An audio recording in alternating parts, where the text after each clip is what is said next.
Hello and welcome to round 4 of this Cricket West Indies under 1950 over tournament. First of all, let's apologize for the technical difficulties this morning. You have missed 2 overs and the Winward Islands, they won the toss and they decided to bat. We continue to bring you live coverage from the breathtaking island of St. Vincent and the Grenadines. In this encounter between Windward Islands and Trinidad and Tobago, we are here at gorgeous Sion Hill playing field.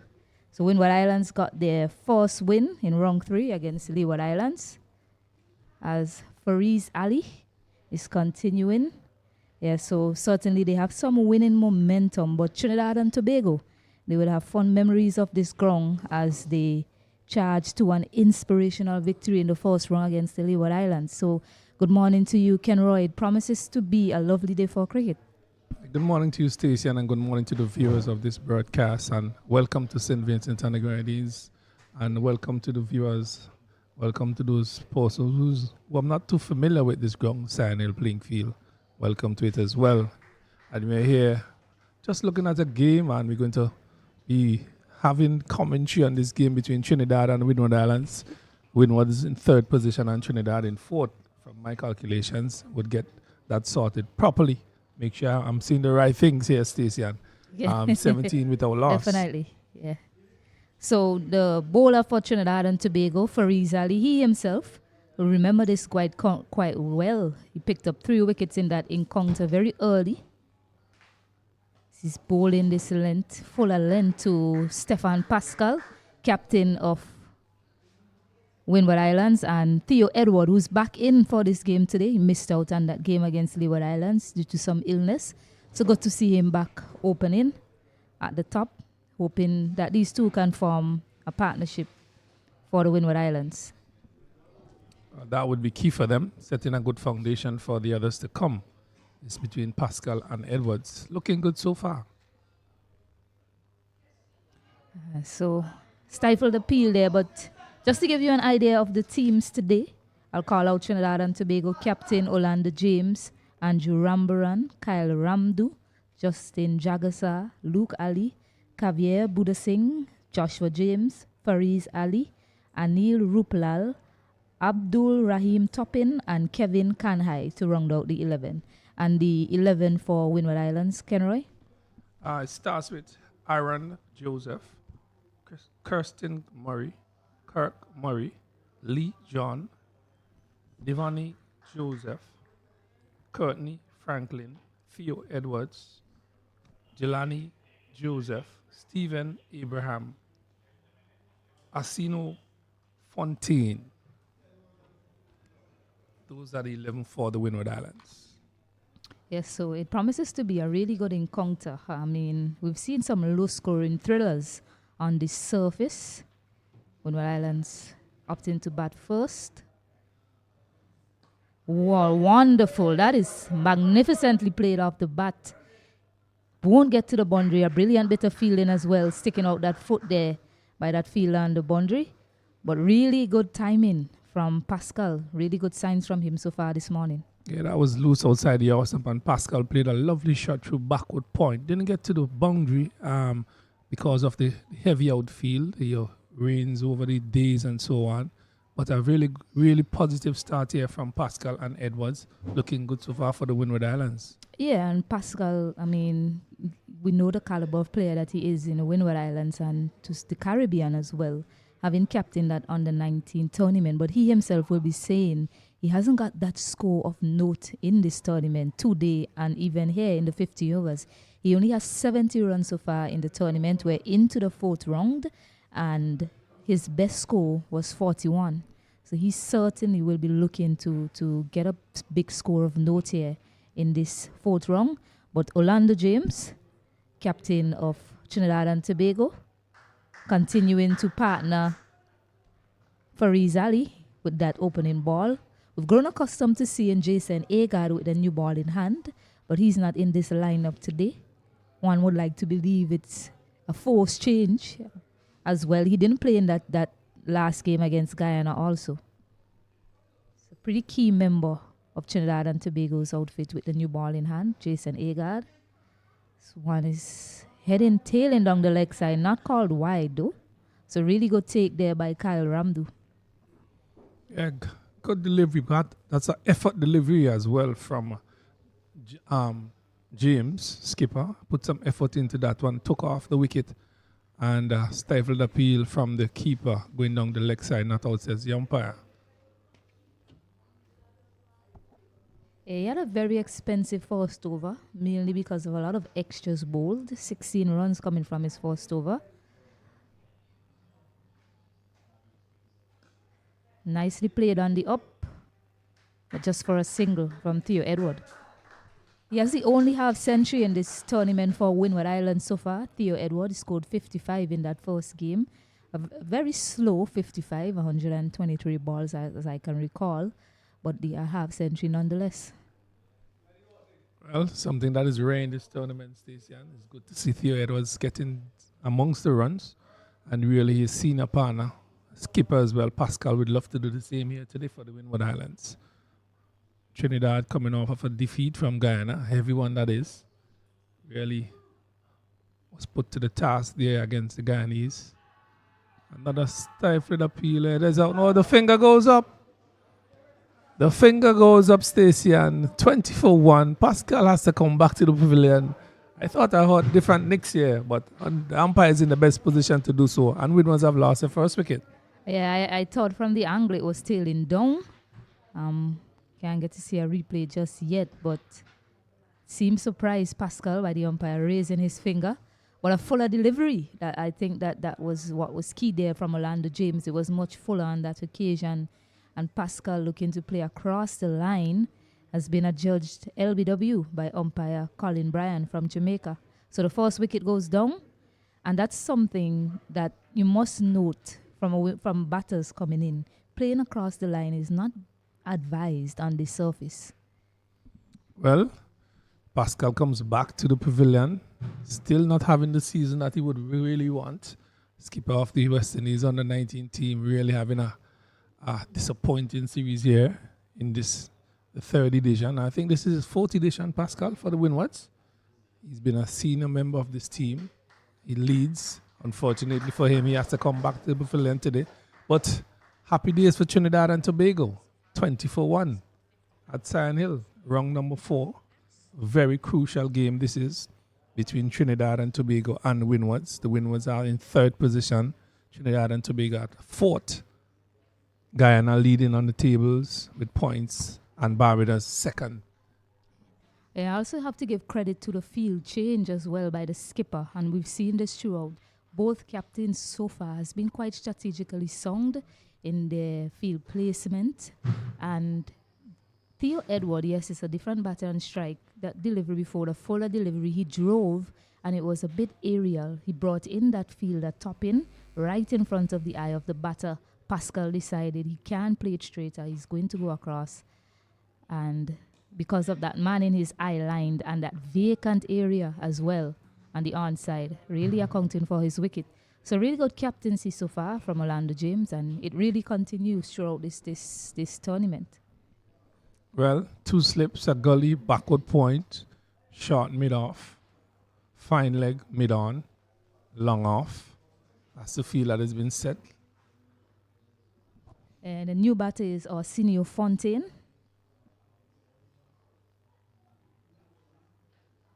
He's a young man from Dominica. Found himself opening the batting in that last game against Winward Islands because Theo Edward, as we mentioned, wasn't well.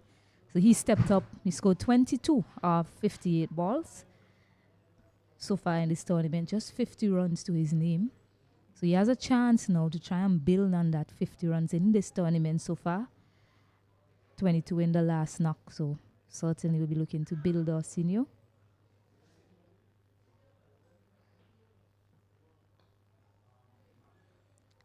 So James looking much better in this game than he did against the Guyanese as he comes to an end. Trinidad and Tobago versus Winward Islands here, just to let you know. Pascal has gone back LBW to James 3 balls ago. This is round number 4.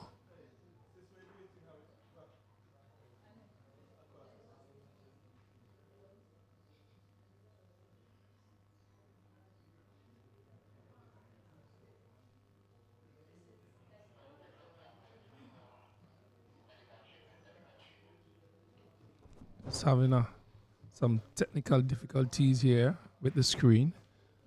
Yeah, so the score is 24-1 after 3 overs. So the scoring rate is pretty good, pretty decent so far. But Winward Islands will be wary of losing wickets in a hurry. They've already lost that key wicket of their skipper, Stefan Pascal. So a bit of repair job is needed from these two.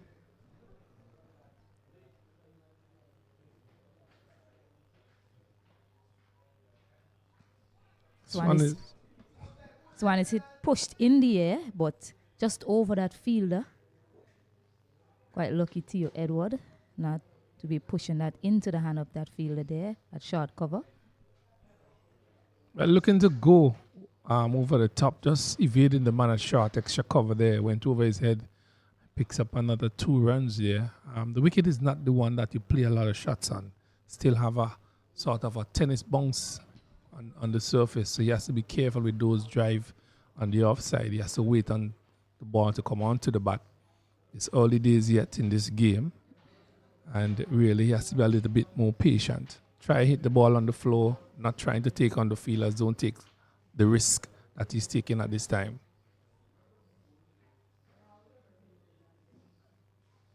Yeah, and something I've noticed from the last game that I watched here between Trinidad and Tobago and Leeward Islands, particularly this end that Fariz Ali is running in from, you get a lot of variable bunks.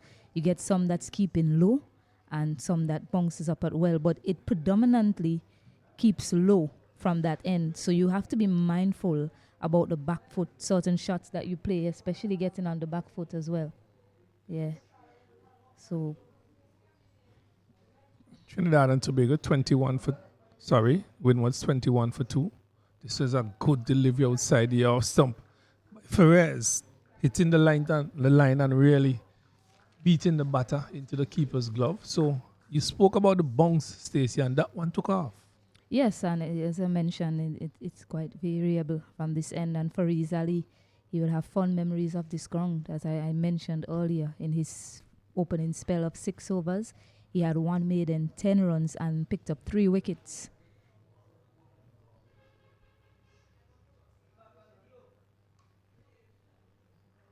Yeah, nicely played, but there's protection there now in that area. That guy, Buddha Singh, at cover. And the captain himself came into a short cover area, right in the eye line of the batter. Heavily packed offside field it is. They have realized that the wicket is not coming through as it ought to, and they have stuck 2 men in front of the bat.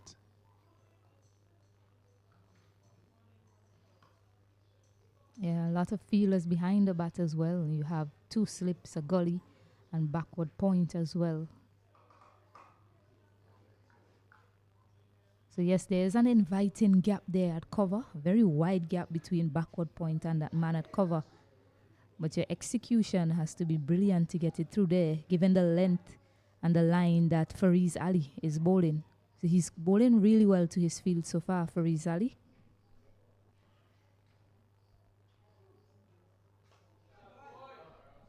Really good pick up there from Theo Edward. They're looking for 2. Ruplal, small man, but oh my gosh, he's run out. He is run out. That is magnificent fielding. A very good throw, first of all, from Ruplal. A very small man, but a very strong throw. A direct hit that has found Theo Edward wanting. He was really ambling there to get into his crease, probably thinking that he's safe. Not really looking to really press on. And my goodness, Trinidad and Tobago. A brilliant piece of throw by Anil Ruplal. Theo Edward has to go back. Well, I think it was a little bit of careless cricket by Theo Edwards on his behalf. The ball was struck by him to the man at mid-off. He ran, chased it, picked it up, got it back in quickly. Edwards was just chatting coming into his crease, and the ball actually, he threw it at the non-striker's end. It went all the way down to the striker's end and caught Theo Edwards napping. So, wicket number 2, 22 for 2. Edwards have to come back through the run-out route. Yeah, yes, Theo Edward, you would say a very sloppy piece of cricket. Just thinking, you can't ever think you're safe until you're safe. You Exactly. have to get in, and then you can do all the lazing around if you have to in your crease. But Tia Edward probably just thinking, oh, I'm safe. The throw is coming to the non-striker's end, and I'm already close. But wow, that was a very powerful throw. When he picked it up and threw it, I was saying to myself, wow, that's a really powerful throw from Anil Ruplan, and accurate as well. But a wicket to end the over, and James to continue. A new batter is Lee John, scored a fighting 45 of 90 deliveries in that game against Leeward Islands. So he has a repair job now to do with our senior Fontaine. Both of them really got the Windward Islands to safety in that match against the Leeward Islands. Similar position, losing 2 quick wickets. So a repair job is certainly needed by these two.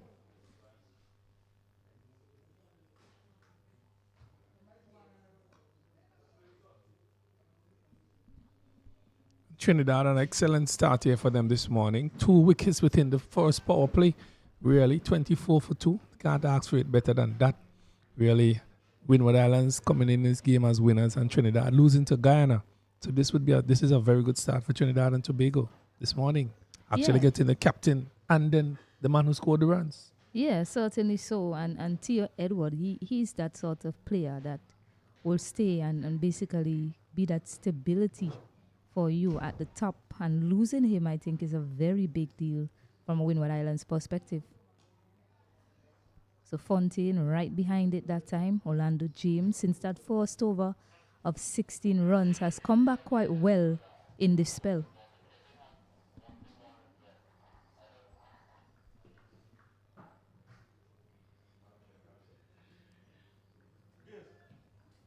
James in the last game didn't bowl as well as he's bowling here today. He's bowling at a bit more pace as well. I'm not too sure if it's a surface, but he's doing much better than he did against Guyana. Yeah, he's a captain of the team. Big responsibility not having Jason Agard in your side. As I said, I'm not sure if it's a forced change on the part of Trinidad and Tobago since the last game from Guyana. And Adian Racha as well, another tall, fast bowler. So a lot of responsibility on the shoulders of the captain, Orlando James, and I must say he's wearing it quite well so far.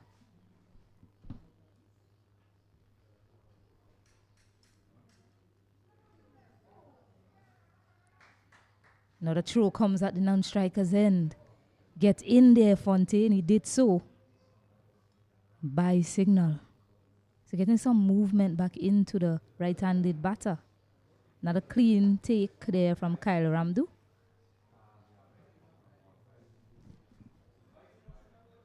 So 5.4 overs bowled here, and the Winward Islands are 25 for 2.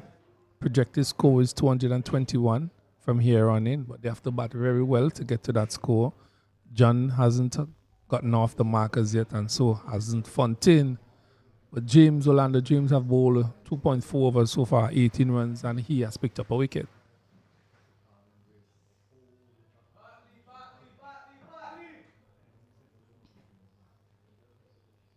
Winward's hoping for a repair job to be done between these two, Lee John and Alcino Fontaine.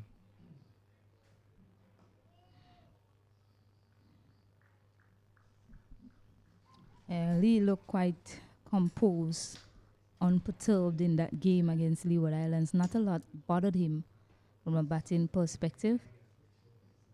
So much will be required of him in this innings. Basically the same, even go better. He got to 45, so he should be telling himself, let me try and get to that maiden half century today. He has certainly has an opportunity to do so.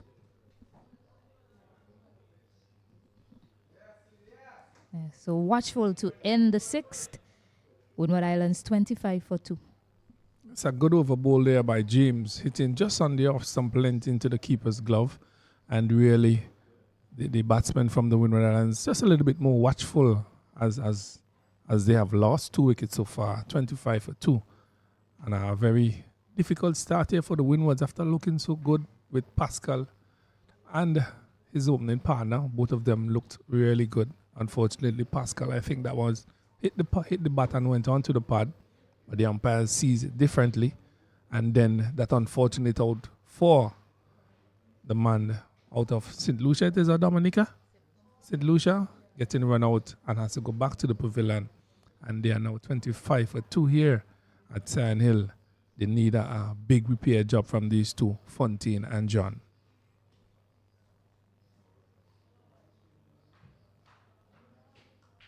Yeah, it seems like you have to be careful of the running here at Sand Hill. I've seen two strange runners. Well, not strange really, but you'll say unlikely. I remember Buddha singing that encounter against Leeward Islands. He got out backing up quite a long way without scoring, and now Theo Edward. I mean, one might think the throw coming into Arsenio Fontaine's end, non-strikers end, probably wouldn't have gotten up to his end, but it did, and certainly some brilliance from the young man Ruplal there. Nicely behind it that time, Fontaine. So Winward Islands, they should be thinking bat 50 overs.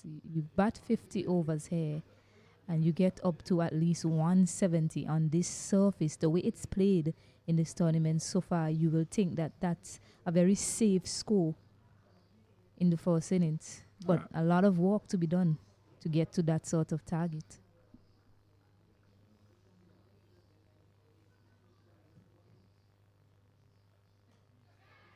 Oh, just evading the man had shot me down there, Stacey, and they have scrambled too. Yeah, the fielding, I mean, safe to say the fielding has been really brilliant. And it's that man again, Anil Ruplal there, diving away to his left, almost pulling off a brilliant catch. They're up and about in the field, Trinidad and Tobago. A direct hit as well, coming in at the non-striker's end. So some very good cricket here by Trinidad and Tobago. The out cricket has looked really good this morning. They have taken advantage of every situation that they were presented with so far. And really some good out cricket by the Trinidadians so far.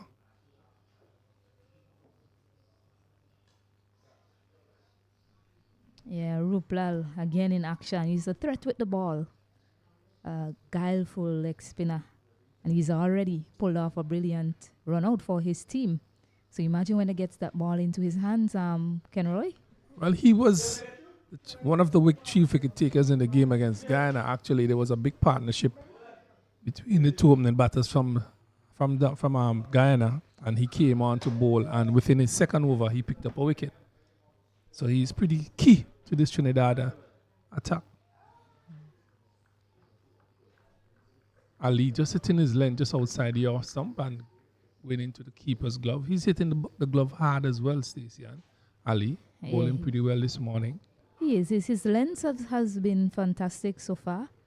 Just needs to be a bit straighter at times with his lines, attack those stumps more, similar to what he did in that game against Leeward Islands that brought him so much success, but can't really complain. He's really been economical in his spell so far, perfecting his length. And a bit too full on that occasion. They look for two, but shouts of no from the dugout. Not against that man, Ruplal. So a single to finish, 7 overs gone, 28 for 2.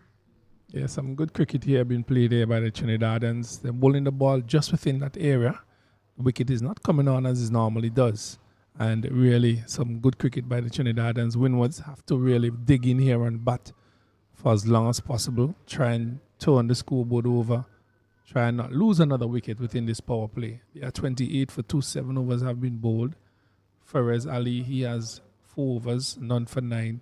And his skipper James, who's bowling well from the other end, has 3 overs. This is 4th over to be bowled. John, he hasn't scored yet. He hasn't troubled the scorers yet. And Fontaine is 3 from 13.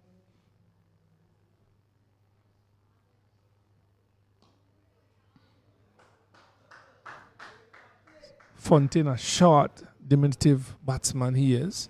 He reminds me of Joey Pierre out of Dominica. You're calling names I wouldn't know about, Kenroy. I'm sorry, Steve. You're showing your age, Kenroy, and I'm showing mine. Sorry. By not knowing who this batter is. Sorry, Steve. Yeah, nah. You'll get to know that person a bit. 3 slips are backward point, cover, short extra cover. James just missing his length there. Dead ball signal by the umpire. So let you know it's a really lovely day for cricket here at Sand Hill. The sun is out in all its glory. The blue skies are above us. So we're expecting some heat coming our way, Stacey Ann. He's just blowing across the ground slightly, James. Fontaine looks rather compact in defense there. Solid as a rock.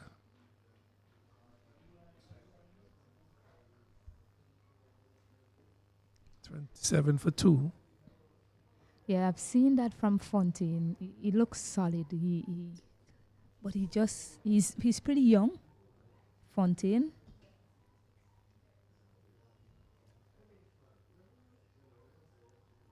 He's pretty young, as I mentioned. So what I've seen of him in that game, particularly against Winward Islands, and I mean that's the only game I really saw of them. But given his scores in the tournament, and that game in particular, he just goes searching for a shot, looking for runs that really isn't there. I mean, just bat long. That's all he needs to be thinking. And I hope that's how he's thinking today from a Winward Islands perspective. Just bat very long. Take it as deep as possible. Again, he's forward. Just looking to turn that ball on the onside. Just kind of hitting the outer portion of the bat. But just chickling back to the man at short extra cover. As I mentioned before, the wicket is not coming on as it normally would. So there's 2 men placed right in front of the eyesight of the batter there for those shots, the drive, on the drive there. 2 men short, extra cover, and the cover. This one is a loud appeal. A finger goes up. He missed it completely. And James have picked up wicket number 2. Windwards are now 28 for 3. A full delivery. He missed it completely, Stacey Ann. Yeah, very full delivery there. And Fontaine on the back foot looking to play across the line once more. And we keep mentioning it. On the surface, you do not look to play across the line. And really good thinking from Orlando James, looking for that Yorker length delivery, accounting for Fontaine. So he goes back for 3 out of 17 deliveries. It goes back to what I was saying. You know, you're there, you're seeing the carnage before you. You have to try and bat as long as possible. Don't go searching for runs that aren't there. And I think on that occasion, Fontaine being tricked into that fuller length delivery, looking to play across the line, and the shot really wasn't there for it. So Winward Islands sink further, 28 for 3 in the 8th. Well, the ball before Stacey Ann, he looked to close the face of the bat. It hit in the outer portion of the bat and trickled back to the man there at short extra cover. And James, very smart delivery, he bowled it fuller, quicker, and he went for the similar shot, missed it completely. And the umpires had no difficulty in putting up that index finger. And he walks back to the pavilion, LBW to James and Trinidad and Tobago here at 28 for 3, the Winward Islands, after winning the toss and electing to bat. Yeah, I must give credit to the captaincy and the bowling as well of Orlando James. I mean, he has a very packed offside field, and occasionally he just bowls that fuller, straighter delivery, asking the batters to play across, and they've fallen into the trap. Pascal has been adjudged LBW, playing a similar stroke, and Fontaine as well fall into it. So really good thinking so far from the captain, Orlando James from Trinidad and Tobago, and great bowling to back it up. Well, this brings Devani Joseph out of Grenada, left arm wicket-keeper batsman. He has been one of the chief scorers for the Winward Islands in this tournament. One of the promising players as well. Yeah, and this is actually his first game in this 50-over tournament. The over is completed, 28 for 3. Another successful over, wicket maiden over, 28 for 3 after 8 overs. And the Winward Islands have been struggling with some injuries, Stacey Ann, coming into this game. They have lost 3 of their better players, and they have been replaced. I will just give you those names in a bit. But those 3 players are not really playing this morning, Stacey Ann. So that probably sets off the Winwards in a sort of a way. Dante Alexander is in, and Watson Seaton and Cody Grant. And for the Winwards, they've been plagued with some injuries so far in this tournament. Yes, they have, but I mean, they have predominantly the same side that has played in that 2-day tournament. But the batting really hasn't come to the party, particularly from the top order. Yes, Theo Edward managed to score 55 in that first game, and Pascal as well, 41. As Fariz Ali. Oh, yeah. Getting that edge there, falling so close to that man there. Yet to strike with a wicket in this spell, Fariz Ali, but you just feel like he's not too far away. He's been bowling a really exceptional length here so far this morning. His consistency is one that you have to talk about here. And he has hit that line just on the off stump from the beginning of his spell. And that one just hitting the splice of the bat and just falling short of the man there at Gully who dove to his right. Didn't get his hands to it, and they pick up a single. And that brings now Devoni Joseph from Grenada into strike. And the Winwards here are 29 for 3 after winning the toss and electing to bat. They are struggling here, Stacey Ann. Yeah, I mean, certainly that's the picture right now. Lee John also got off the mark, that top edge.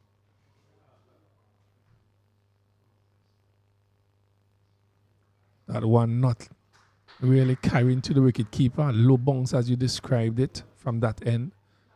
But some consistency, real good bowling here by Ferraz out of Trinidad. And James have kept the Winward Islands batsman intact. They have picked up 3 wickets so far with this combination, these Trinidadians. Yeah, really good combination indeed. Keeping the pressure on, and from that end for Rizali.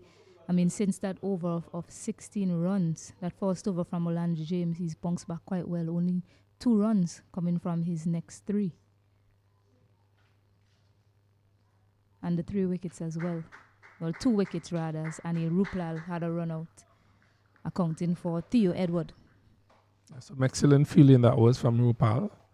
Actually chased that ball down to mid-off, picked up through at the non-strikers and missed that stump and collided to the stumps on the other end. And he was caught napping. And that has changed the trajectory of this game here so far. Winward Islands 29 for 3, 8.3 overs bowled as Ferris continues. Bouncing in front of the wicket keeper, that one again. Those 3 deliveries have kept rather low from the end here, Stacey, and that seems to be a major thing here in this game. They have to be careful, the Winward Islands batters, after they are struggling here now, 29 for 3. Yeah, and I'll say it though, yes, you're getting inconsistent bonks on the surface, it's particularly this end that Fariz Ali is bowling from, keeping quite low. But I'll keep saying it is not unmanageable from a batting perspective. So one played into the cover, can't get a run there, Devoni Joseph.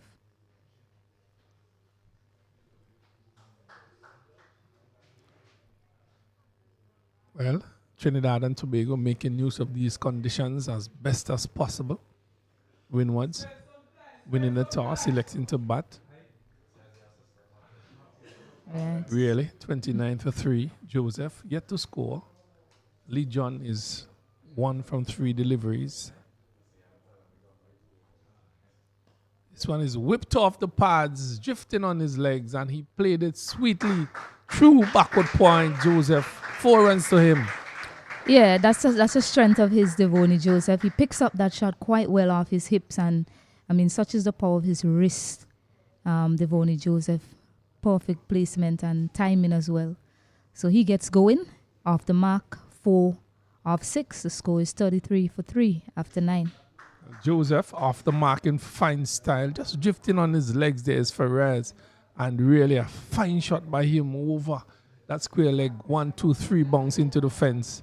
4 runs to him. Winward Islands 33 for 3 here at Sion Hill, and really a good start to Joseph. They're hoping that he continues in this vein, really, and bat as long as possible for them. Yeah, certainly so. And Orlando James to continue, but something to note though, at the end of Orlando James' over, when Devoni Joseph came in, right away he had a man back for that similar shot. Did not have that for Fariz Ali. Oh my word. The dreaded finger has come up. My God. Windward Islands have lost wicket number 4. And John goes back LBW to James. There was a loud appeal from James and the men in the slip cordon. And that finger goes up. Windward Islands 33 for 4. So another one goes down here. Lee John this time. A man who brought some stability for them in that last game against Leeward Islands has to go back. And another LBW decision. It really shows how full Orlando James has been bowling in this spell. He has found his length. He has found the recipe to success on this pitch. And he's sticking to it. So wonderful bowling again once more from Orlando James. I really love to be able to see a replay on that. It's a vociferous appeal from everyone, really. And John has to go back. Maybe playing around his front pads from the looks of it. Well, the umpire is in the best position to make those decisions. And he is charged with such responsibilities as well. The dreaded finger goes up, Windward Islands. 33 for 4. And really what is important here, they won the toss and elected to bat. And they're struggling here against the Trinidadians at 33 for 4. James have picked up 3 for 18. So he has really come good in this game here, skipper James, after not doing so well against the Guyanese. So that brings Abraham into the crease. He joins Devonny Joseph out of Grenada, who has 4 from 6. And really, Windward's good conditions, really. 33 for 4.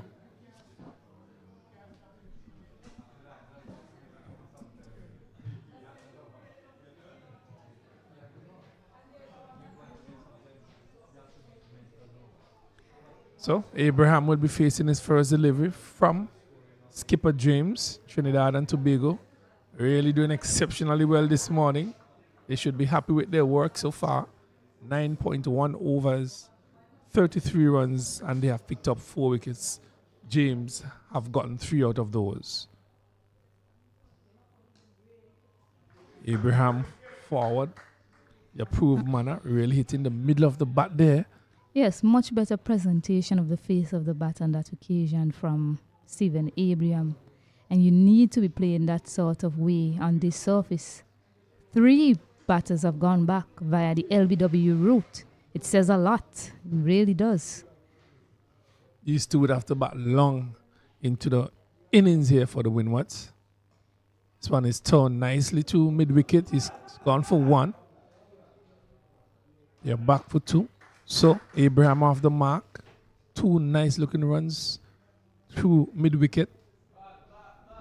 It was a fuller length delivery as well.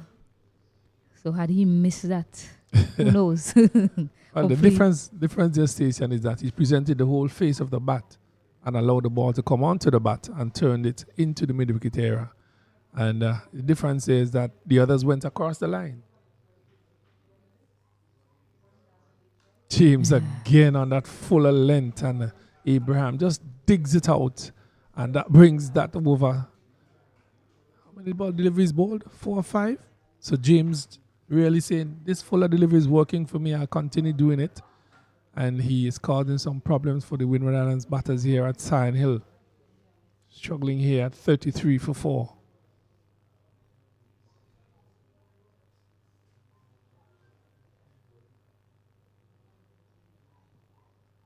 Oh, good delivery outside the off stump again by James. Really enjoying his spell here this morning, Stacey. Yeah, certainly has his tail up, the captain of Trinidad and Tobago. He lost the toss. Winward Islands decided that they're going to bat first, and he's taking full advantage of that. Really good captaincy as well. The field setting has been magnificent. Hasn't really changed much. He's reading the play quite well also. A change of field. Ruplal goes out to square leg. Man goes to... Well, that fielder has been placed there already at mid-wicket. Again, James finishes over with a full delivery, 35 for 4 Windward. And steady start here by Trinidad and Tobago. This is what they wanted. They have gotten it. The Pacers have picked up the wickets. The skipper James have bowled an exceptional spell so far. He has picked up 3 wickets. Abraham is at the crease. He has 2 from 5. And Devani, he has 4 from 6 deliveries. Winwards would be hoping that these two could bat at least up to 25 overs plus. Yeah, certainly. It's 35 for 4 at the end of the power play. Power play that certainly belonged to Trinidad and Tobago. A wonderful spell of bowling by their skipper and a brilliant piece of fielding by young Anil Ruplal. So it's now after the power play, and right away a spinner has been introduced. Joshua Davis of spinner. Picked up 5 wickets in that first round against Winward Islands. Since then, he hasn't picked up a wicket. But it's a ground that he remember, picking up 5 wickets here. So he'll be hoping that he can get back to his wicket-taking ways. And he's facing up to the left-hander, Devoni Joseph. Well, he bowled really well against the Guyanese when he was introduced at Cumberland. Caused some trouble, but really bowled unsuccessfully. As he starts here, this one is down the leg and he sweeps. Not too sure if he made contact to that, but they're run 1. They're back for a second. Waiting on the umpire. There's no signal, so that one made contact with the bat. So Devani, 2 runs to him. Just outside the leg stump. There's Stacey and just sweeping that one. 2 fine leg for 2. So Joshua De Silva, off spinner. This one is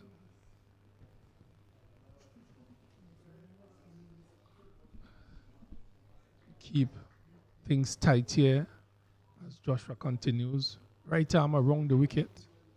1 slip. Backward point. Just outside the off stump. There's a man at deep mid wicket, the one at square leg, waiting for that shot over the onside. This one is on the leg side. There's a loud appeal. Oh my God, the dreaded finger is up. He went for the sweep, and Devani Joseph is out LBW here to Joshua Davis. And really, I would say an ill-advised shot. Really. Yeah, playing across the line. I mean, I don't think the Winward Islands batters have learnt from what has gone before. And I keep saying, playing across the line, it is not advised on the surface. Devoni Joseph looking to sweep. And umpire Mokan from Guyana has adjudged him LBW. He had a look at the umpire as if to say, how? I'm not quite sure. Maybe he walked across his stump. Stacey, to be honest, I'm going to be fair here. It is 37 for 4. Devani, one of the key players within the Winward Islands team. The situation dictates how you play, really. And I don't think that's a shot that is called for. Dave just coming into the attack, and he played one outside the X stump. That is acceptable. But then this one was straighter delivery. That should have been played on to mid-on or mid-off. And really, unfortunately, that he has to go back. 37 for 5. 10.4 overs here. And Trinidad are doing caca hoops here at Sand Hill. Really. And Winwards, caught Murray. Now goes into the crease. He now meets Abraham, who is on 2 from 5. And these two would have to really do a fantastic job to pull the Winward Islands out of this sort of trouble here at Sand Hill at 37 for 5. Yeah, a lot of trouble right now. Winward Islands, I mean, keep saying it's a simple game. You keep asking for the batters to just play very straight for as long as possible on the surface. But a lot of the batters have been dismissed. 4 batters out of the 5 have been dismissed LBW. And it's shots playing across the line. So certainly, from Winward Islands' perspective, they'll hope that the 2 batters in the middle, Court Murray and Stephen Abraham, have learnt. It's a drinks break. They'll be back shortly. We'll just take a quick minute as we're about to resume. So we'll take a quick break here.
away, 4 batters have been dismissed. LBW playing across the line. 1 has been run out. Dismal start here for the Windward Islands. Court Murray and Abraham looking to do the repair work here for the Windward Islands. And Davis in his first over picking up that key wicket of Devontae Joseph out of Grenada. The wicket keeper, he's a key man in the lineup also. Pascal, he has gone back as well. And really Windward's 37 for 5, struggling here at Cyan Hill. Yeah, certainly so. And Davis, I mean, he really loves this ground. I mean, yes, he's bowled some really good spells in the other venues, but didn't pick up a wicket. And he's back here now at Cyan Hill playing field. He might need to take this pitch back with him to Trinidad and Tobago. And he's back to taking wickets. Remember, he has a 5-wicket haul here. Well, things are nice for him here at Cyan Hill. Loving himself is Davis, but skipper James is loving himself even more. Yes, indeed. He has picked up 3 for 20. Continues. This one is just drifting down the leg side. Seems to be every time he puts that extra effort into that delivery, it slides down the leg and stays here. And I think he could bowl a little fast as well. Yeah, Has this little chip inside of his run-up, and it takes away his momentum, James. Yeah, I certainly can see that. So something that he needs to slows probably down a work bit on. on his Yes. approach to the bowling crease. This one is played nicely into the gap. They look for 2, but a good chase there by Kavya Buddha Singh. Keep it to 1. This outfield is rather sluggish here this morning, Stacey, and they have to be careful as the ball runs out to the fence, really. They have to be careful how they judge their runs. I know it could be tricky at times. We have already had a wicket going to the run-out route, and really Windwards don't need to have that here now. At 39 for 5, Murray and Abraham needs to bat as long as possible, Stacey, to pull themselves back into this game here. Trinidad and Tobago doing fantastically well here at Cyan Hill after coming off a loss to Guyana, a big one that is. They lost by something like 89 runs against the Guyanese. They're looking to redeem themselves here this morning, and they started very well. Having the win was 39 for 5. Yeah, I think when they looked at the fixture and saw that they were coming back to the Cyan Hill playing field, they were probably very happy about that. It's a ground that's quite familiar to them. They've played a lot of low-scoring games here, and they've come out on top. Swan driven nicely, but a good hand, I think, from that man top in there at short cover. They're looking for 2. There's a mix-up with the running. Trouble. There's trouble. Oh, is he run out? He's safe, luckily. My goodness, some indecision with the 2 there. And too close to call, basically, there from umpire Mukan. It looked like an easy 2. Just spoke about that, Stacey. Just spoke about the sluggishness of the outfield, and you have to be careful as to how the ball runs out. And it just stopped, and they were caught there, not knowing whether to go back or whether to come. Yeah, that certainly would have been disastrous. I mean, you look at the score, it's 41 for 5. Add 6 to that. My goodness. Winward Islands certainly have their work cut out for them. Court Murray, he's known with the bat to be a sort of batter that can really stay. And that is what is required from a Winward Islands perspective now. Just for someone to assess things, just try and bat as long as possible.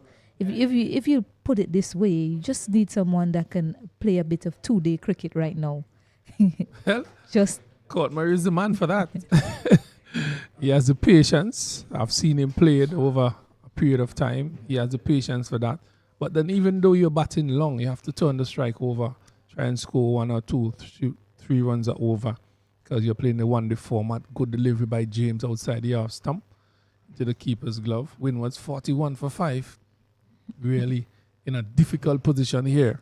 Yeah, the key now is for these 2 to just be measured in their approach.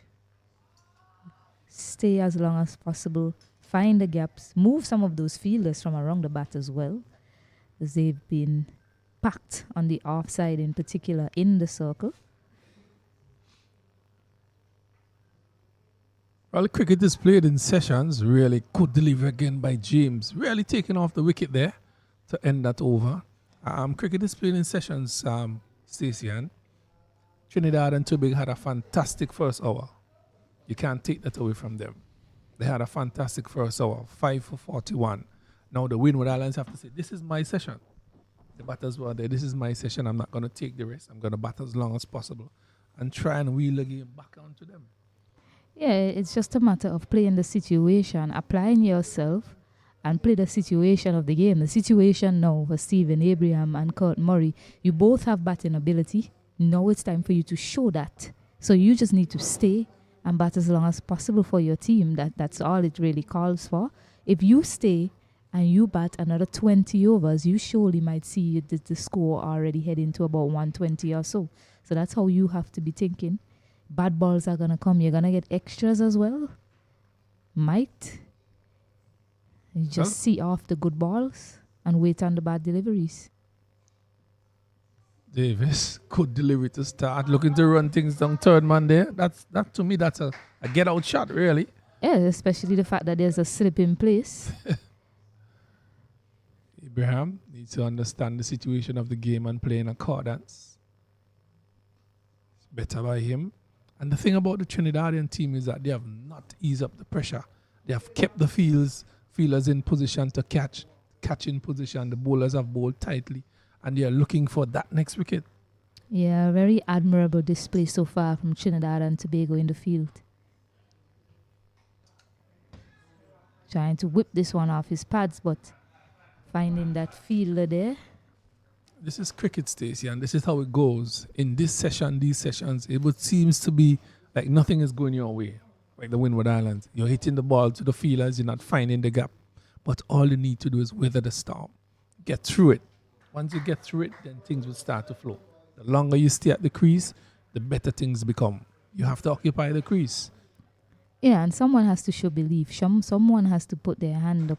Someone has to show heart now for the Winward Islands.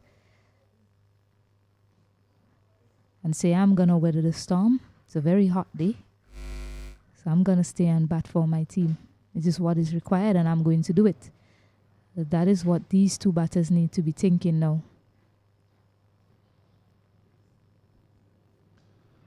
It's better. Oh, trouble. Oh, my word. Trouble here. Another miscommunication between these two batters, Murray and Abraham, and it could have been wicket number 6 and truly run out route again, Stacey. Communication. Luckily for them, that man Ruplal wasn't able to pick up the ball cleanly, because certainly would have seen Abraham back. But miscommunication once more. So these two need to sort out their running. I thought it was an easy single from the onset. He walked it to the left of the man, and he set off right away, but the communication needs to be clear. The decision making needs to be better between these two runners in the wicket, or else you'll see disaster here for Winward Islands. So well, 41 for 5 at the end of 13. Projected score 158. Murray is not out on 2 from 7, and Abraham is 3 from 12. And there's a change in bowling. Ramlal from Trinidad comes into the attack, the leg spinner. So and immediately he starts. Yeah, Anil Ruplal, a very guileful leg spinner. Really like the look of him so far in this tournament. Bowls, bats, does everything with a lot of heart, the young man. Again, he's on the money. That's better batting there by Murray. Easy single. Yes. Sort of character you'll probably love to have in your team. Who gives it their all no matter what the situation is. And he seems to be that sort of player, Ruplal.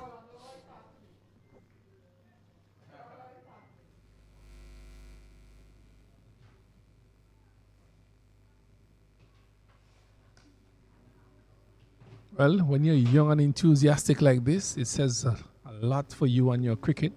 And he's doing exceptionally well for Trinidad and Tobago here in St. Vincent and the Grenadines in the West Indies under 19 Rising Stars. And he's actually one of the stars who have been shining in this tournament so far for Trinidad and Tobago. Happy to have him. His development is critical for the West Indies cricket as well. 42 for 5. And this is why we have these sort of tournaments. Continue. This one is whipped off his legs. Nicely short delivery. He's looking for 2. No, he says. It's a good decision by these two, Abraham and Kurt Murray, getting things sorted out. Certainly so. They had a long chat at the end of that over, and you see some better decision making in terms of the running by these two. But Ruplal, he has 6 wickets in the tournament so far, but doesn't pick up a back foot of wickets at times. But he has a lot of control, and I think that is what is required from the team. And he has a knack of picking up big wickets as well. As the end of the over there, 14 overs gone, 43 for 5. Well, Winward Islands this morning winning the toss, electing to bat. Thought that they had made the right decision in really wanting to bat. They are now 43 for 5, unfortunately for them. But fortunately for Trinidad and Tobago, things are going their way this morning. It's told by the manager, things can't always go against me. So he's pretty happy this morning. Morning to the managers and to all the parents who are here from Trinidad and Tobago and the Windwards and all the other countries who have journeyed to St. Vincent and the Grenadines. It's lovely to have you here. This one is just thumped to the man at mid-off. So Davis continued bowling here for Trinidad and Tobago. 14.1 overs have gone so far. Windward's 43 for 5.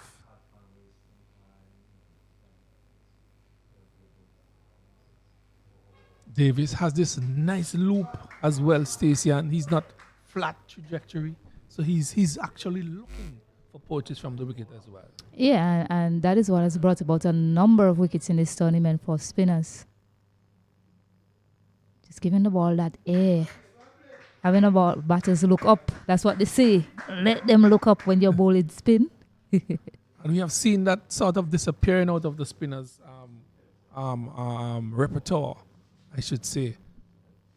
That delivery, that's his one, is toss and turn. Yeah, but Abraham got his foot forward, and he did a pretty good job in negotiating that one. Most of the spinners these days are bowling flat trajectory, especially in the one-day tournaments. And really, it is good to see him bowling that sort of deliveries, flighted, asking of the batters, and really getting some purchase from the wicket here is Davis. This one is down the leg side, bounce and turn, but ill-directed.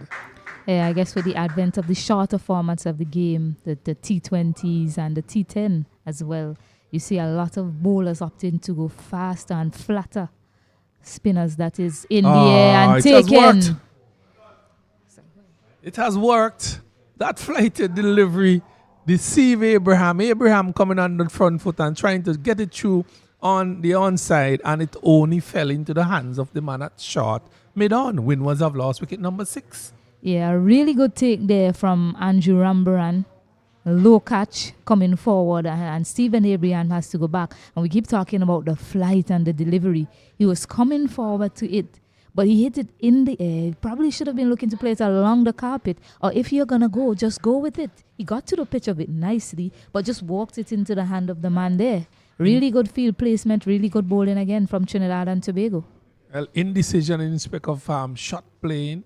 Really, that was a flighted delivery just on the leg stump, and it caused him now to come on the front foot and drove it straight to the man there at short mid-on. There are 2 men set there for that shot.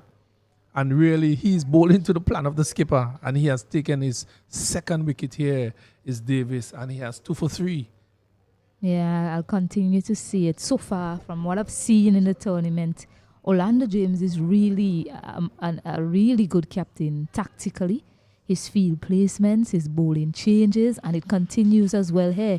Yes, they lost 2 on the bounce against Trinidad and Tobago, against Barbados, and Guyana. But even in a losing cause against Guyana and Barbados, we saw him trying things. We saw funky field setting. This is what I've grown accustomed to seeing from this young man, Orlando James, and it's continuing here in this match against Winward Islands. Yes, the bowling has been great, but so too has been the field setting. Yeah, they have done an exceptional job. James has done a fantastic job as captain here. He has continued with the pressure on the Winward Islanders. He has made the right bowling changes. He has set the right fields, and really, kudos to him. And for the fielders who have backed up the bowlers 150%. Really good job here by Trinidad and Tobago this morning. As he continues to bowl, that brings the over to an end. It's 46 for 6 here. The Windward Islands winning the toss and electing to bat. Not what they thought would have been. Yeah, new batter is Kirsten Murray, his twin brother. Caught Murray there with him already in the middle. So these two should know each other quite well. Hopefully we'll see some better running. Some better running between them as well. And a repair job that's really needed from a Windward Islands perspective. Well, Kurt Murray and Kirsten Murray, twins, they are out of Grenada. They are here doing battle for the Windward Islands against the Trinidad and Tobago team, who have already had a successful morning so far. One session has been played. 15 overs have been bowled. We have a projected score for 140. And that one is driven through covers by Kirk. I think he's a senior of the two, really. He have played at this level before his brother. Yes, So both of them are here. Proud parents they should be of these two youngsters out of Grenada. Yes, this is actually Kirsten Murray's first time at the under 19 level. He's left-hander. He's a left-hander, so we won't have a lot of trouble figuring out who is who from up here. Kenroy. Happy for that. Happy for that. And really, they're wearing helmets as well. Yeah, so at least we know one is left-handed and one is right-handed, so we'll get that sorted easily. So Kirsten Murray on strike now. Winward's 46 for 6. Never thought of that this morning after winning the toss and electing to bat. Not a difficult wicket, but unfortunately, the application of the batters have been left much to be desired, really, from the Winward Islands. The one or two airy-fairy decisions, yes, but then you have to be careful as to how you're playing certain balls, bowling coming from certain bowlers. As Trinidad continues to pile the pressure, and the youngster, Rupal, finding it difficult to call. That's her name. Ruplal. And you'll expect from a Windward Islands perspective as Ruplal comes in, full delivery. This one probably heading down the leg side a bit to the left-handed batter. But you'll expect after winning the toss, deciding to bat first, that the batters will apply themselves and be a bit tighter. Given the scores in this tournament so far, this one driven nicely by Murray, Kirsten, that is, to get off the mark.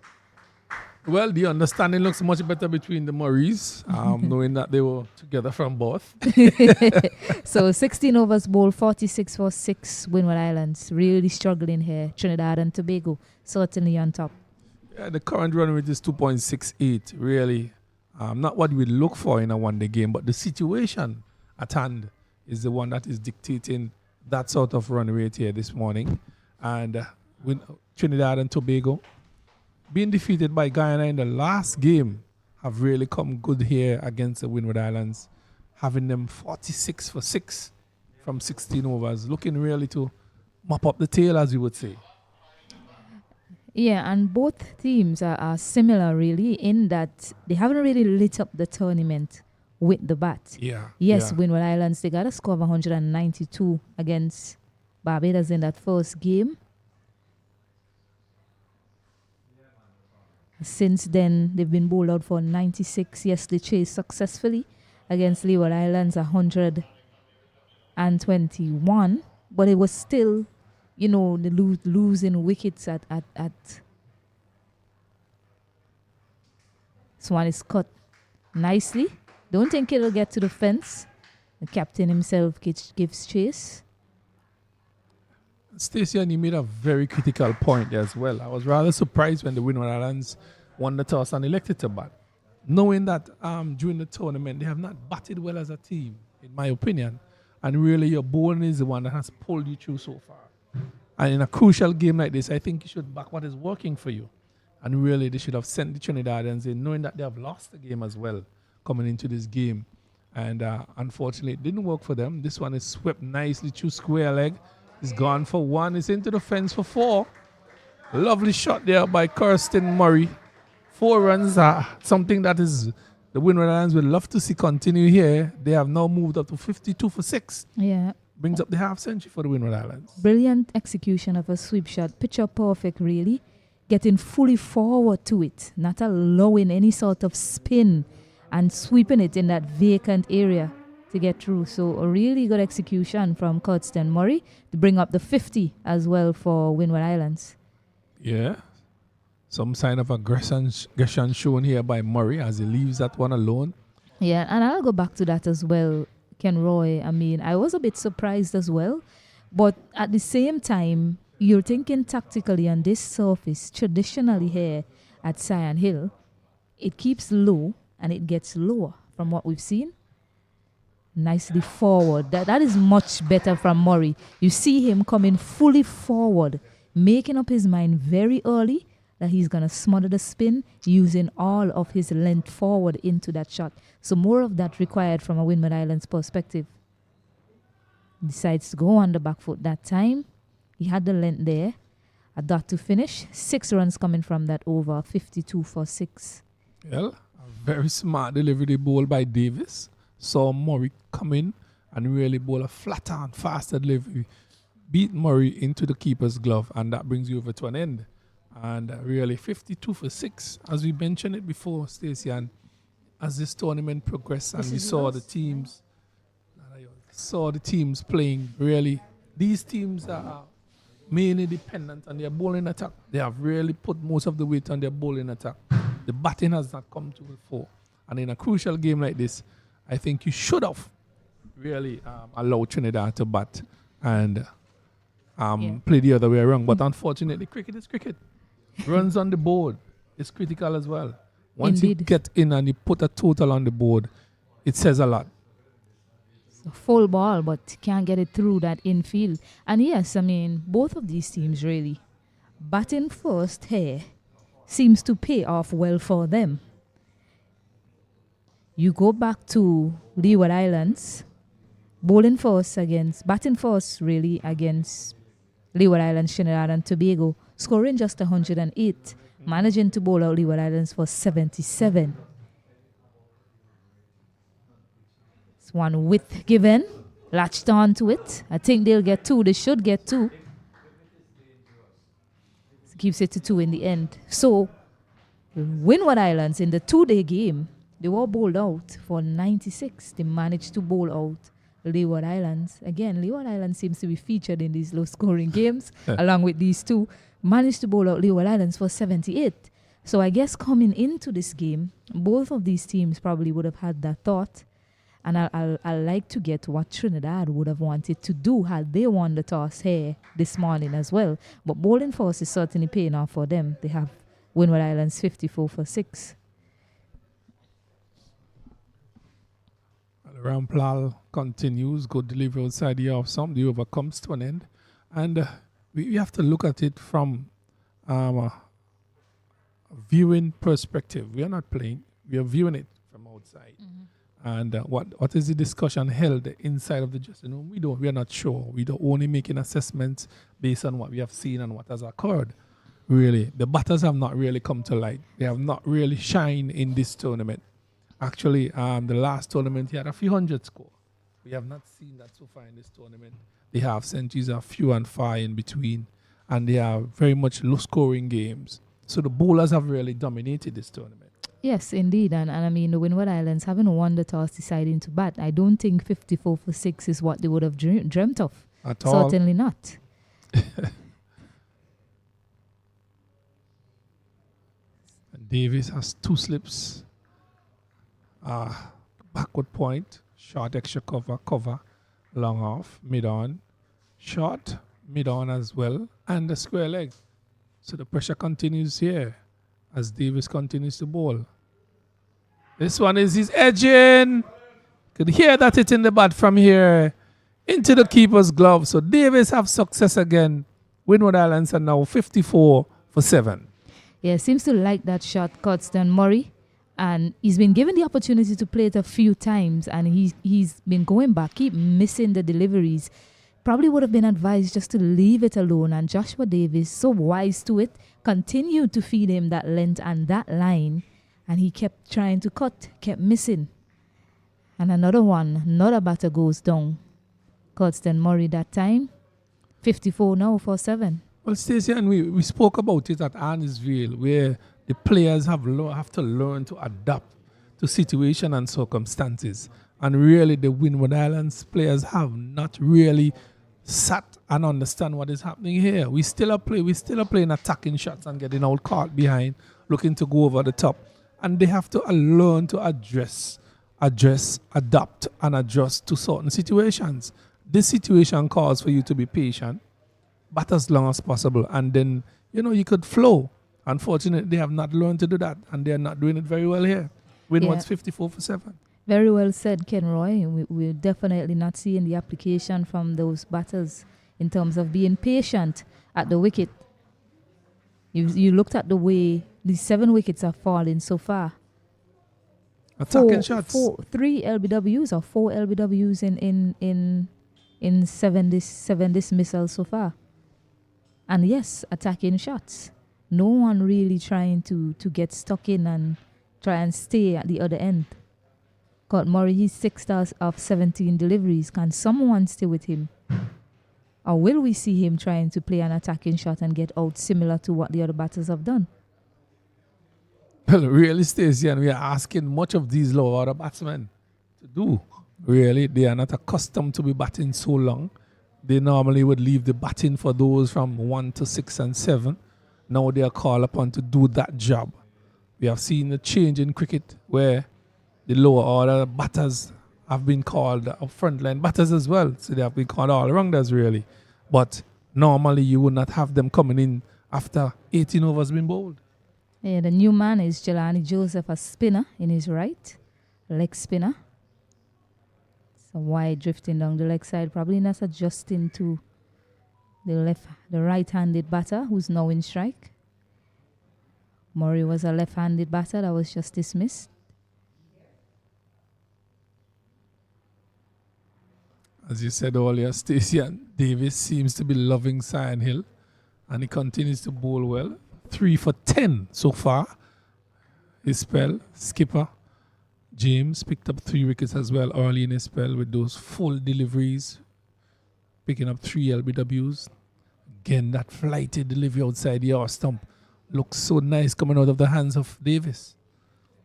Just a wide from that over, but wicket in it as well. Winward Islands are 55 for 7. Well, here we are, 19 overs bowled. 2.89 is the current run rate, really, as Winward Islands continues to battle here at Cyan Hill. Not very impressive here when it comes to the batting here, Winwards, and they're asking of the lower order to bat a maximum of about 31 overs. This is a 50-over game, so they're asking the lower order to bat 31 overs of that 50. Murray driving that one, picks up another single. He now moves to 7 from 18 deliveries.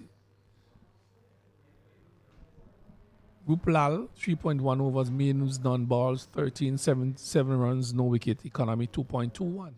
He has done really well here this morning for Trinidad, Rupal.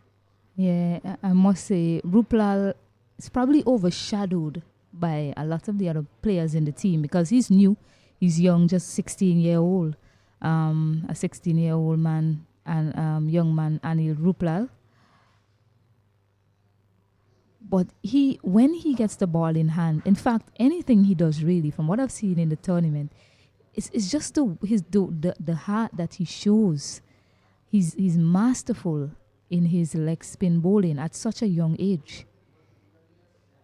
One over pitches that time, but straight back to the fielder. As soon as I give a compliment, but really he has been tremendous in his control of the art of leg spin so far, Rupal. Well, to be that age and has that sort of control, Rupal, you must give him commendation.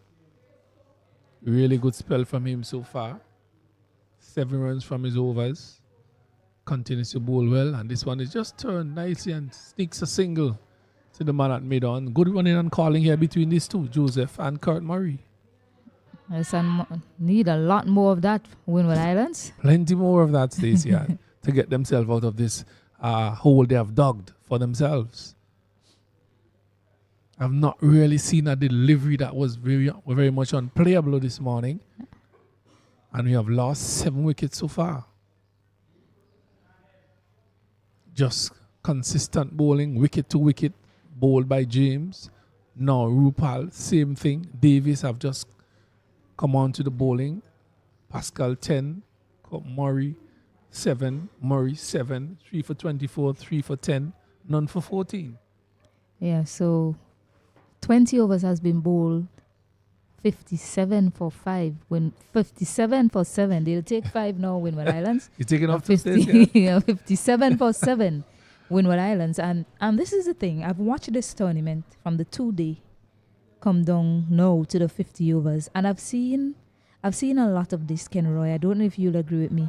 I've seen a lot of this in terms of the batting. Lack of application from the batters. But I've also seen players who decide to apply themselves, end up scoring runs. Mm-hmm. Andrew Rambaram himself, that man there for Trinidad and Tobago, when all the other batters fall around him, he has applied himself really well and scored runs. So I wouldn't say it's anything to do with the surfaces, really. It's just a matter of application and playing the situation. Yes, you'll have one is very full. Yes, you'll have some pitches that keeps low. But as you said, there's really been nothing that's unplayable so far this morning. It's just been really poor judgment, poor execution, and wonderful bowling and captaincy from Trinidad and Tobago. Well, the lower orders is set to the task really to do the job. And really, we have not seen you. You could be talented, but you have to learn to know the game, know what to do, how to do it, when to do it. And these are the times that you show your level of maturity, really. And we have not seen that coming from the batters.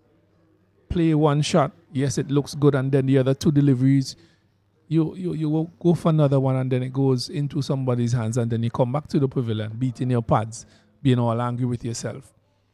I've seen the Guyanese down at Cumberland batting 20, 30 overs between themselves, not taking any chance, and just play the ball on the floor, and had a beautiful partnership, opening partnership, and then the others came and taking the risk, and then they start losing wicket. You understand? You have to learn to take the risk when it's necessary. Yes. The batters are taking too much risk as they enter the crease, and that's the issue. Yeah, 57 for 7 after 21. 2 other games though in this round, Trinidad and Tobago versus Winward Islands here, but top of the table clash, Guyana versus Barbados at Sand Hill, and Leeward Islands versus Jamaica at Park Hill. And just going back to Guyana, so far they're the only team that has crossed 200 in this tournament. They've done so twice. Yeah, and their batting looks rather solid. It's coming nicely. And to let you know, Stacey, and I spoke to the coach from Guyana. He said they only had 2 sessions before coming to this tournament. 2 practice sessions. Wow. And he said this is where the team is now coming into its own, because it's been playing cricket regularly. And you really could see that coming from the batters. Yeah, they are getting better as the tournament goes on. Yeah, they certainly have a batting template, Guyana, so far, following it quite well. Managed to notch up 200 runs twice in the tournament, batting 50 overs, which is really key. Cross-batted shot against Stacey. Not looking to go down the ground. There's a long off, a long on. Nobody sweeping. Play the ball straight up and down. Yes, and such as the smarts of the skipper, Orlando James. He's brought in that fielder now. Oh, he's missing that one. There's a loud appeal. Says he's gone. It struck him on the back leg. It snuck through the baton pad. And the umpire have raised that jetted finger. There you go. Slipped through, letting him on the back leg. And really, out says the umpire, wicket number 8 has gone. Windward Islands 58 for 8. Yeah, Jelani Joseph, he got down pretty low on that one. It was very low to the stump. It was pretty straight as well. Anil Ruplal. So Jelani Joseph has to go back, and another batter adjudged LBW. Well, another LBW decision. by the umpire. Winward Islands 58 for 8, 21.4 overs bowled. Stacey, and Rupal has finally picked a cherry.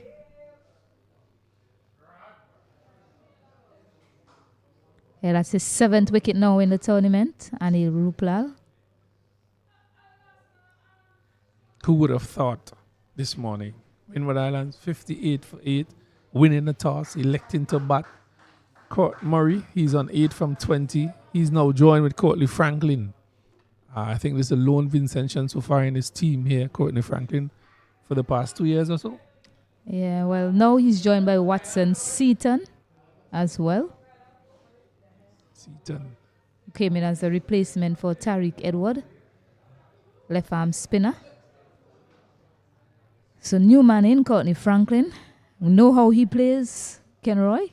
He usually gets his runs in a hurry.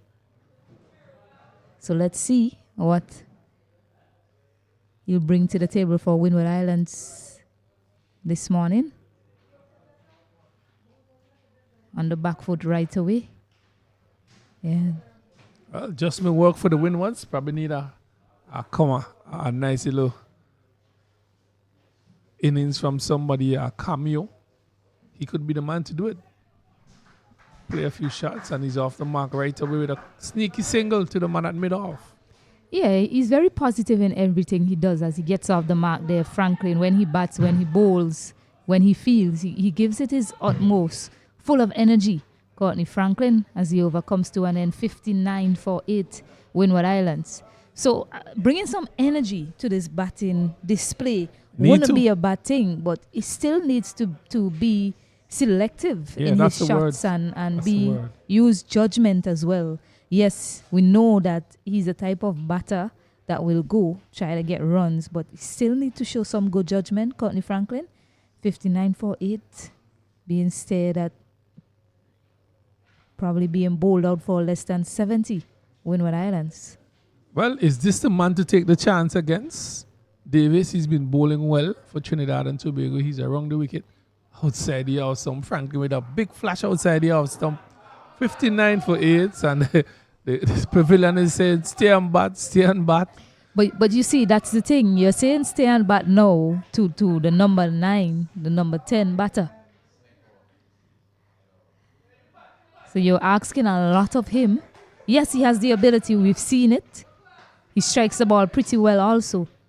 But certainly up against it, it's a challenge for him, Courtney Franklin. This is more than a challenge, Stacey. It's more than a challenge for Franklin. Just leaves that one alone outside the off stump again after that first shot. Probably saying, let me not take that chance so early, and against Davis, who's been bowling well.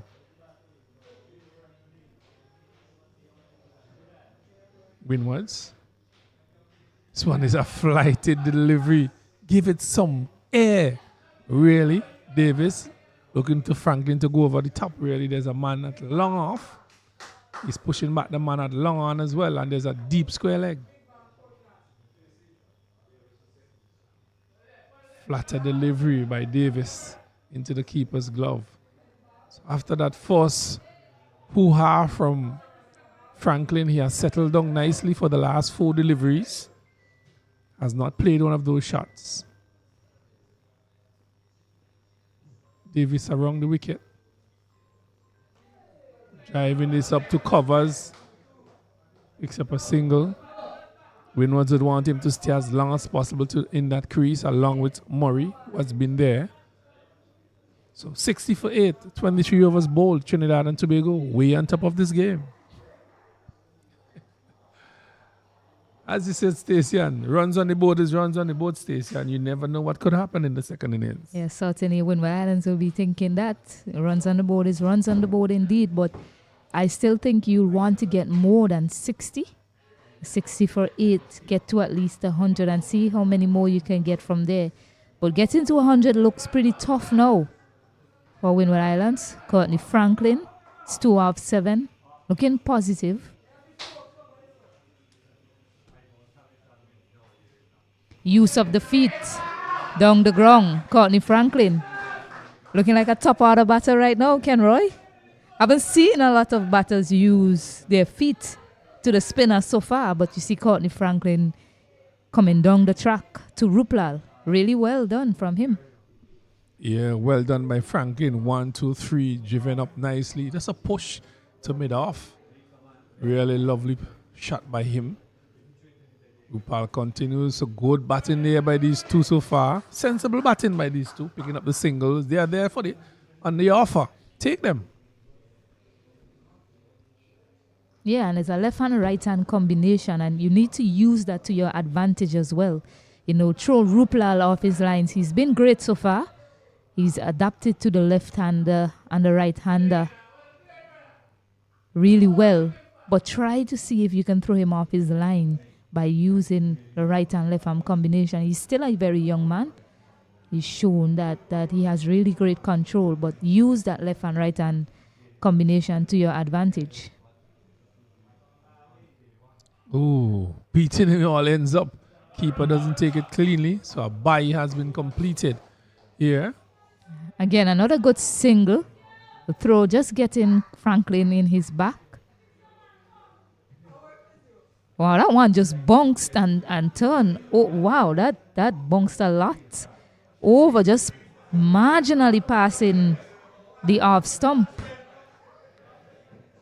Some bounce and turn shown here from young Ruplal.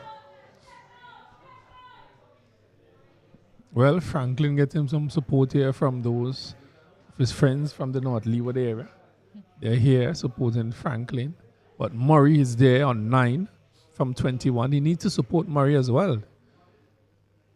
Rupal, another delivery. Good line and length, keeping things tight here.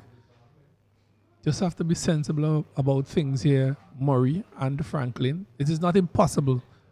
I could remember Stacey and myself and Cleus Lave, fast ball out of Sandy Bay for the Winward Islands in this tournament. Batting at number 11, batting with me the last batter. We scored a partnership of 85 in Jamaica. Against the Guyanese. Something like that will be required from a Winward Islands perspective, as they are 64 for 8 after 24 overs. Just being sensible, picking the ball and allowing itself to bat. Back in those days, we had some really good bowlers and batters. Still remains the same, but they have not been very prolific, the batters in this tournament. The bowlers have continued to dominate this tournament. And Davis has bowled 7 overs so far.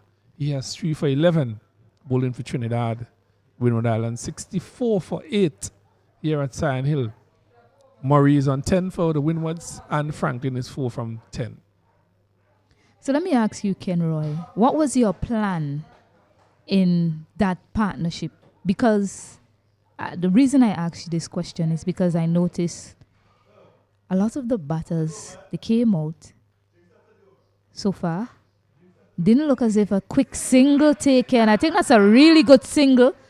Courtney Franklin has been wearing those balls since he's come out. Another one has hit him in the back, and he goes down again. But a really, really good single there taken from him. Is that a plan, Stacey? Yeah, but just going back. As we take this break, let's have this discussion. You're batting with number 11, and I think this can be very educational for young players out there. Did you have a plan? That's the first question. Did you have a plan of approach in that game? Well, of course, he came in when I was actually at 28.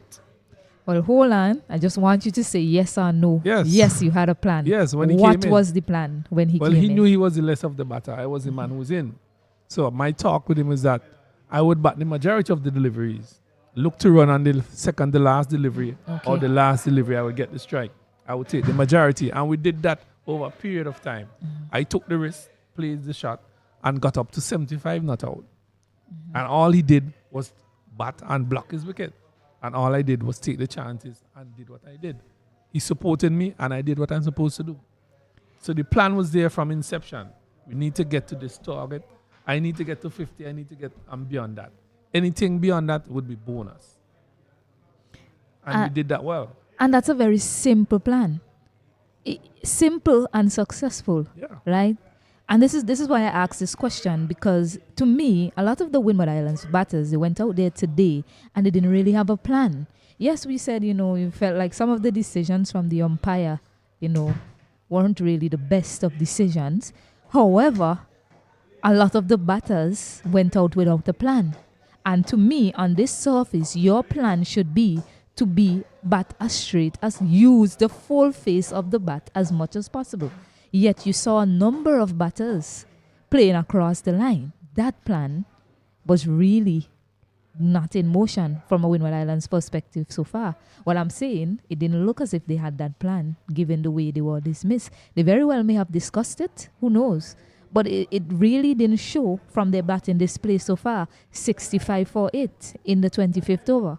Well, we will continue this discussion a little later on in the day as we continue coverage here, but there's a water break, and it will take a break here at Sand Hill, and we'll continue bringing coverage here of the West Indies under 19 Rising Stars tournament played here in St. Vincent and the Grenadines. We'll be back shortly.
Yeah, so welcome back after the drinks break here at Sand Hill Playfield. It promises to be a wonderful day of cricket.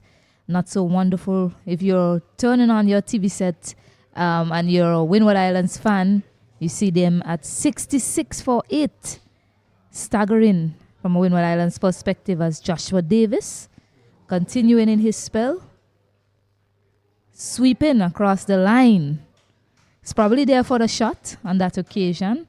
But it's a shot that I really like to see the next few batters really just put aside from a Windward Islands perspective. Well, Davis continues for Trinidad and Tobago. 67 for 8. Franklin on strike. Left-hander. Off spin around the wicket. Franklin is forward in the approved manner. One slip, square. There's a point. 2 men a short extra cover, a sweeper, long off, long on, deep, square leg, under mid-wicket. Again, Franklin is forward in the approved manner. So that brings that over to an end, and that brings another over, a successful one as well for Trinidad and Tobago. Murray, he's on 12 from 26, Pascal 10 from 17, and bowling for Trinidad, we have the man taken 3 for 24. Skipper, he took 3 for 24, James, and the spinners have supported him here. That of Davis and Rupal, who are bowling together in tandem. Yes, so Courtney Franklin, so far, I say so far, it looks as if he has a template with which he wants to go about his innings. What I'm seeing of him so far, if it's tossed up and he cannot get to the pitch of it, he's smothering it. If it's not attacking his stumps, he's leaving it alone. Pretty simple plan. Simple. And I say so far, because that's what I've seen so far. So it's just a case now of him just continuing and try and build a partnership with Kurt Murray, who looks very composed at the crease. Not a lot has bothered him so far. And he's playing very straight. Vertical, but not horizontal. Well, you have seen that from these two so far. You have not seen those shots. This one is driven back again to Rupal, who does the feeling. And as you said, it's just use the kiss method. Keep it super simple. Mid on, mid off. Don't try to go over the top. Don't risk it. Bat as long as possible.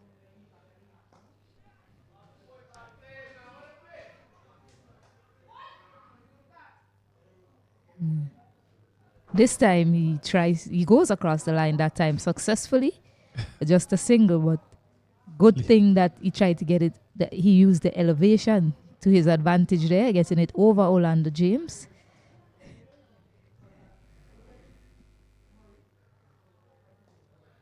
Yeah, really good running again from Kurt Murray, using that vacant gap to his advantage, getting it in there, intentionally opening the face of the bat. Really good display of batting and running so far from Kurt Murray.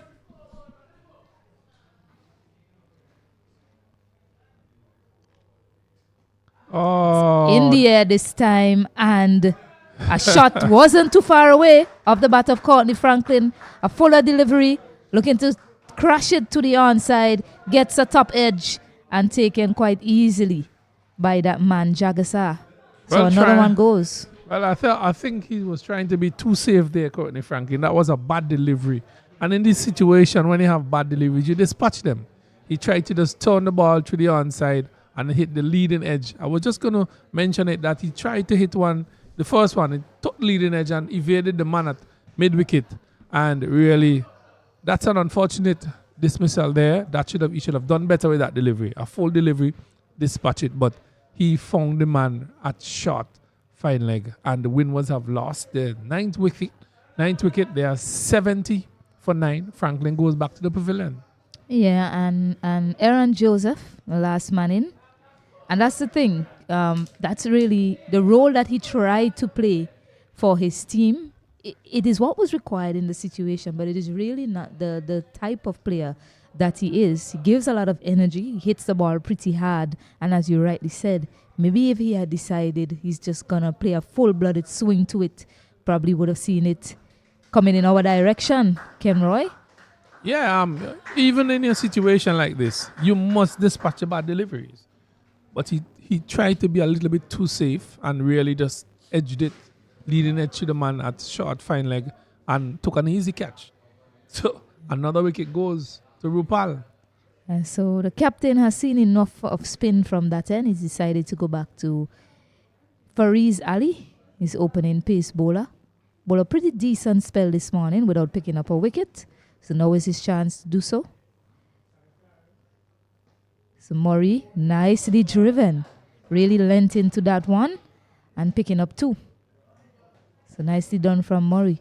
Murray is look like the battle so far for the Winward Islands. Yes, and the captain probably just saying, Murray has been playing the spin so well. Let's see what he has to offer against the pace. And so far, he's negotiated that first delivery pretty nicely.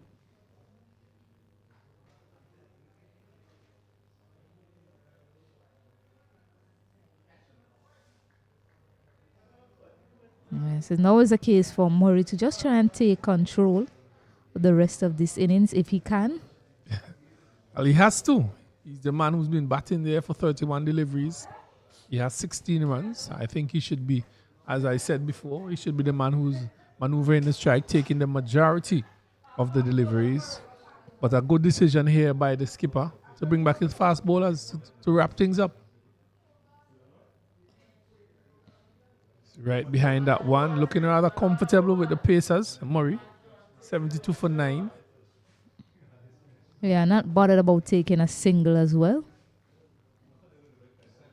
Looking to form the strike now. Kurt Murray is a senior batter there. He's faced as many deliveries as possible. A lot of responsibility is on him.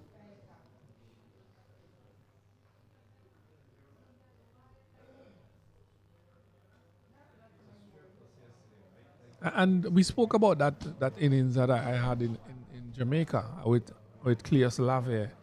And really, even the full tosses, he padded. He just played them on the ground, not looking for any shots, and just picked a single. Never tried to score a boundary. He knew his role and responsibility at the time. Yes, and you, being the senior partner, defined his role to him pretty early. He knew what he wanted to accomplish. This time, but just for a single. So it's over now to Aaron Joseph to just see off this one delivery. Yeah, and we were struggling actually, Winward Islands. We were struggling. I batted at. Yeah, so I haven't seen that conversation between Murray and Joseph. I was going to mention that. There's one ball remaining. I want to see Kurt Murray just go down there and have a chat to Aaron Joseph just to let him know what he's required to do after this last delivery. I mean, yes, he's now coming in, and I hope that he'll be able to see what is happening and play according to it. One delivery remaining is a case of him just surviving this.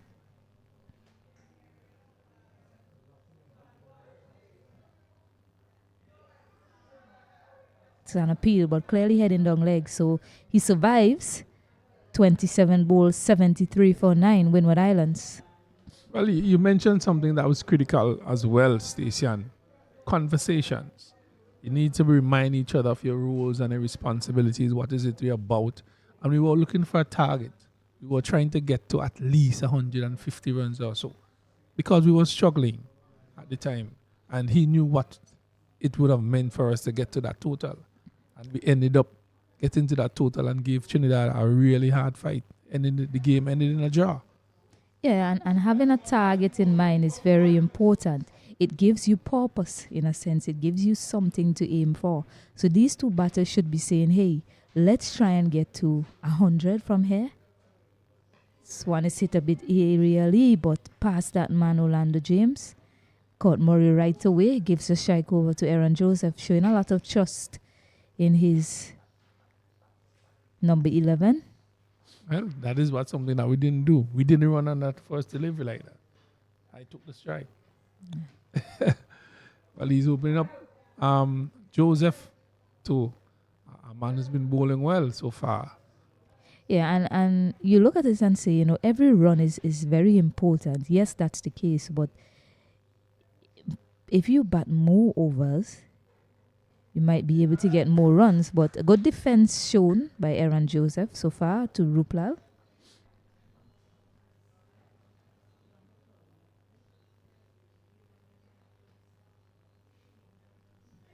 And then decides to go for a big hoik. And that's how I'll describe it. Across the line.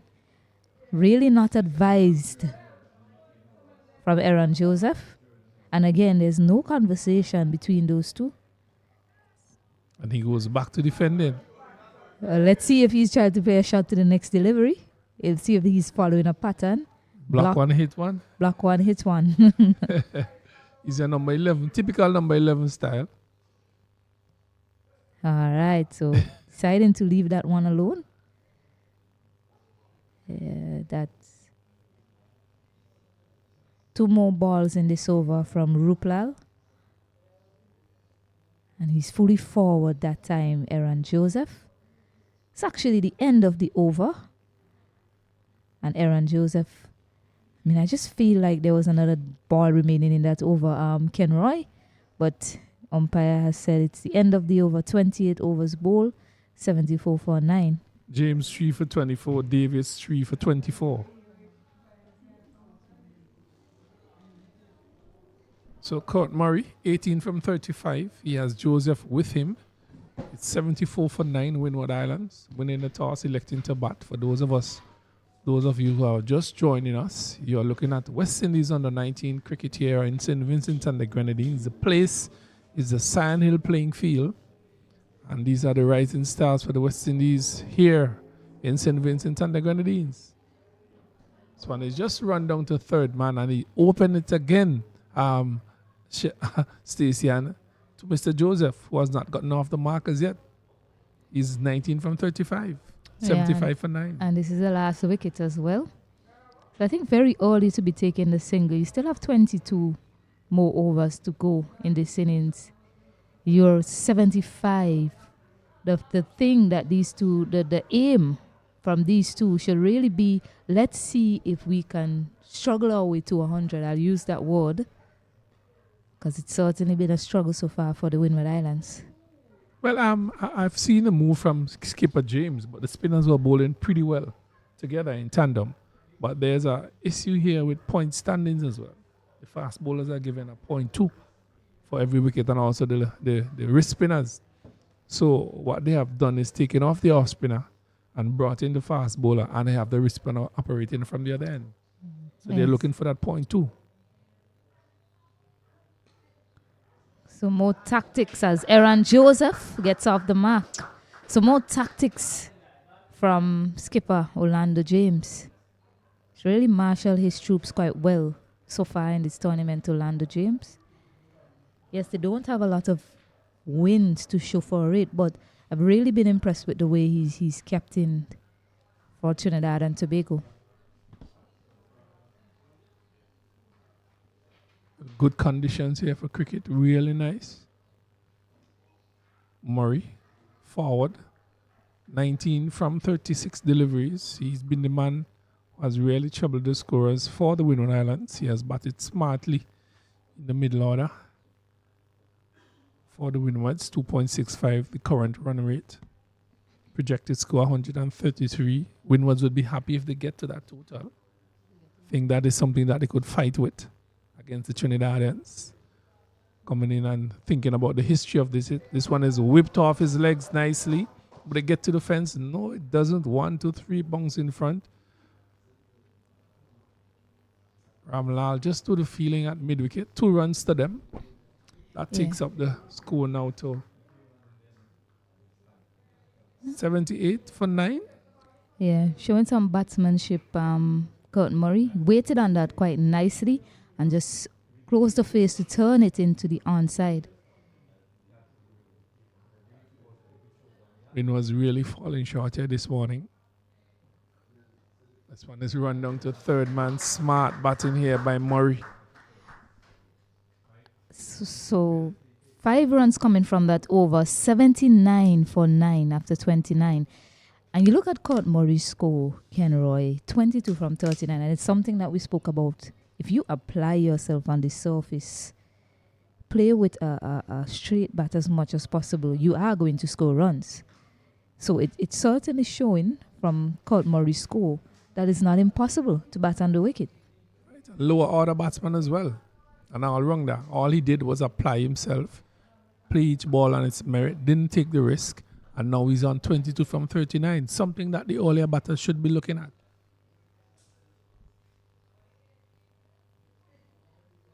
It's a good delivery by Ramlal, sorry. Ruplal, sorry. That name keeps slipping me. Ruplal.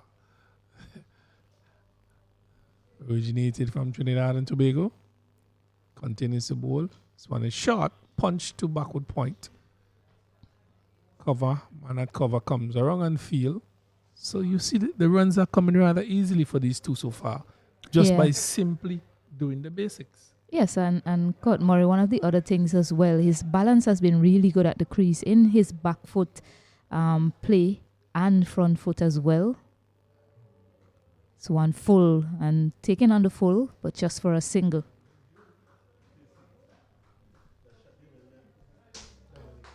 $80 for 9, Winward Islands. Kurt Murray, 23 from 41, sorry. Aaron Joseph has just joined him. He has 2 from 9. Ruplal, 20 runs has scored so far from him. He has picked up 2 wickets. And this is his 9th over. As the singles keep coming, something that they should have been doing earlier. Just picking it off, 1s and 2s. No risk. As easy as that, Stacey.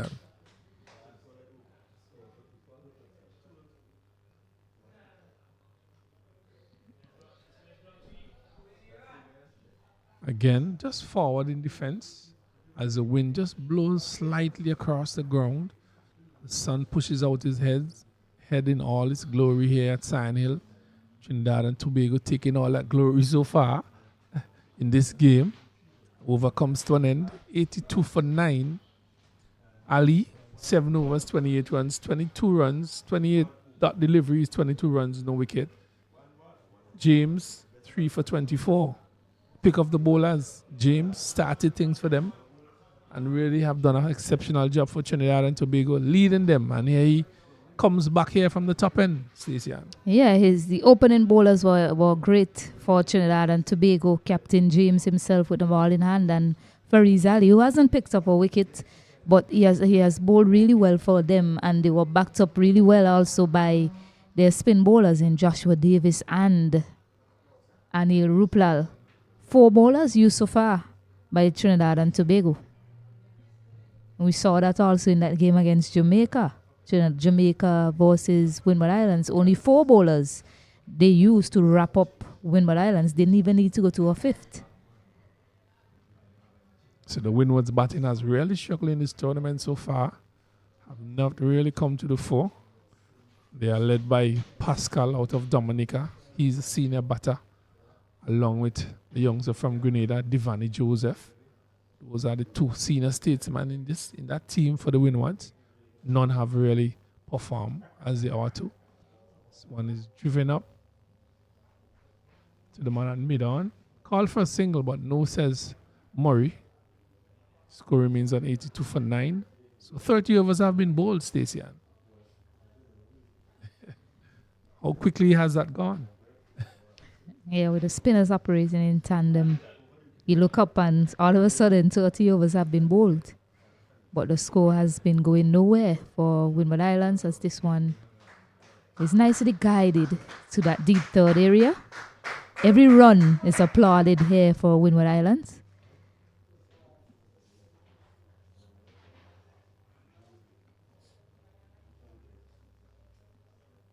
So Trinidad looking to get that final wicket to put the nail in the coffin here for the Windwards. James has been reintroduced by himself. He's the skipper for Trinidad. Joseph has 2 from 11, has done the supporting job with Murray. I think he's going to be in the black hole to Aaron Joseph. No, it's wide down the leg side. A surprising delivery. I thought he was going to go to one of those fuller deliveries which accounted for some of the top order batters this morning. So, James looking for wicket number 4 and wicket number 11 for Trinidad and Tobago. So he runs, he's around the wicket. Joseph seems to be rather comfortable behind that one. From James, hitting a spot just on the off stump, really. So good line and length ball here by James. Skipper James out of Trinidad and Tobago. He's done a really good job with this team so far. The change of bowling, the length they have bowled, the time and so on. This one is down the leg stump. Just turning it. We'll wait for a signal from the umpire if there's any. It's none. So that came off the bat. So another single to Joseph.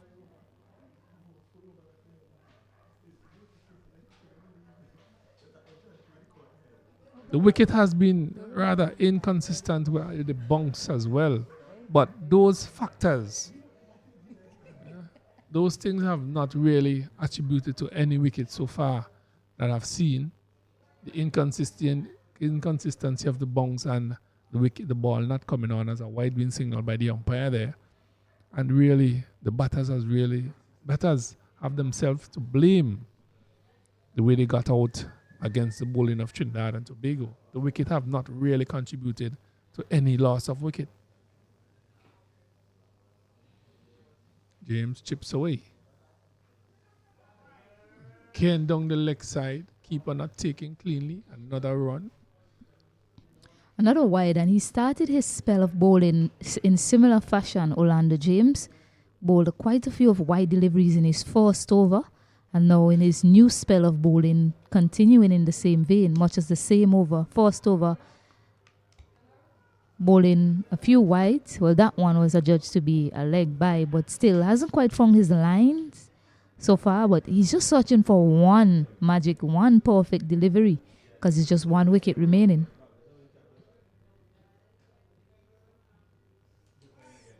Another wide.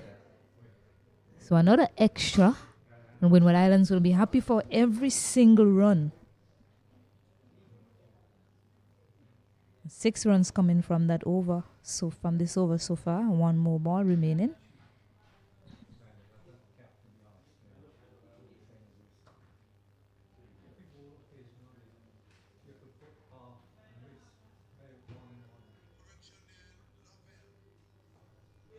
Fully forward there. Full face of the bat presented by Aaron Joseph to end the 31st. Winward Islands 88 for 9.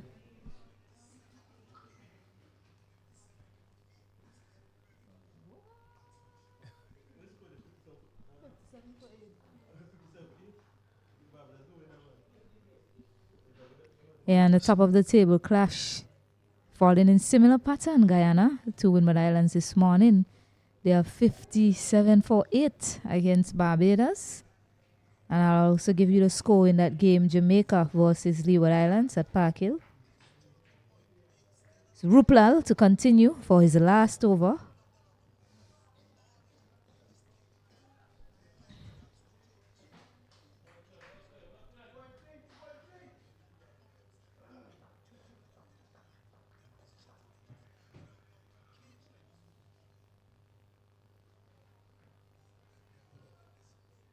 And in that game, Jamaica versus Leeward Islands surpassing their highest score of this tournament so far.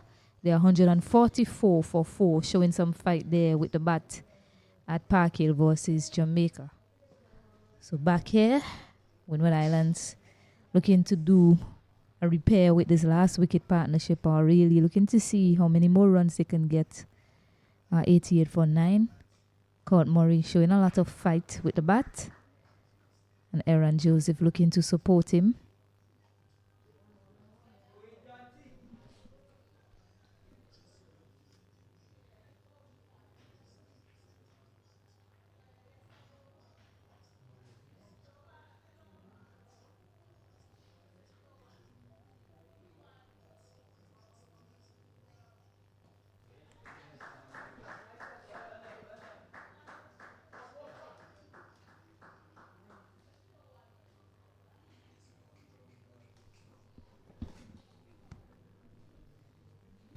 Yeah, so 90 now for 9. So inching closer to 100 runs, Winward Islands.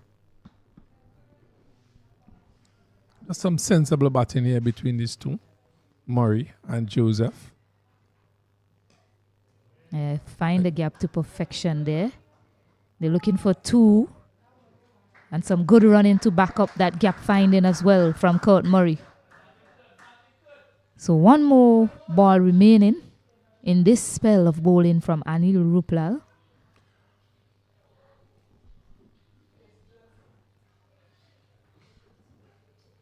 Well, the trend continues, Stacey-Ann. Low scores being chalked up by these teams. But I think getting to 100 here would be a plus for the Winward Islands. Finishes it. Knowing the trend that this tournament has taken so far, getting to 100 would be a bonus for them. Yes, he finishes it with a dot, Anil Ruplan, and finishes on 2 for 25. A spell, I must say, that showed a level of skill beyond his years. The young man, quite proficient in his execution.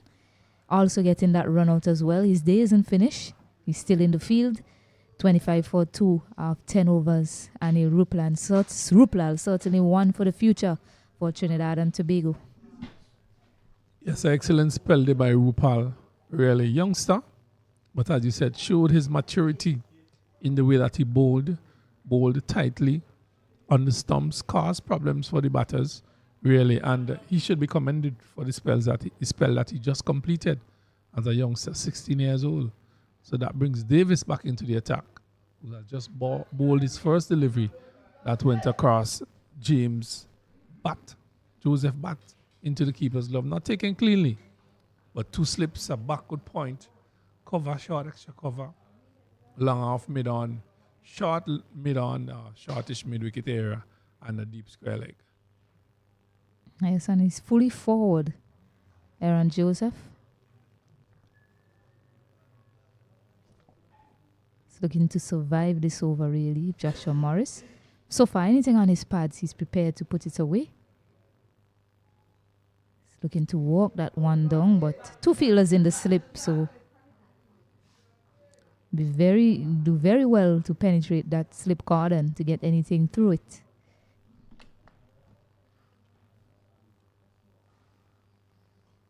I was just going to mention that Davis have just been reintroduced into the attack, but he has bowled flatter and faster so far. We have not seen that flight, that variation from him that we are accustomed to. Yeah, there you go again, right hand cue Ken Roy, a bit flatter. And I mean, yes, they're searching for that last wicket, but you still have to do the things that has been successful for you so far today.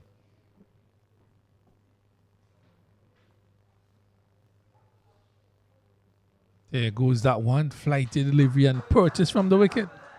Yeah, maiden over to finish, 92 for 9. Don't think Court Murray will mind seeing that. And a left arm spinner in his right. And it's a ground that he performs very well with the ball in hand. Tracking the tournaments over the years, he has performed exceptionally well, particularly at this ground. Yes, he does pretty well in terms of his economy and picking up wickets. But if you had to track through the tournament, I'll probably try to do that at some point in time. I don't mind going through the history and getting the records. I think this is one of his best ground bowling wides, and he'll hope that it will continue today. Of course, it's a new day, a new team. So Andrew Rambaran, left arm spinner, usually seen with the bat in hand, picked up 3 wickets in that last game against Guyana. She did. Starting very full. We haven't seen a lot of conversation between Murray and Aaron Joseph, but so far the communication, well, the understanding seems to be there.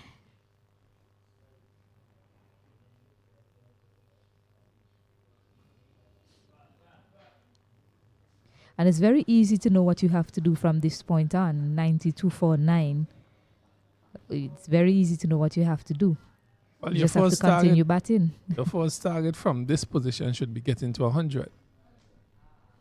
The other 7 runs between both of you should be discussing that. Let's get to 100. Let's get to 100. Yes, that should definitely be the first discussion. And after that, let's talk about something else. Getting beyond. Anything beyond that is bonus for us. So let's get to that 100.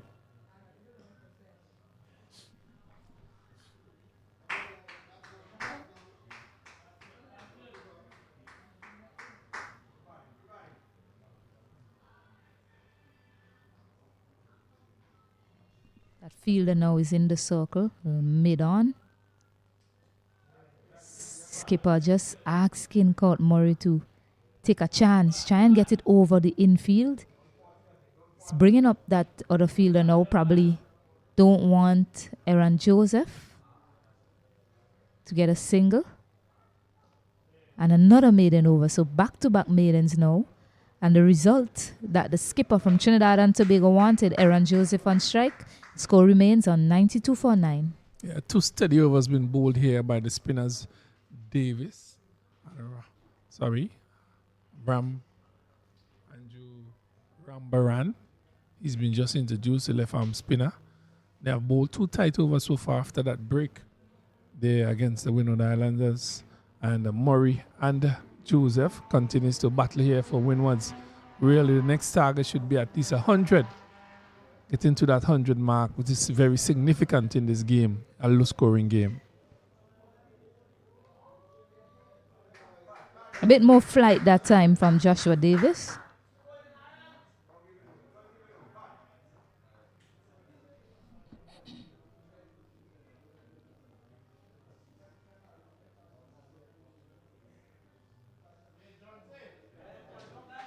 So he heard you, Ken Roy. So far, the 2 deliveries in this over has been much fuller. More air given from Joshua Davis to Aaron Joseph. I said you have to be patient. You have to be patient. Keep bowling your line and your length. Keep bowling in the right areas, and things would work for you. It did this morning, and he has to continue doing that. That one pitched and turned and bounced.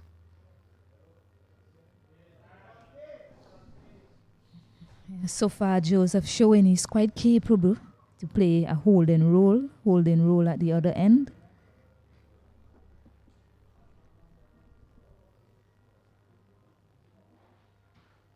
It's not comfortable. Just pull out of that one. Score 92 for 9.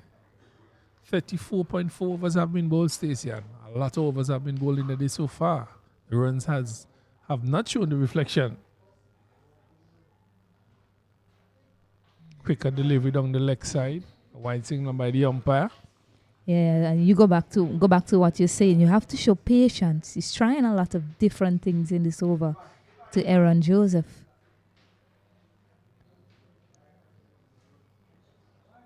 And now Again. 2 wides. He hasn't quite lined up that quicker delivery to the left-handed batter.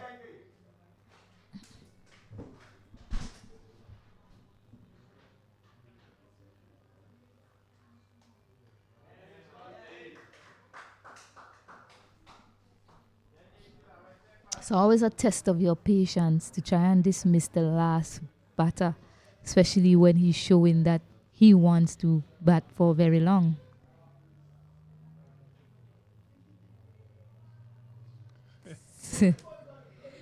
A swing across the line to finish. 2 wides from that over.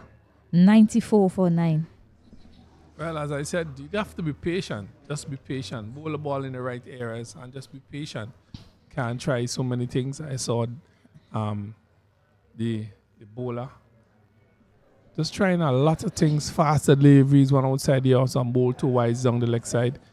You have to go back to what worked for you earlier and really giving the Winward Islands 2 extra runs in that over. 94 for 9. And that was also his 10th over as well, Joshua Davis. Really good execution for the majority of his spell, of his bowling display here today. Used a lot of flight on the ball, got some purchase as well. Picked up 3 wickets. So a really good day for him. Joshua Davis has Rambaran now. The 5th bowler, in fact, for Trinidad and Tobago today. So I guess Windward Islands should say to themselves, this is a win in the context of how the game is going. The 5th bowler has been introduced. It's just all because of patience from these 2 batters being smart about what they're doing. This one is driven in the air. A really big miss by the man at mid-off. That was, to me, a rather simple catch, really. He misjudged it and made a meal out of that one, Stacey. Yeah, he thought he had it covered there, that man at mid-on. Mid-off, rather, to the left-hander. Sorry, I didn't get to see the number on the shirt to see which fielder that was. But he thought he had it covered. Thought it was going to drop right into his lap. But it went over his head at the last moment. Then attempted to jump for it. And Aaron Joseph survives. 96 for 9. Closer to 100 runs, Winward Islands. One of the few blemishes. Oh, this is trouble. This is trouble here. A direct hit, and that's trouble.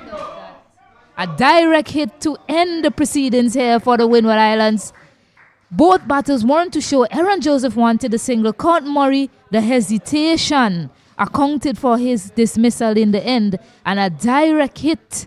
I mean, the feeling has been sublime from Trinidad and Tobago. 2 direct hits resulting in wickets, and the Winward Islands have been wrapped up for 96 runs. Well, communication again between these 2 batters. I just spoke about it a while ago.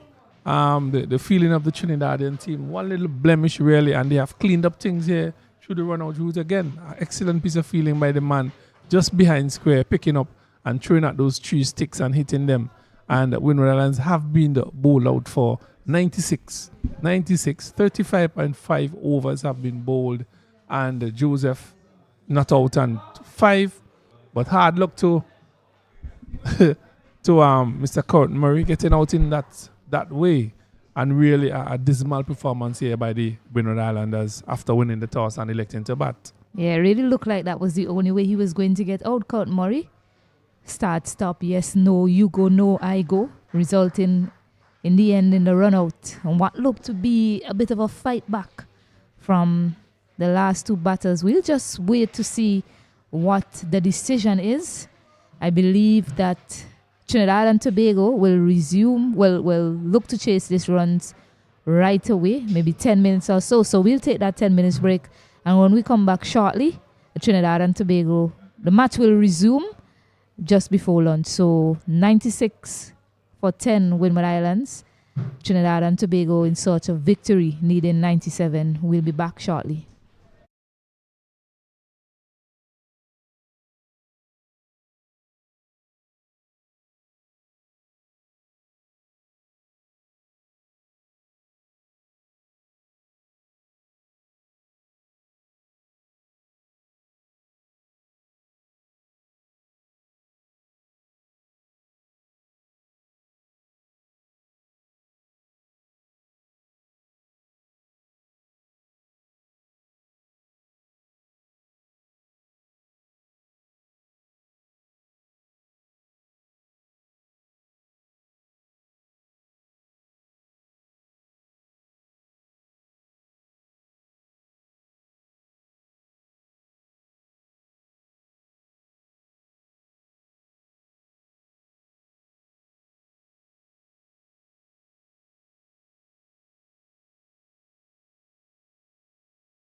So welcome back here.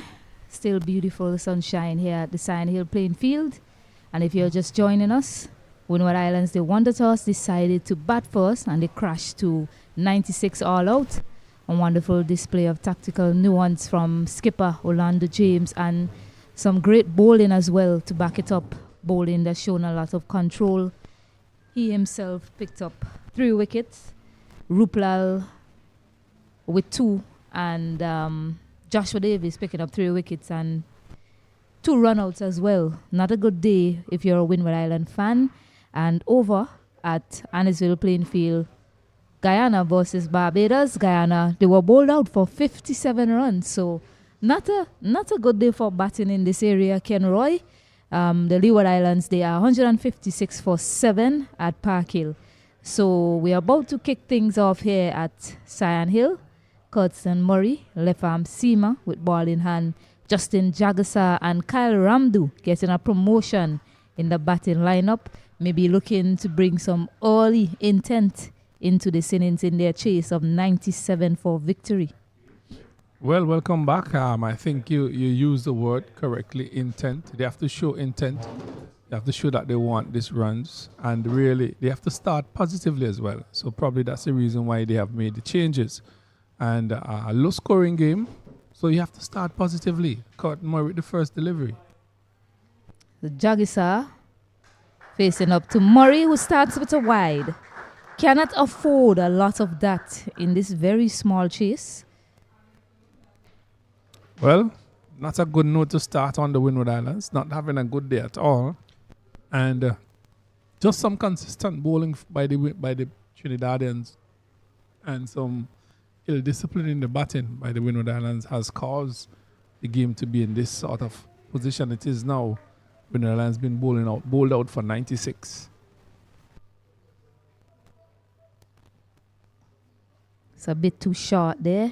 Jagasa gets on top of it and gets a single to open his account. And that's the thing. You don't want to be striving for anything extra on the surface. Curtin Murray is running in really hard and you expect that sort of effort from your youngsters. But bowling on the surface requires finding that line and length early and just continue walking away at it. And that is what the Trinidad and Tobago bowlers did so well. Of course, it was aided by some ill-disciplined batting, I'll say, from a Winward Islands perspective. A number of batters playing across the line, accounting for a number of LBW decisions in this match. So Kyle Ramdu, usual opener Kabir Buddha Singh. It's full, driven, some power to start. You're seeing that aggressive intent very early. It's in the gap as well. So 2 runs from Kyle Ramdu, a left-handed batter. Well, that was in the arc, really, and he just stroked it through covers, picked up 2 easy runs, really. Trinidad starting on a positive note. And just to mention the batting of the Winward Islands, all the Trinidadians did was put the ball in the right area, and they fell prey to that. It wasn't exceptional, just their consistency, and they kept it in that area, and the batters really played across the line and got out. Trinidadians have started positively here as Murray continues to bowl, lifting delivery outside the off stump. Played there by Jagasa. So Ramdu, that is, the left-hander, is 4 without last year at Sand Hill. And we see the trend continues here in this tournament with the low scoring, and really it is not worth really having a discussion about, is it? Really, it is disappointing to talk about it, but we have to talk about it, Stacey. We have to. It is too consistent in this tournament. And not just this tournament, I mean, a number of years as well. I mean, last year, we hardly had teams get into 200. Teams barely get into 100 as well last year. And it really, looking for that run out and overthrow. So another free run here for Trinidad and Tobago. They're up now to 4 without much effort. Well, what is happening there with our cricket, with our young batsmen? That is something we need to look at. How do we address it going forward? We have seen the decay in our batting. We have seen the lapse in the way we play our cricket. Is it that we have moved away from the traditional way of we West Indians and taken the styles of the others? Something that we should have a talk about. You know, our techniques are that of the different nations. And we know we had our flamboyance, we had our different style here in the West Indies. And I think we have lost that somewhat. The Viv Richards, the Brian Lara,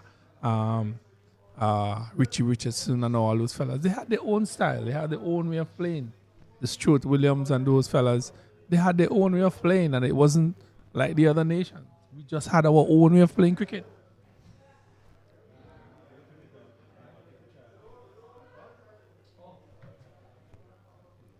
Yeah, it's certainly a conversation that we have had for a number of years in the commentary booth and beyond. As that first over comes to an end, 5 without loss, Trinidad and Tobago. And I mean, we've seen it. We are seeing what's happening. And we still, I still think, of course, West Indies, they're certainly searching for a way to address this problem, because it is not just at the youth level, it's also at the senior level as well. And looking at this display here, throughout the tournament, really, these guys are the future of West Indies cricket. So we have to find a way to address this now. From this level, might probably from a lower level. I mean, if you're looking at the next few years, some of these guys are probably going to be representing West Indies.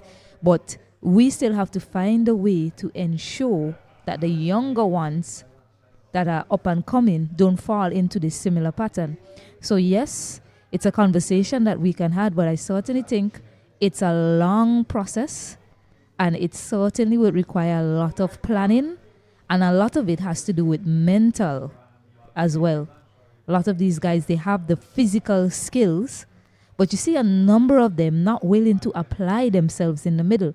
So that tells me that their concentration is not long enough. That's one. This one slap down to mid-off.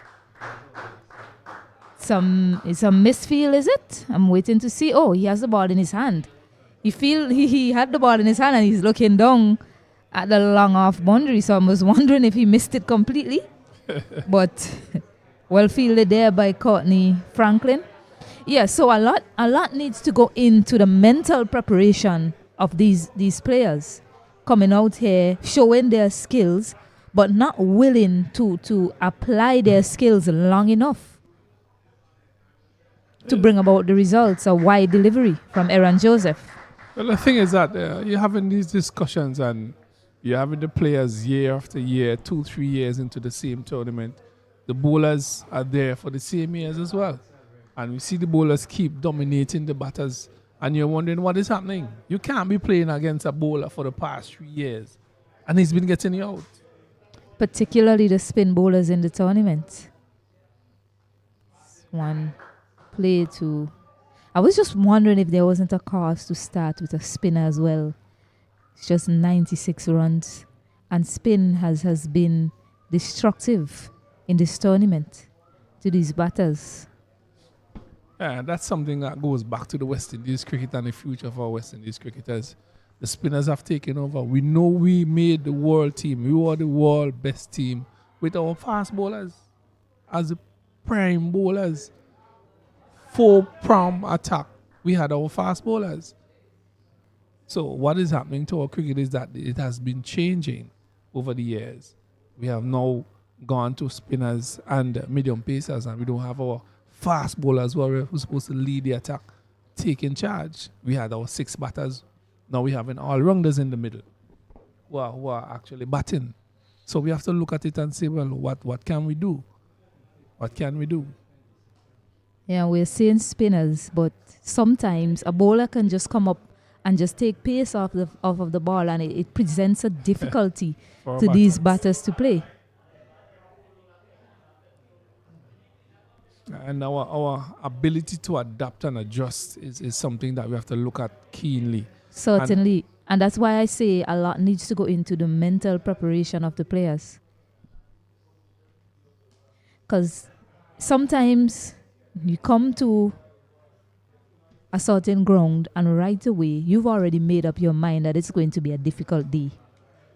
Right away. Some players make up their mind that it's going to be a difficult day for them.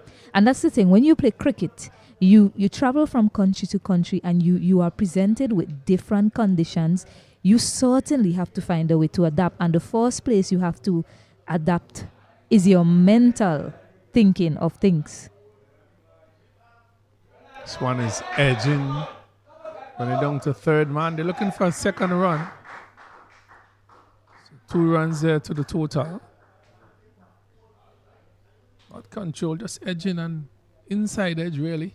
2 runs to the batter. Score moves up by 2 as well. So batting still struggling here on this wicket this year. Even from the Trinidadian perspective here. Yeah, we already spoke about the variable bounce from that end. And Aaron Joseph is not a very tall bowler. So you should expect that the bounce that you're expected to get, it's not going to be there for someone of his height. And the way he operates, he's predominantly full. He doesn't really look to bowl that bouncer.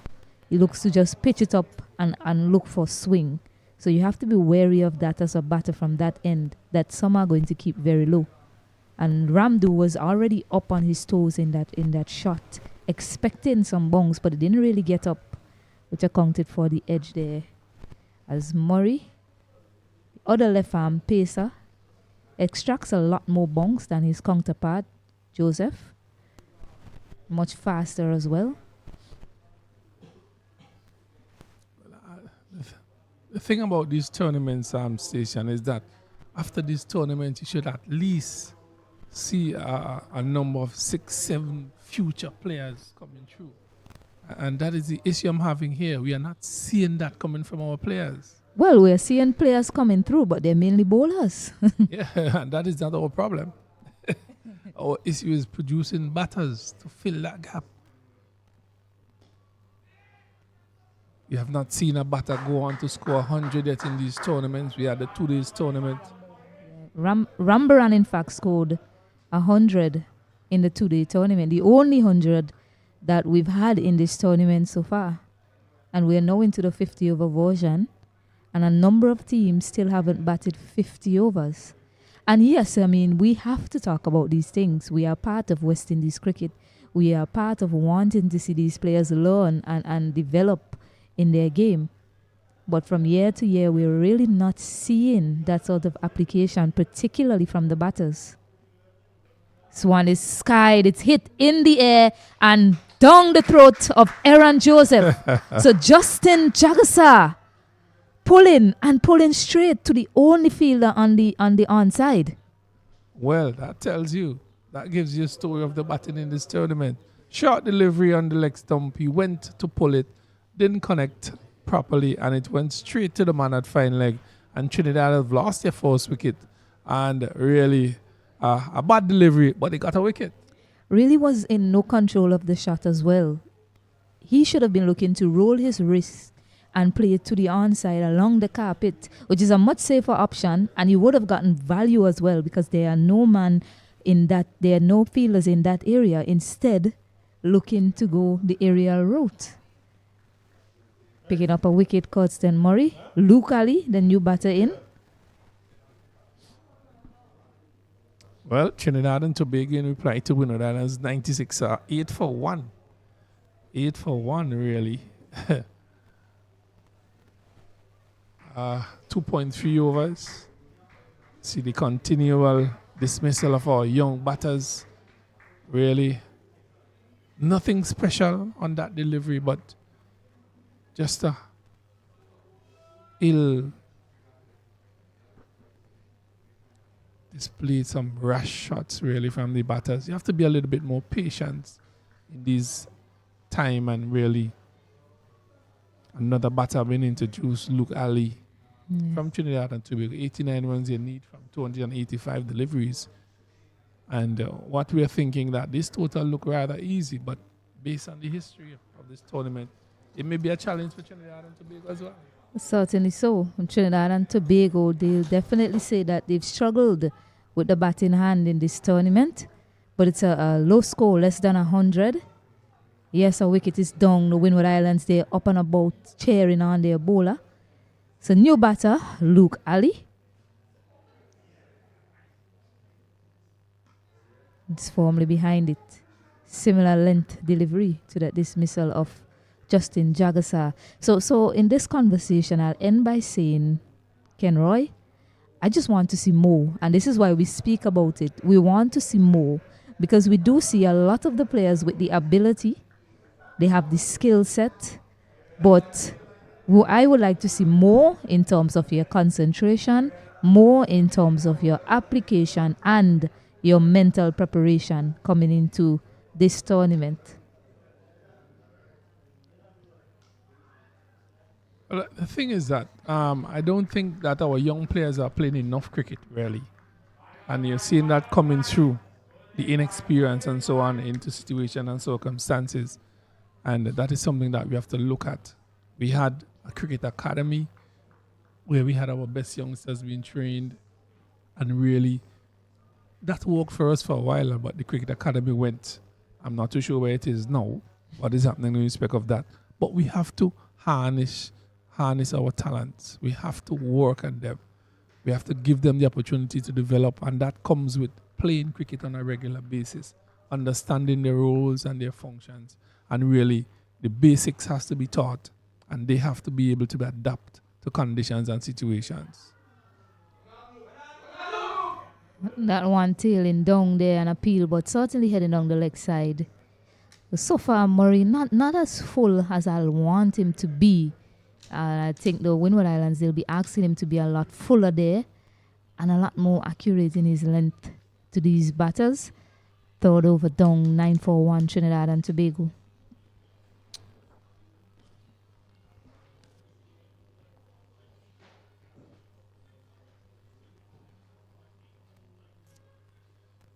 This is the tournament that has produced some really outstanding cricketers for West Indies.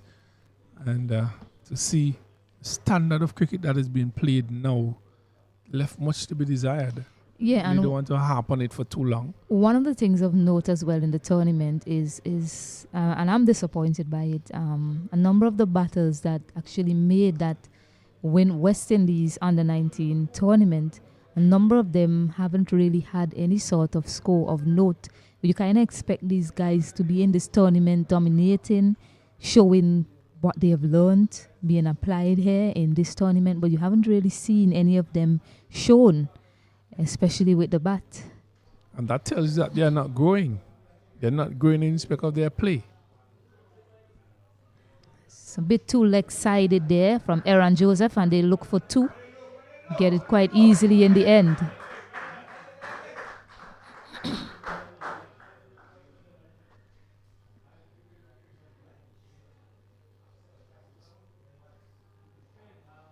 Well, I think there's a few persons selected to identify the talented ones within this group. I think their jobs might be rather difficult to do so.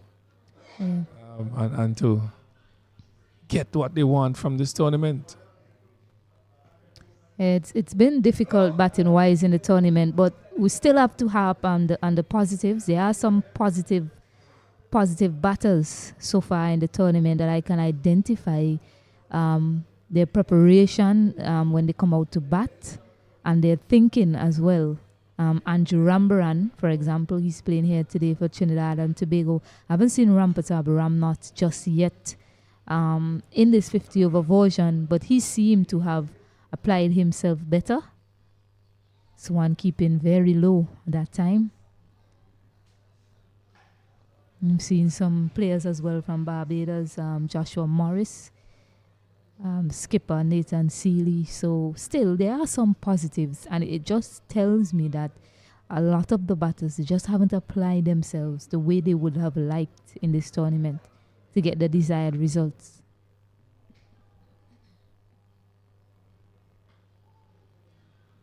Just to continue on the trend there, for instance, a top of the table clash between Guyana and Barbados today. Total 55 all out, 56 all out, 57 all out. Guyana left really much to desire. That should have been a really exciting game, coming into that fifth round of the tournament. Guyana versus Barbados. This one is driven nicely through covers. Picks up another 2 runs. Sluggish outfield somewhat. So the score moves up now to 13. 13 for 1 here. 3.5 overs bowled. Really, Trinidad and Tobago in reply to our Winward Islanders. 96. So Aaron Joseph, he's the bowler. And Luke Ali and Ramdu Kyle. This one is hitting the middle of the bat. Timing the ball nicely is Luke Ali. Yeah, and I must say Luke Ali from that first game against Winward Islands, he looks quite different in his approach. He's getting closer to the pitch of the fuller deliveries, driving much better as well. It's a short inning so far, but from that last game against Barbados and this one as well, it looks a very different player, Ken Roy. I'm telling you, that first game against the Winward Islands, he wasn't getting close to the fuller deliveries.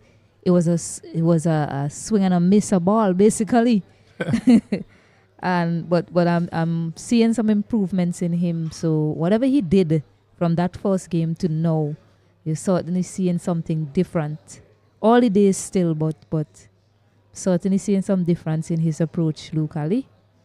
So Murray to Kyle Ramdu.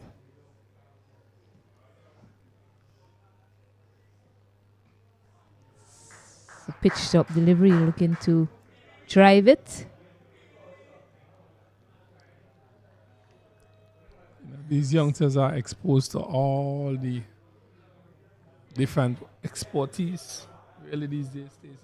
The physiotherapist, the trainer, the coach, the management. You have psychologists. We have everybody on the ground for these youngsters. You have moved to the franchise era. And a lot of monies have been invested in these youngsters. This one is hitting it high. 2 covers into the fence for 4. So a positive looking shot there by Ramdu. Pitched up in his half, and he dealt with it accordingly. Through mid-off into the fence for 4. Yeah, and I expect Ramdu to be positive, especially on anything over pitched like that. He picked the gap to perfection and just showing his power on display here. And I know the type of player that he is. I've seen him come out and bat. And he looks to be that player that takes the positive option always. Cannot be that full to Kyle Ramdu. Or any batter, really.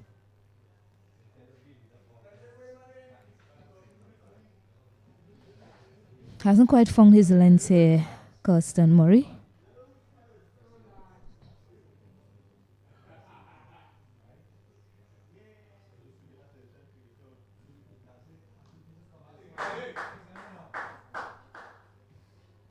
So all it is here in this game for Trinidad and Tobago, 17 for 1. Ramdu is on 9 from 12. Luke Ali, he's on 4 from 9. Kirsten Murray has just bowled 2.3 overs, 9 runs. He picked up the lone wicket so far. And we are locked in battle here. Trinidad and Tobago looking for 97 runs to win this, the 5th round of the West Indies under 19 Rising Stars 50 overs tournament being held and played here in St. Vincent and the Grenadines. The gem of the Antilles. A lovely day for cricket, really. The sun is out in all its glory. Nice cooling breeze across the playing field. I want to shout out to all the parents who made the journey across to St. Vincent and the Grenadines. Those from Barbados, those from Trinidad, those from Guyana, and all the other countries. I think I saw a couple of parents from the Winward Islands as well. There's an appeal here. Stifled one anyway. They scamper through for a run. I'm not seeing no signal from the umpire, so that hit the bat as well. So played on, another run. Yeah, and while you're talking about parents, I must give a special shout out to Kevin Gassie's parents who made the trip up here despite their son being injured and wasn't able to take part in this tournament.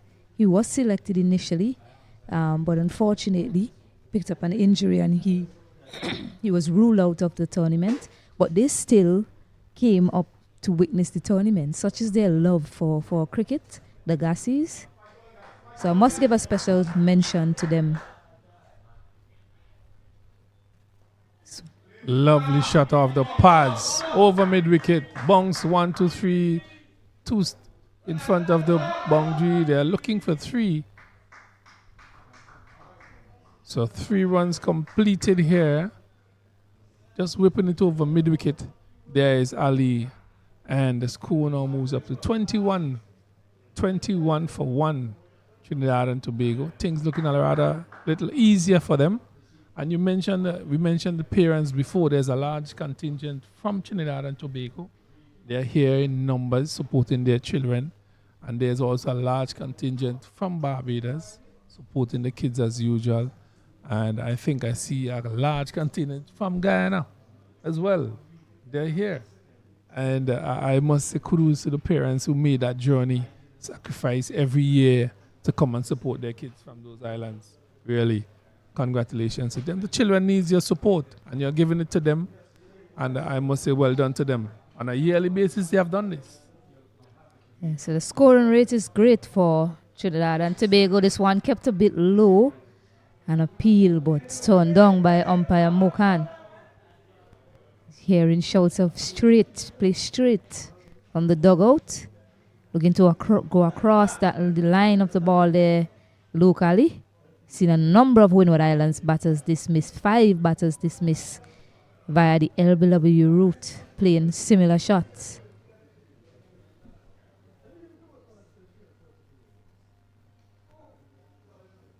So that's better there from Luke Ali. Forward and presenting the full face of the bat. So I was saying the scoring rate is really good for Trinidad and Tobago. They're in no hurry, just 96 runs needed. And they already have 21 of those, although they have 1 wicket down. So quite comfortable so far for Trinidad and Tobago. More runs. Yes, this one is hitting through. It looked like he wanted to get it through mid wicket, but the ball hitting the outer portion of the bat, the splice really, and going to a backward point, he picks up a single. As we spoke about the horizontal bat, really, the shot close in the face, and we see the batsmen continue to do that here, Stacey, and 22 for 1. It won't be long before you see spin introduced into the attack, I believe. 3 spinners to choose from in this lineup. You have Kurt Murray, Lee John, Angelani Joseph, the leg spinner.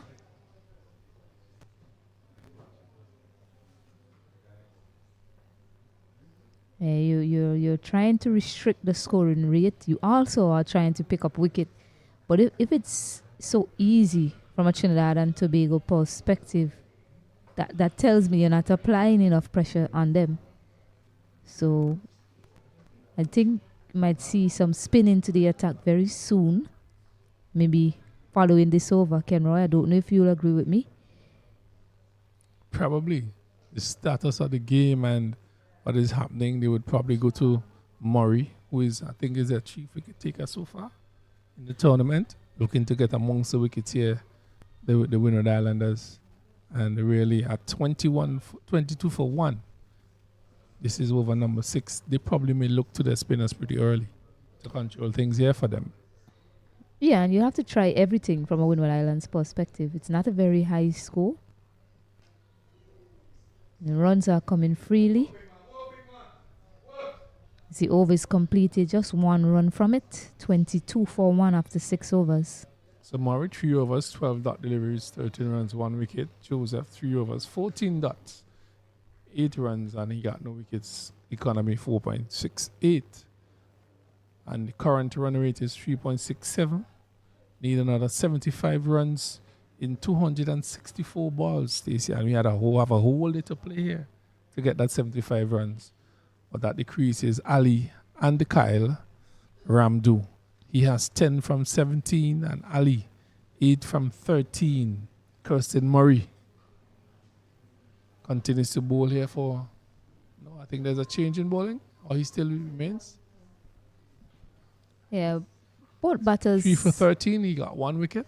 Yeah, he picked up that wicket of Jagasar, but both batters so far look quite comfortable at the crease, showing a good technique, showing a good approach in trying to get these 97 runs so far for Trinidad and Tobago. Murray from the Spice Isle of Grenada.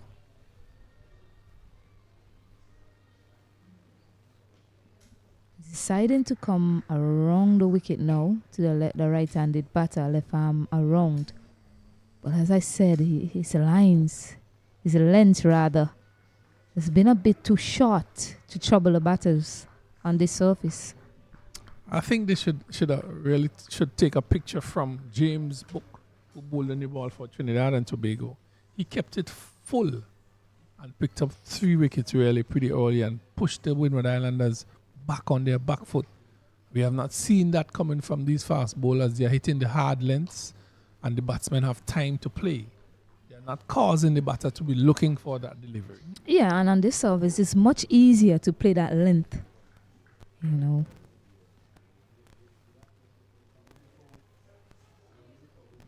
So Ali, he's 8 from 15 and Ramdu, 10 from 17.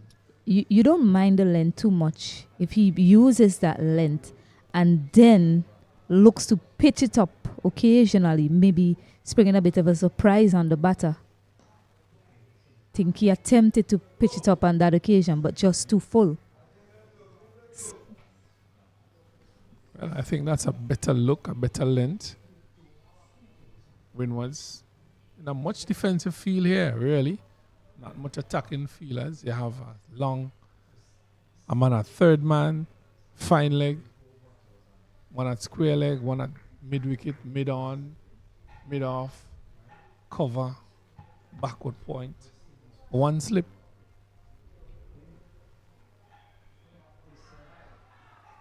There's a loud appeal. So Murray picks up wicket number 2, looking to turn that delivery, hitting the edge and went into the keeper's glove, and he has gone out caught wicket keeper. There he is pitching, looking to, no, that's LBW, bounce in front of that, and another wicket goes through the LBW route. He is out LBW. Murray picking up wicket number 2. Trinidad and Tobago 22 for 2. LBW to Murray. Yes, and that's what we've been saying, that fuller length, get it up there. That is the length on this surface that you need to be bowling. So finally, Kirsten Murray able to land it in the right area and right away, successful. So Luke Ali has to go back, and again, that horizontal bat coming into play. You know, not presenting the full face of the bat. Batters, really, all in my innings, all in the innings I've been taught to pick up my first 20-25 runs hitting the ball straight. Players are playing across the line. The wicket is not conducive to that. Trinidad has now gotten 22 runs. They have lost 2 wickets in a quest to get to this 97. We spoke about the tournament and how it's been played and how difficult it has been for the batters to score runs in this tournament. And really, Windwards have picked up 2 very crucial wickets here. 6 overs bowled. And that brings Joshua Davis into the crease with Ramdu. Trinidad 22 for 2. So now it's a case of Kirsten Murray just being consistent right there to these batters. So Joshua Davis now picked up 3 wickets earlier. Some work to do now with the bat in hand. Him along with Kyle Ramdu at the other end.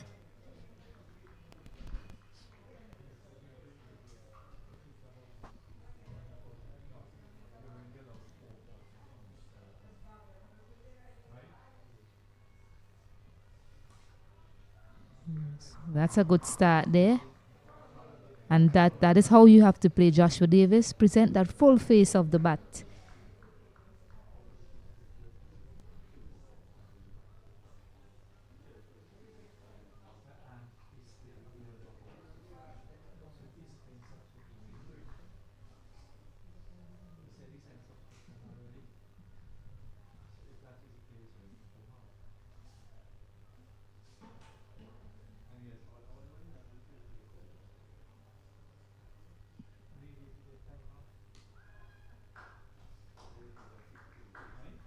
solidly behind that one is Davis. So 2 good deliveries there from Murray to finish that over. Successful over for him, picking up that wicket of Ali. So Trinidad and Tobago, 22 for 2, 7 overs bowled. Stacey, and batters continue to fail here in this tournament. 75 runs they get from 258 balls. Yeah, so the captain is persisting with his seamers. We don't mind that too much if they can land the deliveries in the right areas that is required on the surface. Murray, he was given another over and he delivered. Got it spot on with his length. Yes, we were calling for a spinner, and that's because the lengths were all wrong to begin with. So Murray spot on with his length. Joseph needs to replicate that from the other end. Much better length. That's a fuller delivery. Brings him on the front foot. That's Joshua Davis. And really, that's the length he should be bowling. Testing the batsman. Ask him to play wicket to wicket. Because of the wicket itself, you have to bowl those other lengths.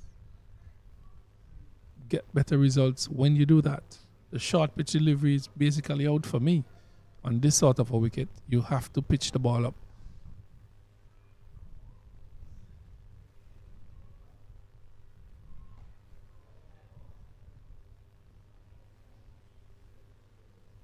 So we have not seen any grey clouds today, really. All those clouds have disappeared. Had some early morning shower. And we have not seen any sight of that for today. Lovely. And really, it's an excellent day for cricket here.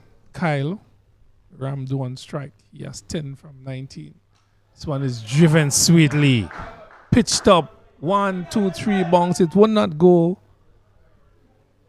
because of that sluggish outfield. But that was a lovely shot there by Ramdu. Pitched up and he drove it over the head of the men at mid-off and mid-on, bisecting both of them. But because of the outfield, he only got 2 runs. In fact, he actually got 1. But a really good option from Ramdu. He has power. He has strength. He's a strong guy. But he held his shape so beautifully in the execution of that shot. It was really unfortunate that he wasn't able to go to the boundary just because of the sluggish nature of the outfield.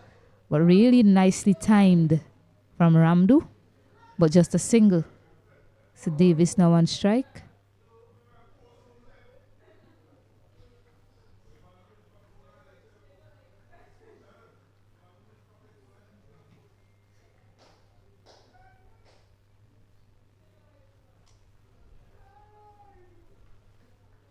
So the basics really not being applied here by Ramdu. Stroke the ball, look for your runs, allow the umpires to make those decisions. Stayed in that pose for a pretty long time, only ending up getting 1 run really. Should already assess the wicket and assess the conditions. You have to be smart about these things when you're playing cricket. The ball is not traveling to the boundary. You have to run your runs. Good bowling here by Joseph. Just asking a lot of Davis here. Right on the money. Davis seems to be half-cocked, really. If he miss, that could be danger for him and Trinidad and Tobago. So good thinking here by Joseph, keeping him in that era, the uncertainty, the era of uncertainty, just on that length. Again, just in that area. So that brings the over to an end. At that over, end of that over, Trinidad and Tobago here at Sion Hill in reply to Winward Islands 96. They are 23 for 2 in 8 overs. Not forgetting as well, Stacey, and that lunch is somewhere around the corner. I'm not too sure what time lunch has been stated for.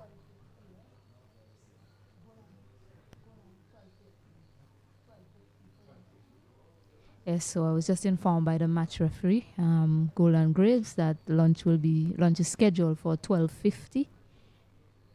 So just about 8 more minutes before they get to lunch. So that will be the first mission for these two, Ramdu and Joshua Davis. Let's get safely to lunch and then press on after.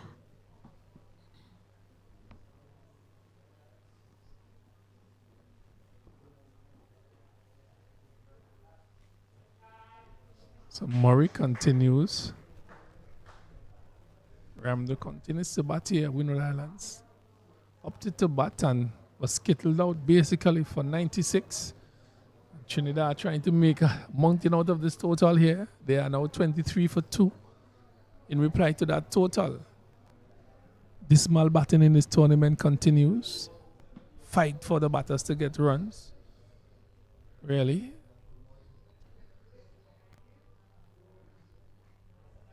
Again, Murray's on that line and length. He has a packed offside field, one slip. Third man, fine leg. Mid-on. Short mid-on itself. Mid-off. So he's back on that hard length, Stacey. That's what I said. If he's going to operate on that length, we at least want to see him getting one a bit fuller, touch fuller to the batters. So if that's it, if that's his modus operandi, there you go. He got that one fuller. Hit uppishly, a direct hit, but safe in the end. So I guess that's his modus operandi. Just get that length delivery into the surface, kind of push the player back, and then try to pitch it up.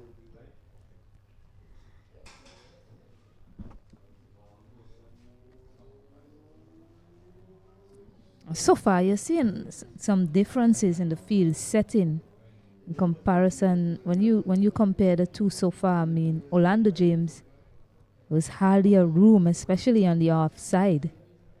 A lot of players around the bat, two slip, a gully. Players really close in the circle as well, looking for any opportunity for a catch.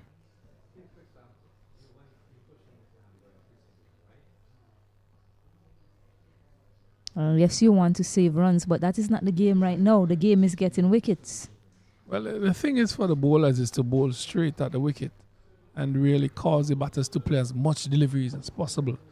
It's a small total, and you ought to have a device plan in respect of how do you approach this and how the wicket is playing. Really, it is best that you pitch the ball up, keep it wicket to wicket, and keep things rather simple. It's better bowling there by Murray.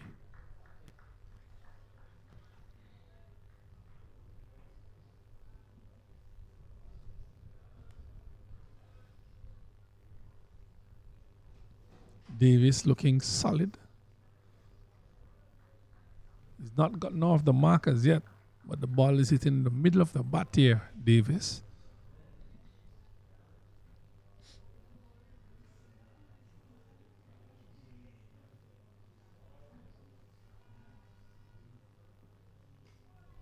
Again, that one is just keeping a trifle low as Davis presents a full face of the bat, not trying to work it on the onside, but play it with a straight bat. 25 for 2.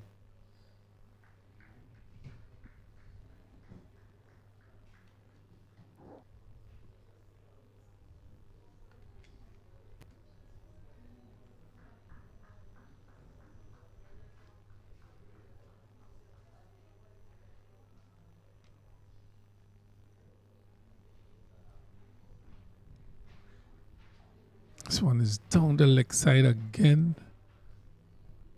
No signal from the umpire this time. So that's the end of the over. 25 for 2. 2.78 is the current run rate. And just to let you know, Justin, he was out for 1. And at the crease is Ramdo, he's on 12. And also with Kyle, Ramdo, he has 12. And Davis is yet to get off the mark. He has batted 8 deliveries so far, and the Windwards have been skittled out really for 96, and Trinidad in reply to that 96 at 25 for 2, as there's another change in bowling here for the Winward Islands. Right down fast bowler Franklin will be operating from the old airport end, E.T. Joshua Airport end. He will be bowling to Ramdo, who's on strike with Trinidad and Tobago, 25 for 2. Yeah, and just an update in the game, the top of the table clash between Guyana and Barbados. Guyana dismissed for 58. Barbados already victorious, 61 for 1 after 7 overs. Well, a positive start for Barbados, really, and that's how you approach a small total. Really, you take advantage of your power play and really get into it. And Barbados have played good cricket in the tournament, and they have done that for the loss of 1 wicket. Kudos to them.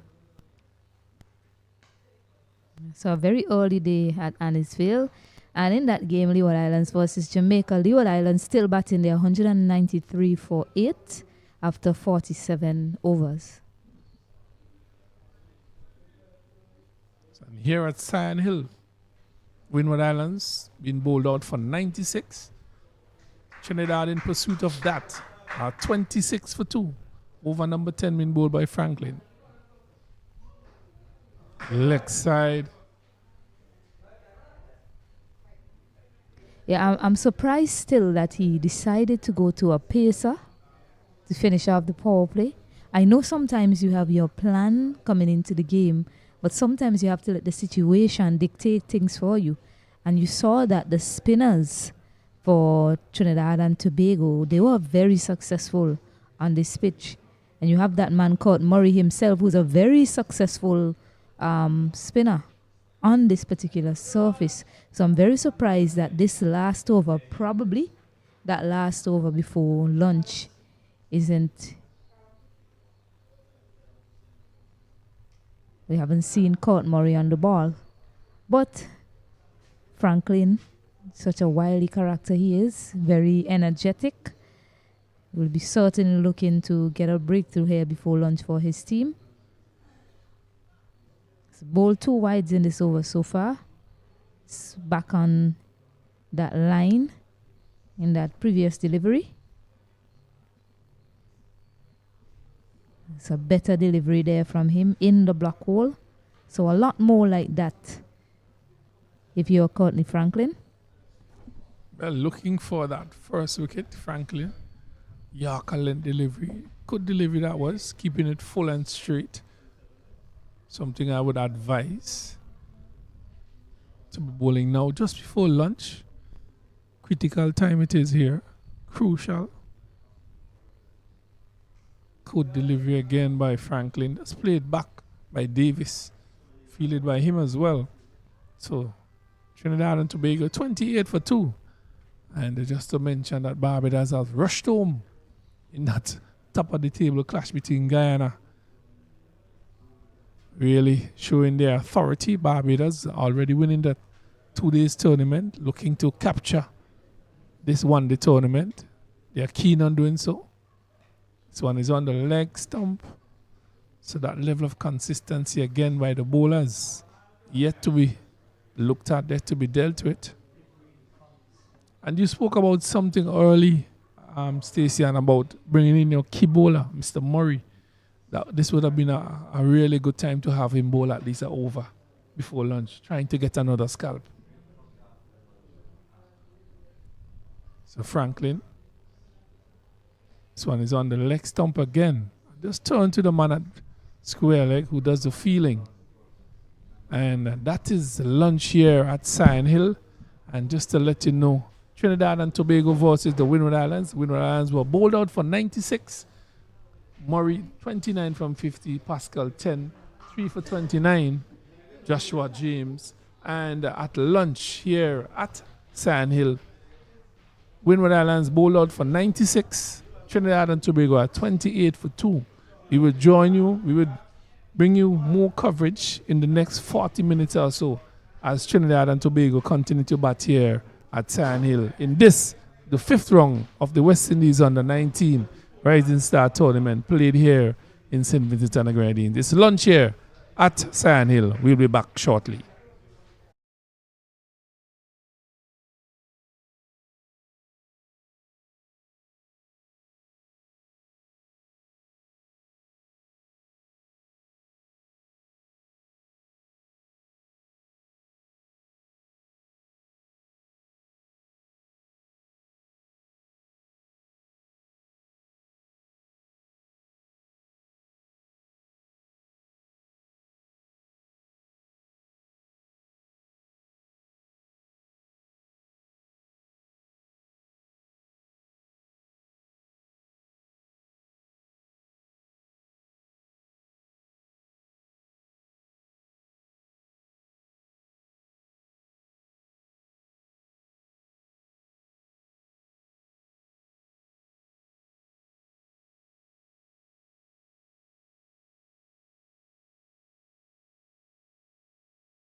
Hello and good afternoon. Welcome back to Sand Hill Playing Field. Action between Winward Islands and Trinidad and Tobago. We're back now after lunch. The situation of the game so far. Winward Islands, they won the toss, decided to have a bat first. Didn't prove to be such a good decision this morning as they were bowled out for 96. Trinidad in reply, they are 28 for 2, needing 69 more runs for victory.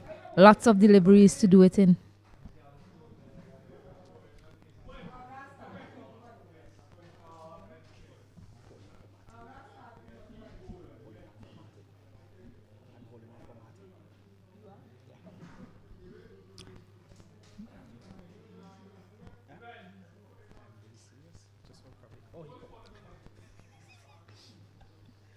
Yeah, so we've been asking for it. We've been asking to see spin against these two. And Kurt Murray, the man who we've been calling for, has the ball in hand. Left arm spin. So Murray to Ramdu. Right away full and an appeal. Still appealing.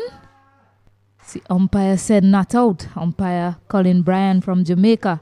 So right away he's full. That sort of length has caused a lot of problems to batters in this match today. I think they're appealing for a caught behind.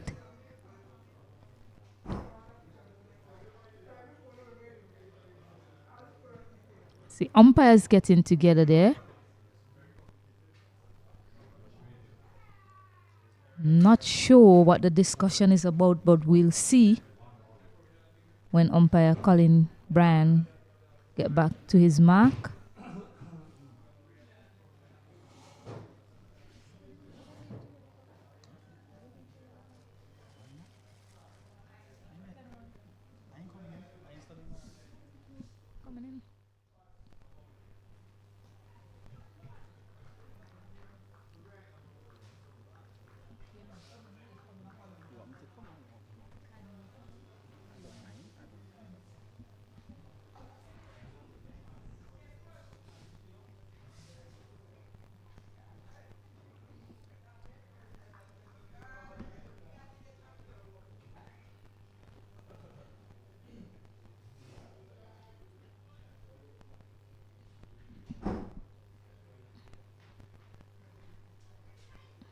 Keeping low on that occasion, Kurt Murray.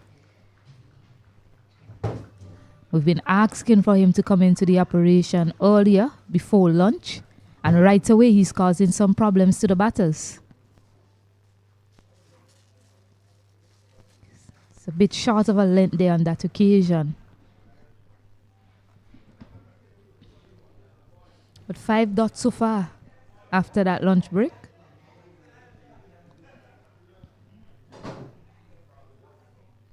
Swan, he's latched onto that one, and the display of power from Kyle Ramdu coming at the last ball of the over to pick up 6 runs on that occasion.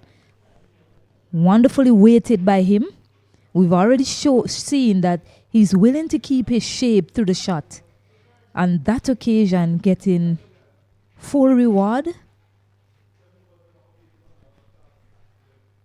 And 6 runs to end that Kurt Murray over. Was good up until that one. So Kenroy Martin, how was lunch, Kenroy? Still having lunch this year. But a very good shot to finish you over there from Ramdu. Good start for Trinidad and Tobago after the break.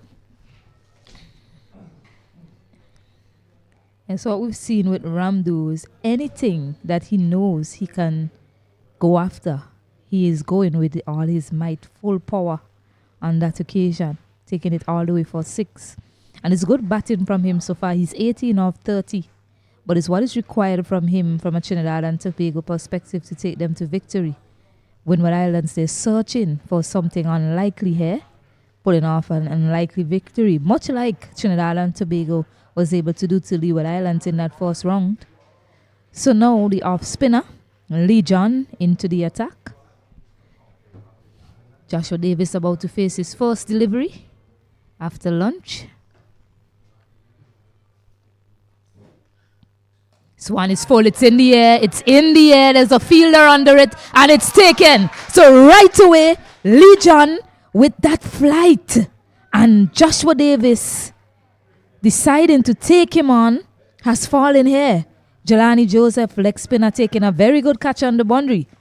So right away after lunch, a third wicket goes. Well, Trinidad and Tobago fall into deeper trouble here at 34 for 3 now. Really losing a wicket just after the break, and really, Stacey, and this 96 seems to be a very hard or challenging total for them to get here. And 34 for 3. We were asking for the spinners to come into the attack just to see a point of difference, a change in the pace to these batters. And right away, Lee John into the attack. Flighted delivery. Joshua Davis deciding to take him on. The only man on the onside boundary taking a really good catch. So the new batter, Xavier Budasing, usually an opener, is coming in at number 5 today. Yes, and that is what will be required from a spinner's point of view here on the surface. He needs to operate similarly to Joshua Davis at this end. Accounted for his wicket as well. Flight, guile. Now he has 2 left-handers in his sight, Lee John.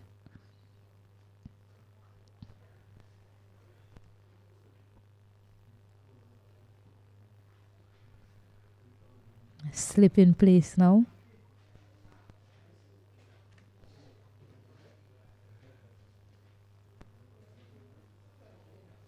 All fielders inside of the circle as well.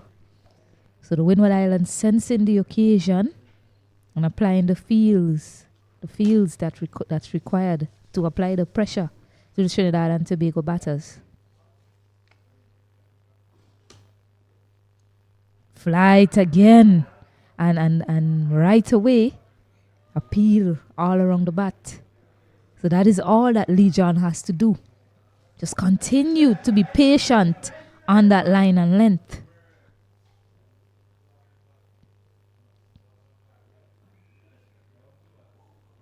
And again, once more.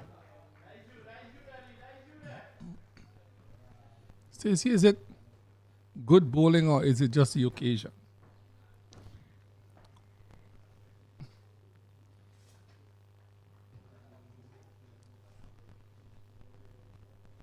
One is a very full delivery. Maybe use of the feet there. Probably would have seen him getting some runs.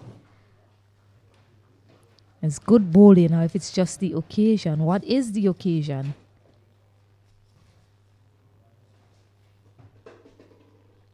Very full as edge, but just falling short of the skipper, Pascal. We've already made mention of the fact that slow bowling has gotten the best results in this tournament so far. And we're just seeing a trend continue.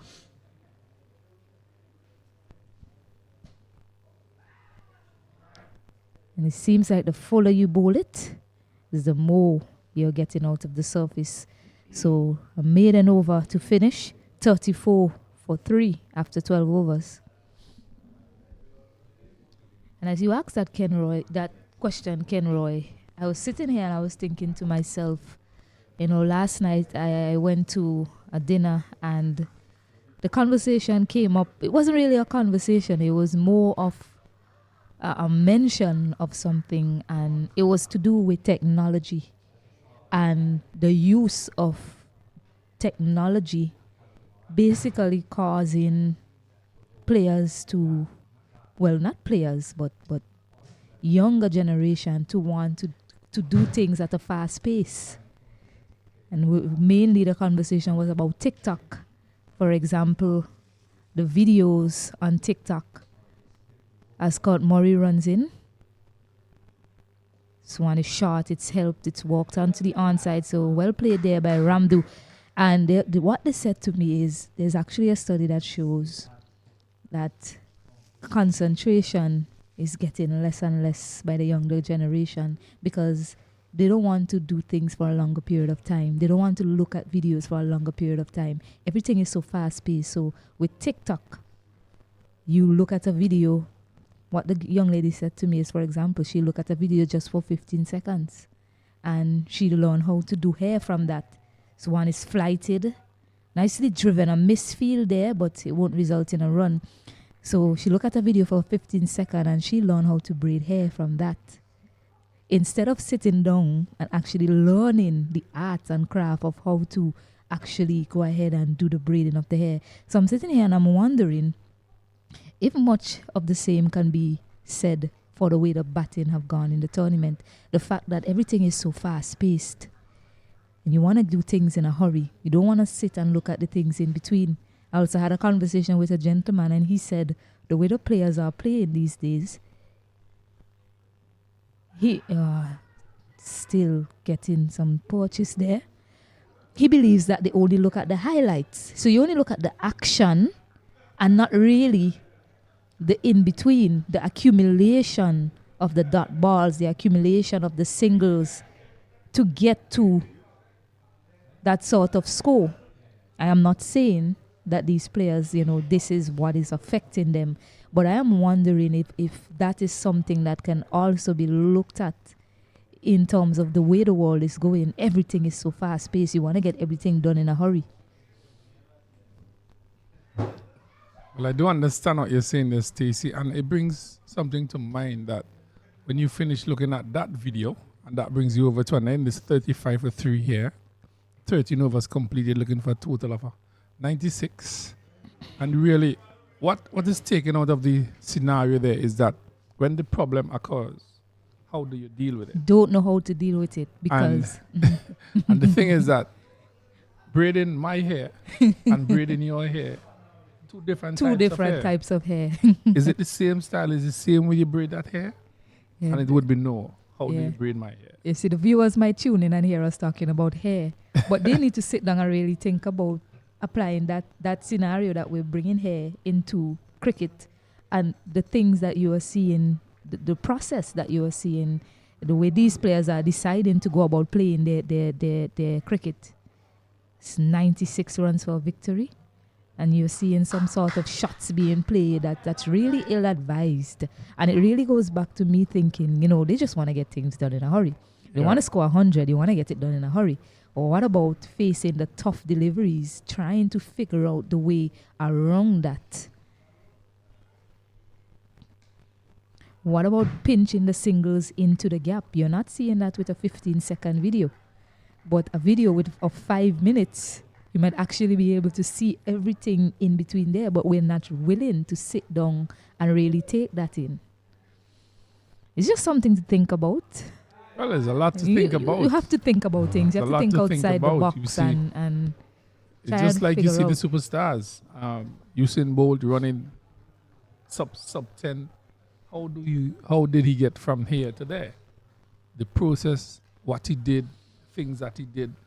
You're not seeing that on a YouTube video. You're seeing him getting from one point to the other in 9 seconds. In 9 seconds. But the work behind the scene, you're not seeing that. Exactly. And that is what needs to be implemented. The behind the scenes. How do you get from point A to point B? Not in 15 seconds, not in 10 seconds, but 50 overs. That's basically the point that we're trying to drive home. It's a wide delivery. And it goes to batters and bowlers alike. You have 10 overs to bowl. You found a spot that's troubling the batters. Stay there. Why don't we just try to stay there? It might be tough, but just try to stay there. Walk away at that spot. He's not scoring off you. Walk away at that spot. It's just something to think about, Kenroy. Players these days get bored rather easily as well. That is the reason why everything's not done quickly enough. They get bored. So if you're not scoring, then they become bored and they do something unorthodox and it brings their demise. So a single to finish that over, 2 from it, a wide and a single, 37 for 3. Yeah, point taken indeed. I mean, we ourselves, we sit down and sometimes you're looking at a movie and because you can speed it up, you get to the action point of the movie. You want to do that. You just decide, I don't want to get to the build up. I don't want to hear what they're saying. I want to see the action. But the important thing is that what caused them to go to the action? Exactly. What made them do what they did? And these are the things that we're looking for from our cricketers, how to solve the problems. Solving how the problem. Get out of the situation. How to bat my way out of the situation. How to bowl my way out of the situation. And it doesn't come by just a video. You have to learn it. Yeah. Go through the process. Right. So applying that now to cricket, you cannot score 96 runs in 1 over. You're going to take more overs. Well, you can by way of some really, really terrible bowling. Lots of no balls and extras, of course. Quick single taken. But there you see, more like that. You can score 96 runs by playing the situation of the game. Yes. Not just in 1 or 2 overs. So it really doesn't do you justice to come out and try to blast your way to 96 runs unless the bowling is there. Just take your time and work out the situation. Figure out a way to solve the bowling that might be good in the moment.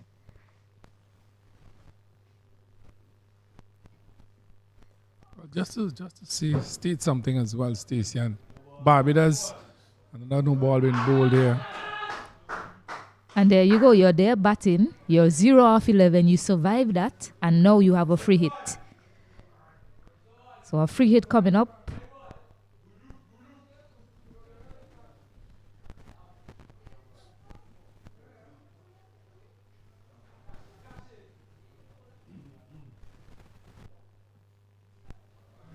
And a wide delivery. He's trying to bowl it very flat and fast. His direction was off there. Caught Murray.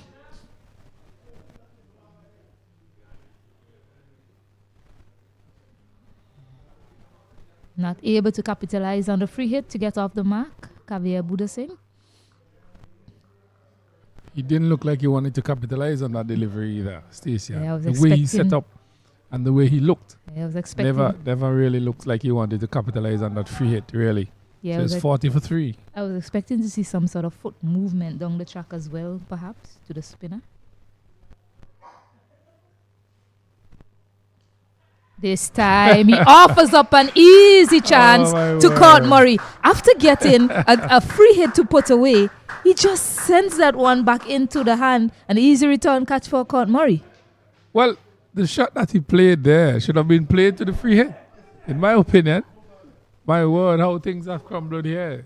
Trinidad and Tobago 40 for 3. My word. Looking to attack that delivery. Easy catch to Court Murray. And they have lost another wicket, Trinidad and Tobago. Making this 96 look like a mountain here, Stacey. It really shouldn't. That delivery was nowhere near the pitch of the ball. It hit high up on his bat. Easiest of return catches to Court Murray. Really in no position to play that shot, but he felt as if he was under pressure because he hadn't scored. He didn't get off the mark with that free hit, didn't capitalize on it, and then he just decided he was going to throw his hands at that one. Really ill-advised, and now a 4th wicket goes down. So I hope the viewers get what we were saying when we use that comparison of wanting to do everything at a quick pace, not willing to go through the processes of doing it the harder way. Which this is looking pretty hard at the moment. Look 40 at it, Stacey. You got to free hit the ball before. You had all opportunity to spank the ball, hit it out of the park, hit it in the air where you want to do. You missed it completely. Wrapped you on your pad. You didn't make a fuss out of that. A delivery that wasn't there now, you could lose your wicket and then you take the chance and get out. How does that add up? How does it add up to the cricket? And these are the questions we keep asking. How our players are thinking in situations and circumstances. How are they thinking? Are they thinking critically? I don't think that just happened there, Stacey. Well, a new batter is Fariz Ali. Quite surprising. A bit of a promotion ahead of Andrew Rambaran, who usually walks in this position. Fariz Ali, what I've seen of him, he's played spin quite well. in this tournament so far for Rizali. Very decisive as to when to get on the front foot and the back foot. And there you go, a spot on the front foot on that occasion. So I think 2 slips in play now. The skipper, the team, Trinidad and Tobago, just asking him to just be a support act to Kyle Ramdu. Back foot that time.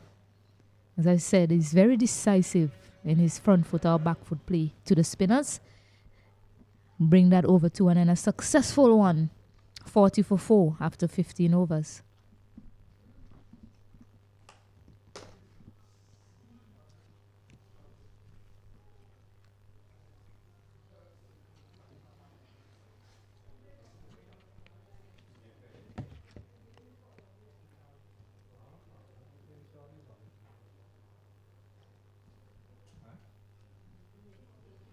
So the spinners have done the trick here for the Winward Islands so far. Thought they would have introduced it before lunch. They didn't, but it has worked for them. They have picked up 2 wickets so far just after the break and has put Trinidad under some tremendous pressure here.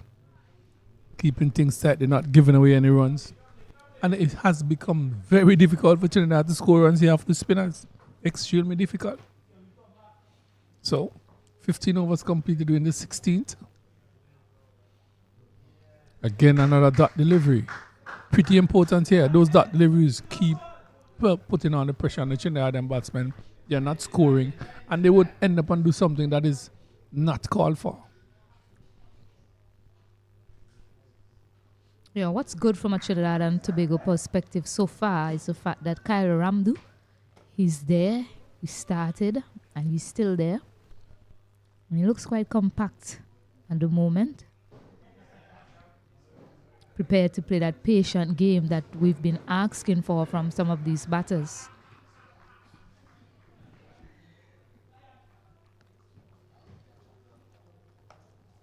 And this is Stacey. He looks like the difference between Trinidad winning this game and actually losing this game.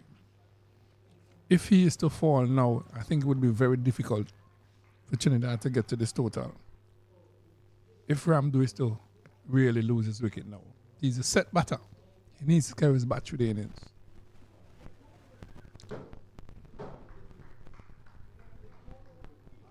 Another dot delivery being bowled here by Lee John. He has started very nice. He has 1 for 2.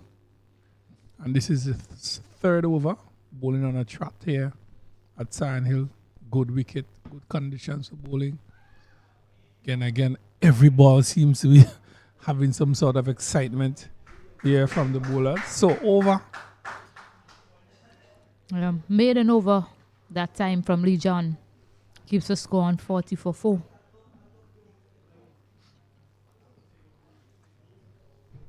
So they need another 57 runs to get 204 deliveries.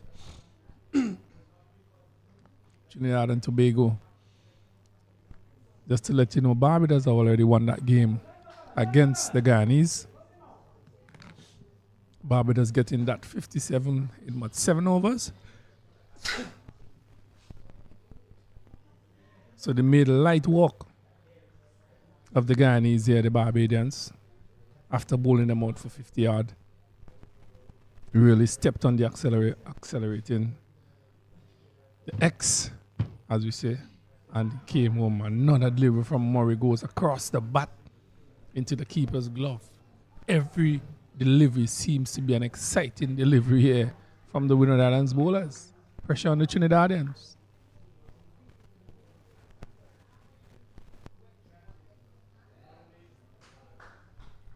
One is driven up to the covers. Good feeling there by the man at cover. Comes around and just knocks it down. One hand. Single. 41 for 4.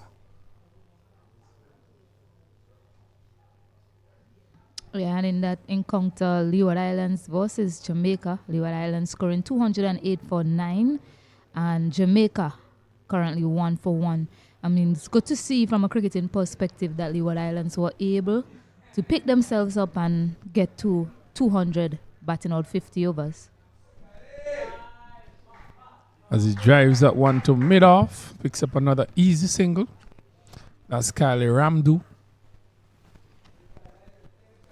He's at the crease with Fares Ali. He's on 1 from 5. Ramdu is on 22 from 46.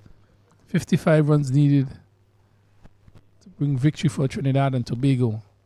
But at this time, it seems rather difficult for them. They have lost 4 wickets in pursuit of such. Murray again, another dot delivery. Spinners have done the trick here for the Winward Islands. Court Murray into his 4th over, 1 for 12. This is a slower testing delivery there by Murray. Tossed it high. And Ali just came forward and just played it softly into the offside. And that brings you over to an end. And really another interesting over there by Court Murray. Trinidad and Tobago 42 for 4. 17 overs bowled here at Sion Hill. Lee John has bowled 2 overs, 1 wicket, 3 runs. Kyle Ramdu is not out on 22 from 46. And Fares Ali is on 1 from 7. John continues. Another dot delivery played right back to him. Fielded by him as well. A slip. Backward point. Cover. Short extra cover. Deep cover. Full face again. So he seems to be the difference between Trinidad getting over this total of 96. He's set already. Would be devastating for him to lose his wicket now. I think Trinidad would be in some serious trouble losing another wicket here. 42 for 4.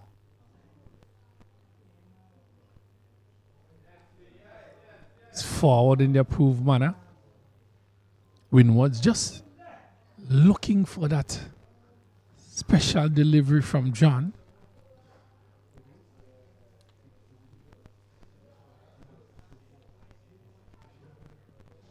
Again, no interest in that delivery. Keeper takes that. And the sun just opens up here at Sion Hill in all its glory.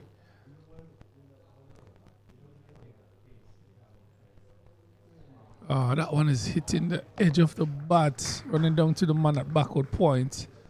So the spinners really having a really good day here for the Windwards. As there's a change in the field, there's an extra slip now being put in. The man from behind square has been pulled to mid-wicket.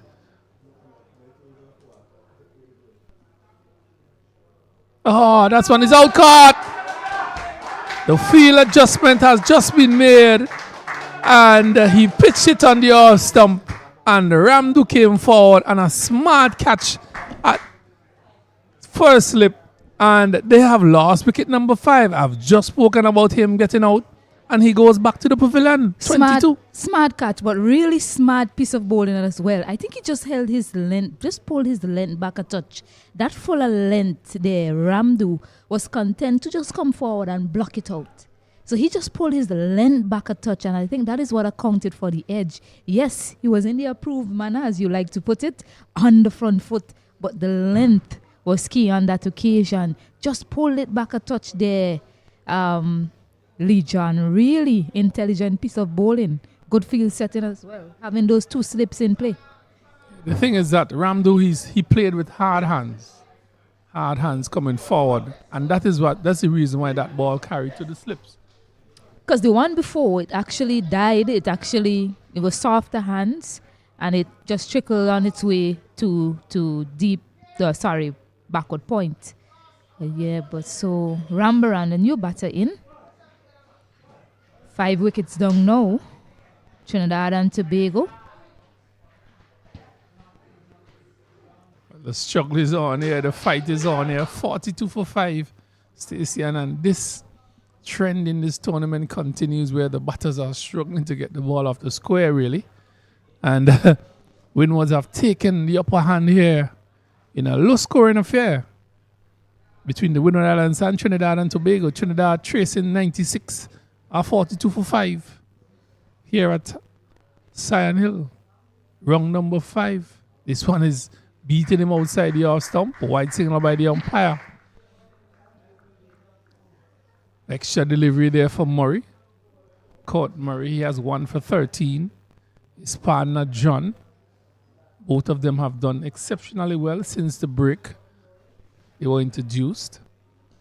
This one is driving up to mid-off. Quick feeling there. Good backing up as well. So some good all-round cricket here. Been played, stroking it nicely on the ground, calling for the single, being aggressive, and good feeling there by the man at mid-off. Came in and picked up and threw at the stumps, but missed it, and then backed up by the man at short mid-wicket. So some good all-round cricket here by these youngsters. Yeah, and this is a key partnership for Trinidad and Tobago. Yes, the set bat is gone, and in these sorts of low-scoring games, you want a set batter there. We've seen what happened when Barbados played Jamaica, a low-scoring affair as well. Barbados coming out victorious because they were able to dismiss the set batters. So too, Trinidad and Tobago, when they played Winward Islands, they were able to dismiss the set Joel Andrew, and then Nathan Edward followed him after, and then came the collapse. So it's yes, they got rid of that set batter, but these two are key to victory for Trinidad and Tobago.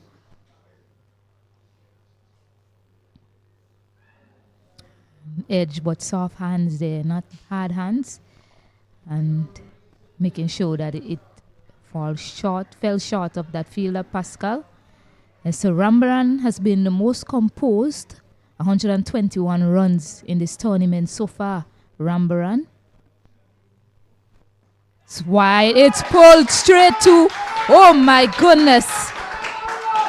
The error ball came, a shorter ball that time from Court Murray, and he pulled it straight to that man at short square leg. Unbelievable scenes really from Rambaran. It's gone back without scoring. I was just saying this partnership is so important for Trinidad and Tobago. Well, the pressure of not scoring has gotten to the batters. Loose delivery should have been dealt with accordingly, but straight to the man at short square leg, easy catch. And Trinidad has lost wicket number 6 to a bad delivery. Pressure. I mean, really, as I said, unbelievable. I mean, he has been the form batter for Trinidad and Tobago throughout this match. He has scores of 39 and 69 to back that up. Just not able to replicate such today. And I wondered how come he came after Fariz Ali. Yes, I recognize that Fariz Ali is quite capable against spinners in particular. But Rambaran came at number 7 and he has left quite quickly. A poor ball resulting in a wicket. Well, that came about because of the pressure that was exerted by the spinners. The dot deliveries, they are not scoring. And when the loose delivery came, he could not have dealt with it in the way that he should have. So that is the pressure of dot delivery. But that is what I'm saying. There is no pressure. You need 53 runs from 188 balls. There's absolutely no pressure. If you soak up 2, 3, 4 maiden overs, you're still on top of the game. The important thing is to not lose a wicket. You see, Orlando James, man with the ball in hand this morning, has a task to do with the bat in hand.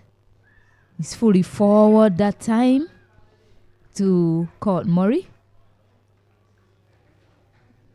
Well, the important thing for the Winward Islands team here is to get wickets. The important thing for the Trinidadian team is to bat positively and don't lose wickets. So who's winning the battle? Push on a pad again. This is what causes the pressure. The dot deliveries. You have to score as well. Can't just push and pad. When the bad deliveries come, you will not be in a position to dispatch them. But you see, as the over is completed 44 for 6, and while I agree with you there, what I'm saying to myself is, as a batter, you have to come out with a plan. You know that there are going to be good deliveries that you have to keep out. So you cannot put yourself under pressure thinking that you're not scoring. You just need 53 from 186 deliveries. Well, I think what is missing is the positivity from the batters. They're not looking to score. They're not looking to hit the ball on the floor, looking for the ones and the twos. They're just looking forward to come forward on the front foot, block it. Basically, survival instincts. You have to be positive. Barbados came out against the Guyanese. They had 56 to get in a low-scoring game and scored that in 7 overs, showing their authority and what they wanted to do. Trinidad, on the other hand, here are just pushing and padding and waiting for the bad deliveries, and they're finding it difficult. Well, now they're on the back foot because they've lost 6 wickets. So they will have to park that positive mindset because they'll be afraid of losing another wicket or 2 in a hurry. So suddenly the game has changed. It has turned on its head. 96 runs for victory. And they are 44 for 6. 97, sorry. And positivity doesn't mean that you hit the ball over the top, try to get to the boundaries. It's turning the strike over, 1s and 2s, getting the ball in the gaps, picking them off. That is what you call positive. But right now, they are just looking for that bad delivery, that boundary delivery. They're not looking to squeeze it down to third man, squeeze it down to fine leg, put it to mid-wicket, hit it down to mid-on and mid-off, pick up the singles and make things a little easier for themselves. And that is very true because the moment you start doing that, the fielding team will start searching for a different way. So when it's full, it's in the air. That's what we're talking about for Ali. It's full. And he drives it over the infield. Absolutely no risk in that shot for Ali. Exactly. Positivity. The ball is in the area. You play the shots. You play the shots in accordance. That was full in his era. He played the shot over cover. It went to the boundary for 4. Good shot by Ali. You must remain positive in this situation. Have to. Yeah, just a bit too wide there. If you're going to be that full, you cannot be that wide.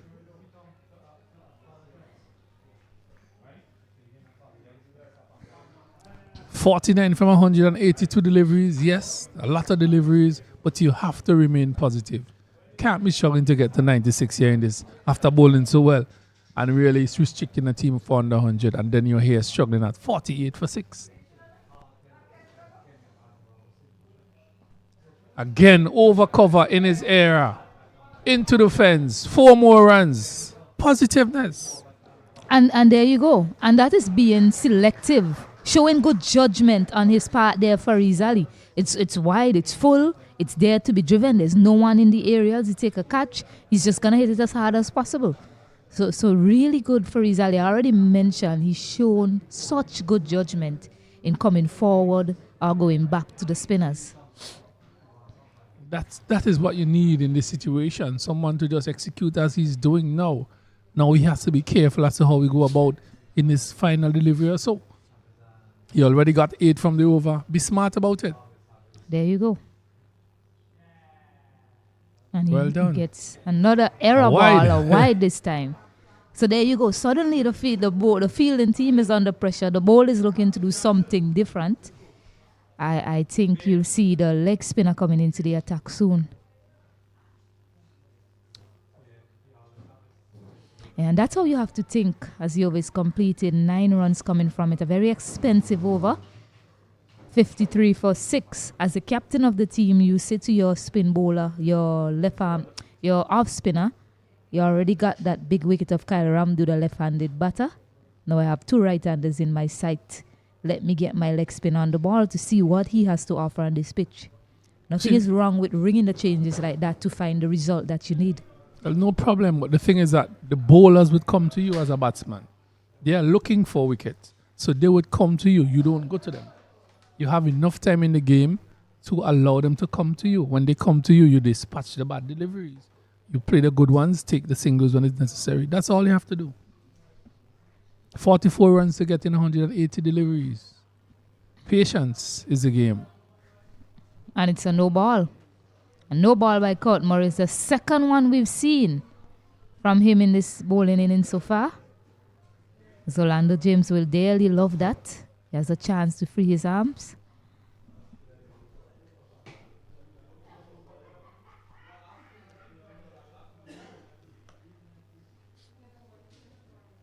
I think the Winward Islands is just losing their way here, trying to do too much things, trying to get another wicket.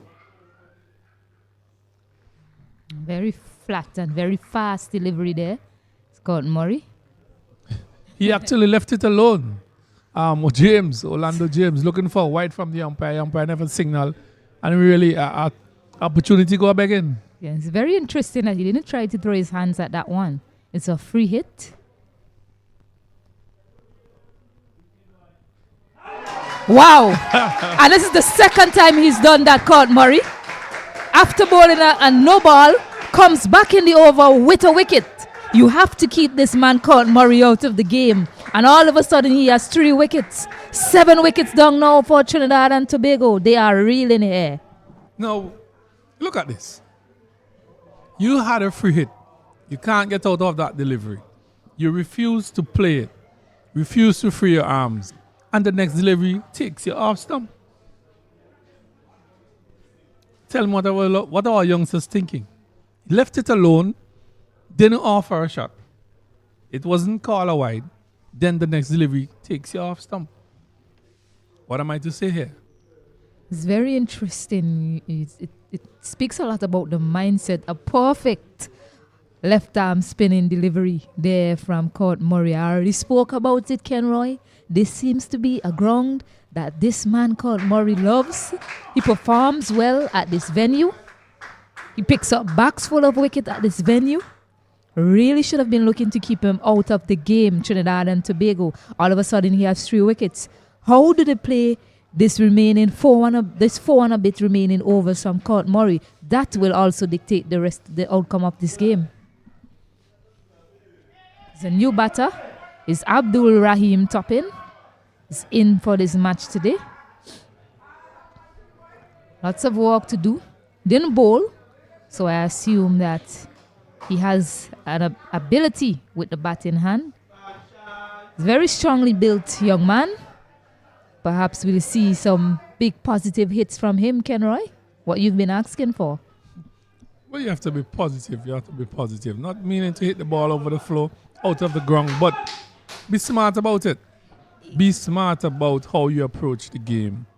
Yeah, you certainly have to be clear in your mind about how you're going to go about scoring these runs. And that free hit that the skipper didn't take advantage of allowed Court Murray to come back into the game.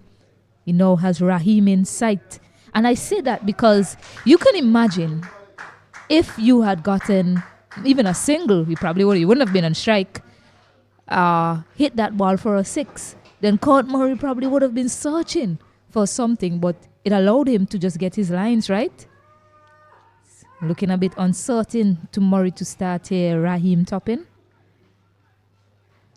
He didn't take advantage of the situation. That is what brought his downfall.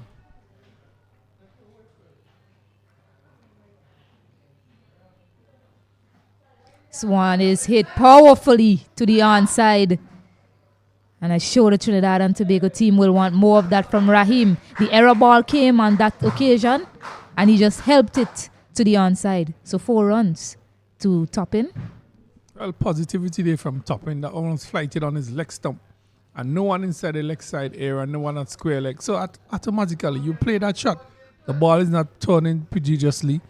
And really, that's a good shot by Toppin. It really is, and it's the ease with which he played the shot. He didn't think about getting out or anything like that. He was confident that it was there to be put away, and he did. So that's what we mean when we say positive intent as well. Being sure in your shot selection and executing well. Again, he's looking to be aggressive here. No problem with that. But you have to be selective. Certainly. You must be selective. So that brings you over to and it's 58 for 7. 58 for 7 here in pursuit of 96. The Trinidadians, we're struggling here. 39 runs to get in 176 deliveries, really. Yeah, so Lee John will continue. Still a bit surprised that he is continuing. Yes, he has bowled well. He has found his length early, but he struggled a bit to Fariz Ali in the last over, which allowed him to take 10 from it. Well, actually 9, I beg your pardon. Hopefully, he can come back and find his length here and line to him. right away. He's going at him. He's gonna go. He's gonna take him on as the right-handed batter. And you don't mind that. That tells me that he's thinking as a batter for his alley. He's decided he's gonna take on Lee John. He's not posing a threat to him. The ball isn't turning a lot, as you said. That's why I said I'm really surprised that they're continuing it with him. Yes, he might be able to take the wicket, but I expected to see Jelani Joseph, the leg spinner, come into the attack from that end. Well, good suggestion there. That is 59 for 7, 21.1 overs bowled here. Trinidad and Tobago in pursuit of 96, struggling here at 59 for 7. So everything seems to be exciting here for the Winward Islands. Need another 38 runs, Trinidad and Tobago. 3 wickets in the hood.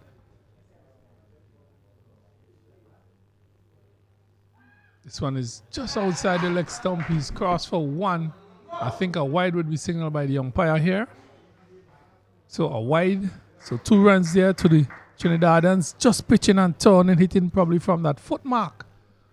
And really bouncing and going down the leg side. Wide signal by the umpire. So 61 for 7, 36 runs needed.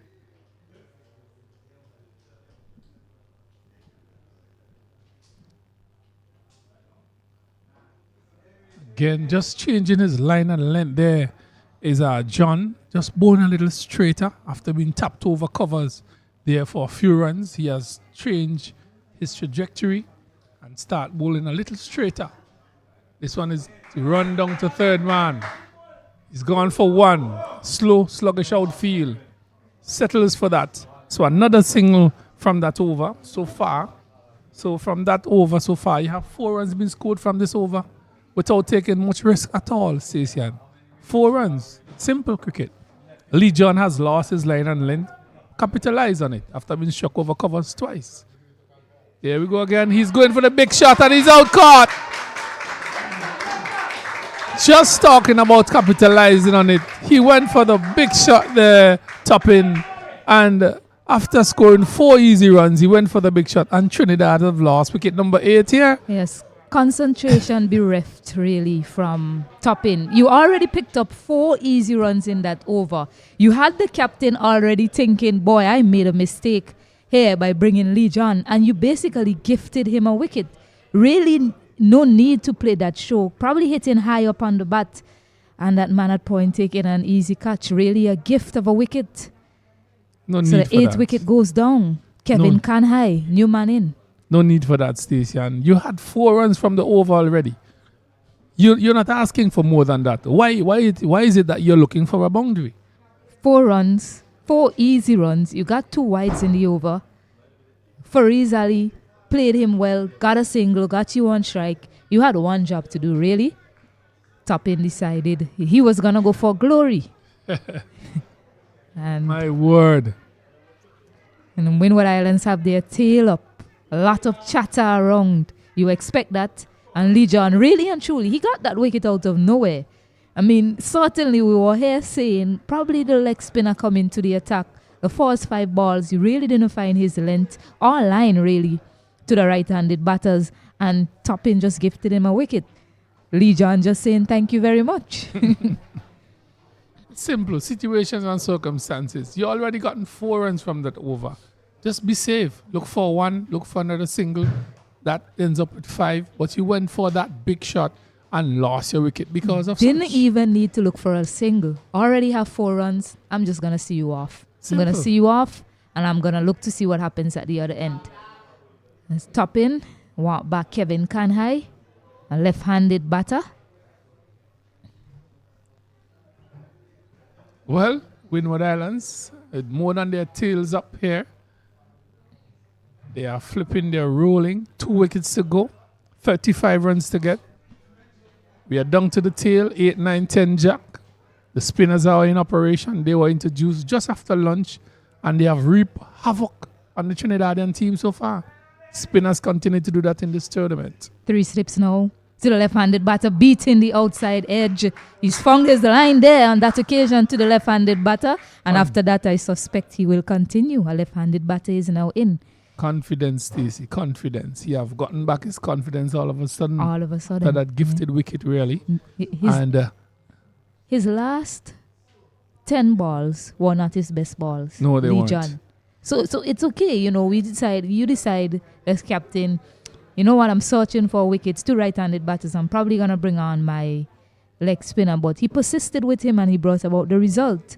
Really an ill-advised shot there by Toppin. That really gifted him a wicket. And now that he's found back his line and length to the left-handed batter, he's getting back into his walk. And his confidence, as you mentioned, is showing. And talking about confidence, this man on screen called Murray, already picking up 3 wickets.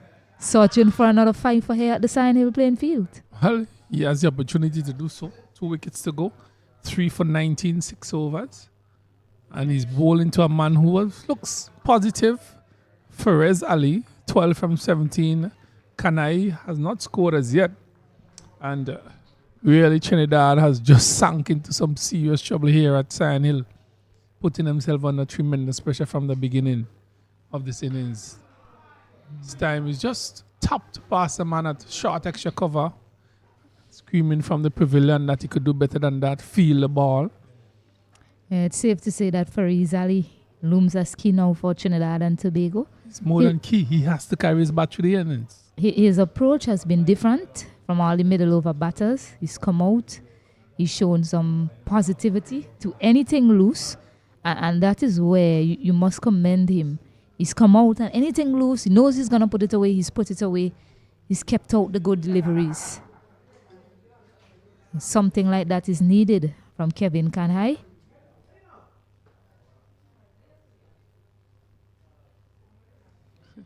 Kanhai just forward, searching for that delivery is Kanhai. I'm not too sure how well he is with the bat, but he seems to be searching for that delivery from Murray. He didn't bowl today, Kanhai. I'm not sure if he's a bowler in his right. I think I saw his name on the bowling card for that game against Guyana. An appeal. There's appeal for everything now from Winward Islands all of a sudden. That wrong arm action of Court Murray doing the trick here for the Winward Islands so far.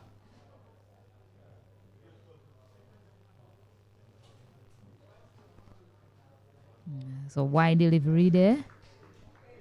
It's easy as that, station. The bowlers keep making the mistakes, but the batters are playing into their hands by giving them the wickets. They keep bowling extra deliveries, but yet the batters are playing into their hands. Again. And he's opting to play him off the back foot. That's really not the way to play him. I'm surprised it wasn't called a wide there.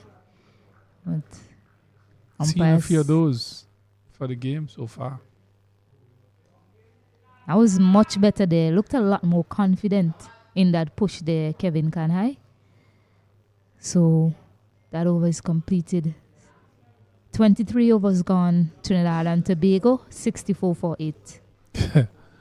Well. Oh, how cricket is played. The game of glorious uncertainties. Nobody's certain as to what would happen here. 2 wickets to go. 64 for 8. Need another 33 runs here from 162 deliveries.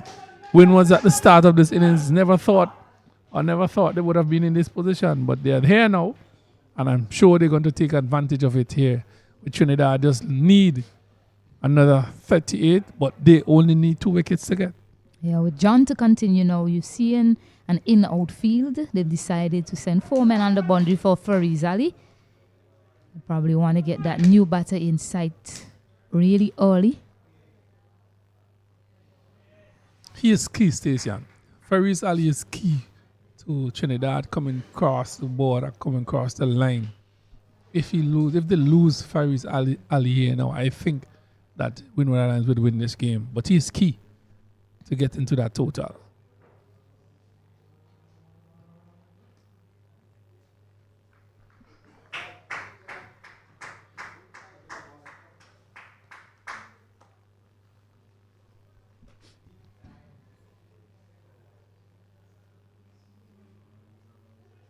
No, that kept really low that time. A really good leave there from Faraz Ali.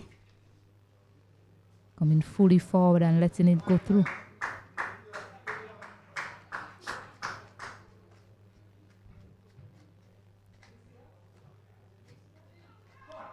Is that edge? Is that edged? No, it's not. Maybe coming off the thigh pad somewhere.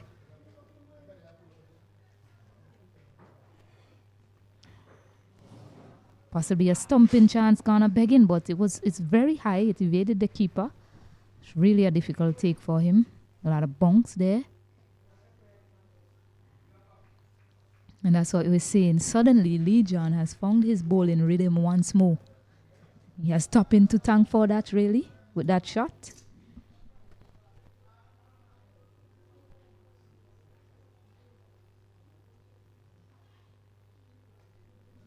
This one Fuller. They pinch a single in the last ball of the over. They won't mind that too much, Trinidad and Tobago. One run coming from that over. 65 now for it. And it appears with that. See the third umpire walking on. It appears as if we are going to have a quick drinks break. And Winward Islands wonderfully placed, searching for 2 wickets. Trinidad and Tobago in pursuit of 97 for victory. Need 32 more runs. So we'll have a drinks break, and when we come back, the action will resume here. A very interestingly poised game.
Yes, and we're back after the drinks break.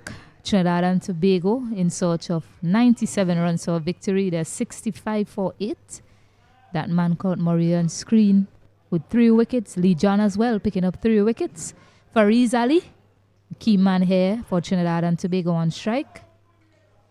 It's nicely walked down to the long on boundary to get off the mark. And dare I say, I think that is the plan from Winward Islands. They're happy with that single to get that new man, Kevin Kanhai, on strike. Now the field is closing in.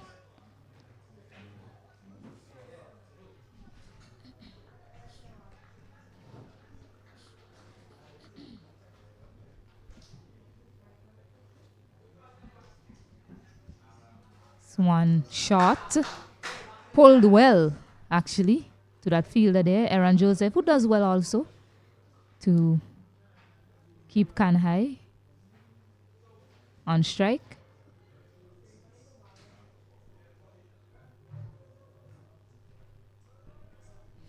And it just needs to be fuller to him from what I've seen of him so far.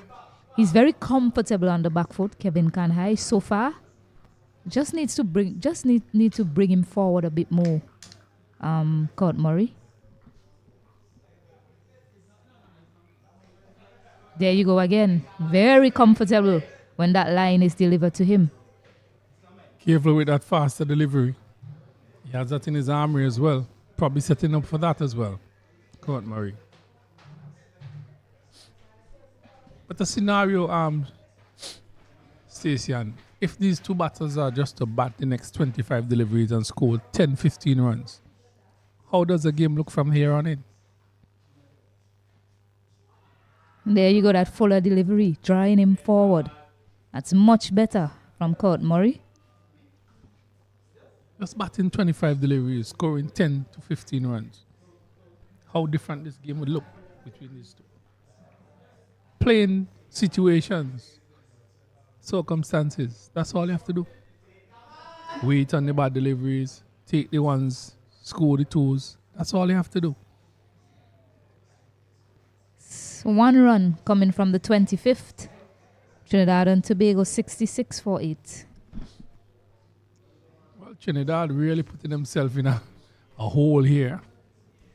But Winward Islands bowling pretty well. I must give them credit as well. Spinners coming on after lunch and really ripping through the middle order of the Trinidadians and really put themselves back into this game, pull themselves right back into this game after finishing the first innings scoring 96. Who would have thought they would have been in this position? But cricket is a game of glorious uncertainties as we continue to bring you live coverage here from Sand Hill. In this, the 5th round, the West Indies on the 1950 Overs Championship, the Rising Stars Tournament, held in St. Vincent and the Grenadines. Abraham, easy single again up the road. And this is the thing, Station. The field is spread. Easy singles. Easy singles. You don't need to do anything else. And this is an issue I'm having with the Winward team. You're on top of the game. You're looking for 2 wickets. You cannot be giving away those singles. Yeah, it seems their plan is to give Fariz Ali an early single in the over and get Kanhai on strike, who's yet to get off the mark. But it hasn't worked out for them so far. So far, it's been a case of giving that easy single in the over. And Kanhai has been compacting his defense, particularly on the back foot. The bowlers haven't quite landed the length to him that creates that uncertainty to him. So needs to be a touch fuller to him. Kanhai, there's 3 sips now in play. Yeah, that is not a bad length. Now to adjust the line. Ali is very comfortable with giving Kanhai the strike. He has no problem with turning over the strike. A single is a single. He takes it in this position. And that's also another way to look at it. You know, you'll also want to try and get Fariz Ali out. You don't want him to be comfortable because he seems like the man that's going to take it home for Trinidad and Tobago. There are 2 more wickets in hand as well. This is the thing. I don't mind bowling after Fariz Ali. He's the man I want to get out.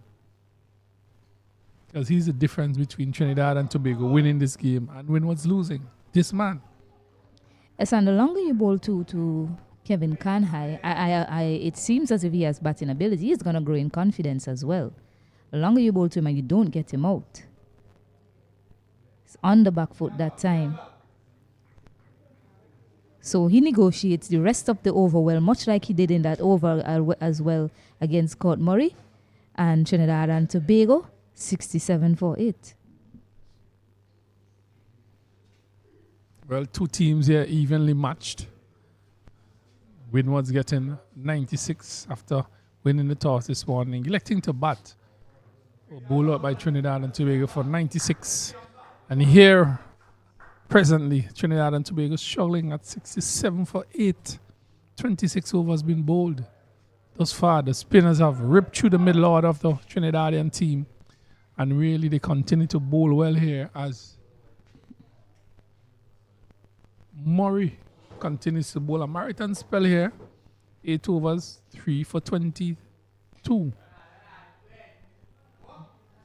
It's hit deep, but he decided to refuse the single on that occasion. Faris Ali.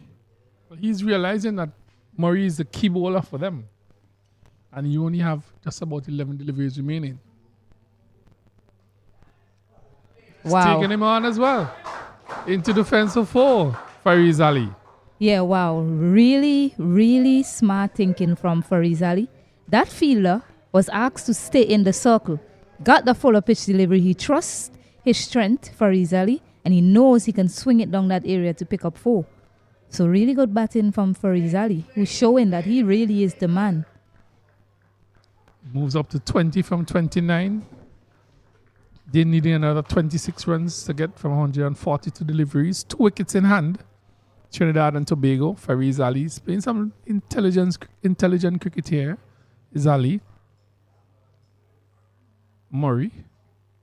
Quicker delivery.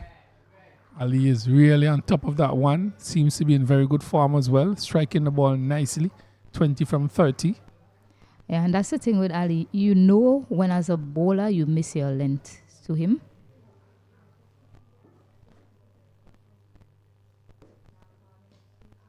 I was just going to point that out, Stacey. It's almost to the end of the over. And they have given away extra run. And they're looking for 3, really. No need for that. You have to play the game in accordance.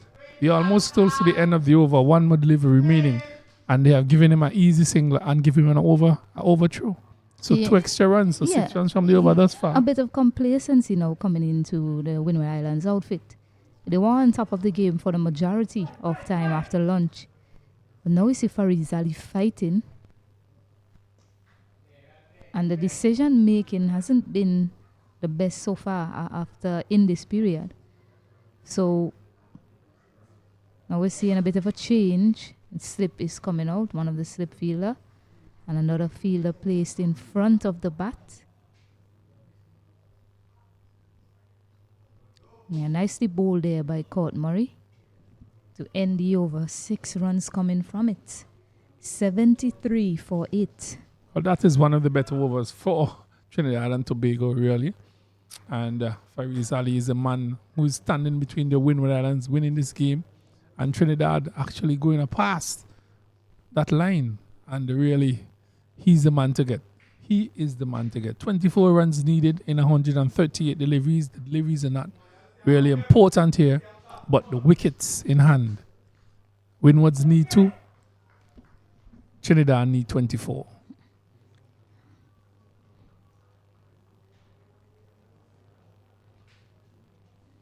So Canhai now on strike to Lee John.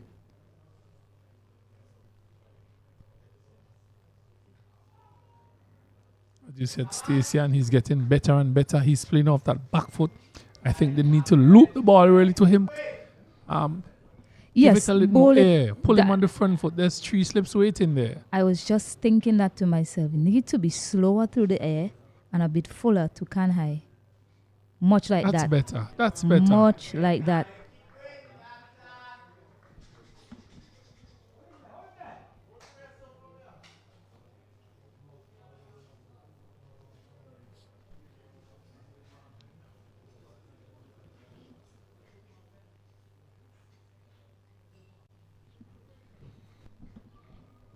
Yeah, I must say, whatever the result in this game, we've certainly been entertained here this evening at the Cyan Hill playing field.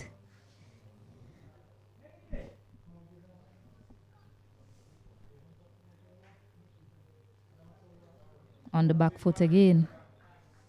Cannot allow him to freely get on the back foot.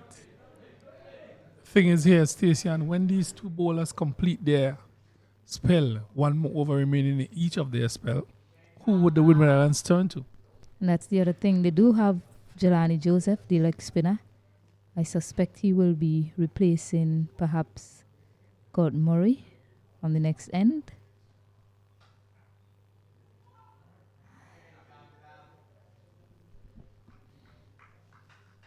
Then it's pacers that they'll have to turn to for the rest.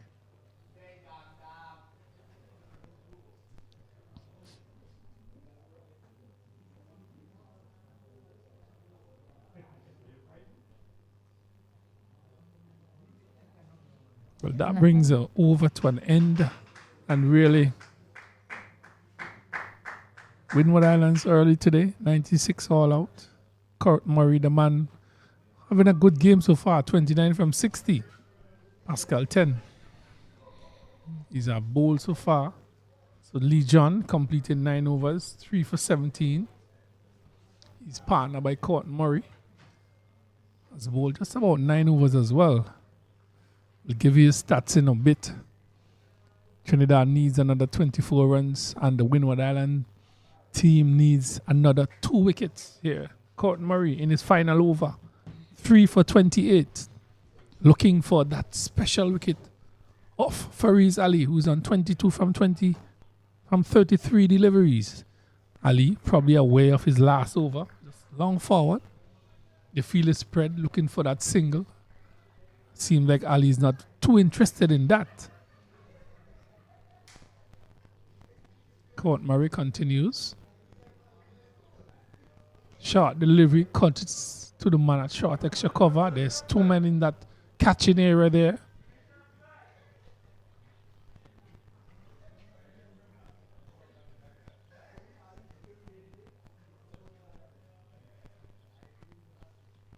This one is a flighted delivery, slowing it up in the air is Murray.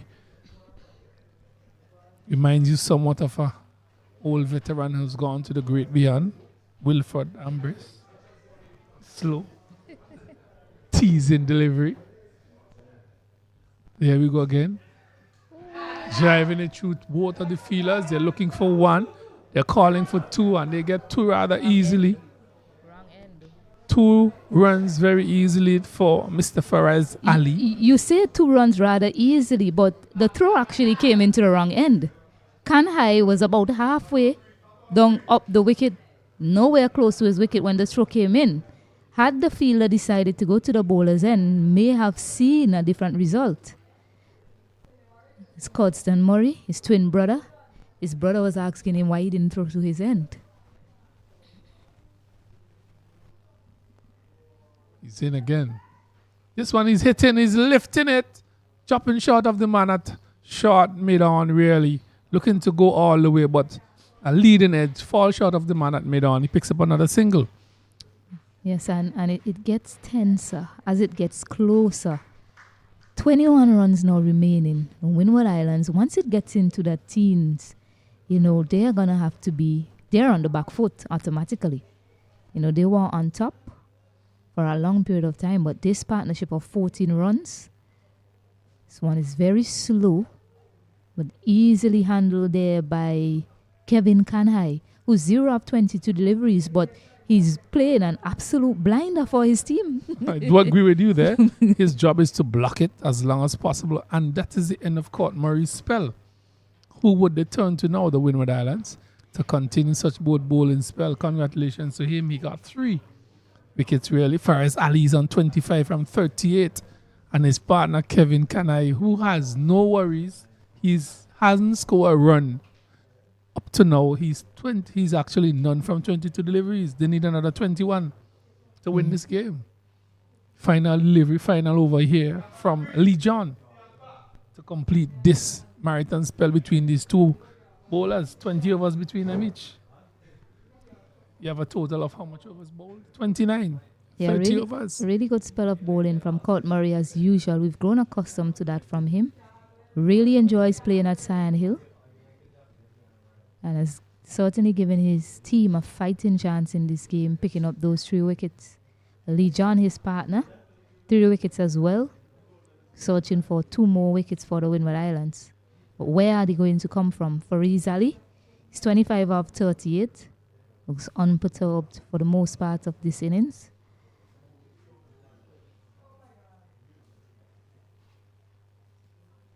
Easy single again, Stacey. And I'm not supporting this easy single to Mr. Fareez Ali. We have a little total. Every run is important. And actually, these easy singles that have been given away to Mr. Ali, making things even easier for Trinidad and Tobago. Yeah, it's certainly helping them. And you're seeing that he is actually willing to take the easy single. So he's not afraid to take one from an over. One from over gives him victory here. it's not the last batter in the middle, and he is aware of that. You still have another batter to play with. And if he gets an easy single every over, he's going to take it. Before you know it, you're in single figures. Well, 20 runs needed from 121 balls. 124 balls, sorry. And his partner is in no hurry. Kevin Kanai. It's none from 24. And the thing to note as well is that Kanhai, he's trusting him more and more as this match goes on. He's trusting his defense, Kanhai. And Fareez is showing a lot of trust and confidence in the young man also. So this partnership is certainly putting Trinidad and Tobago in a really good position to win this match.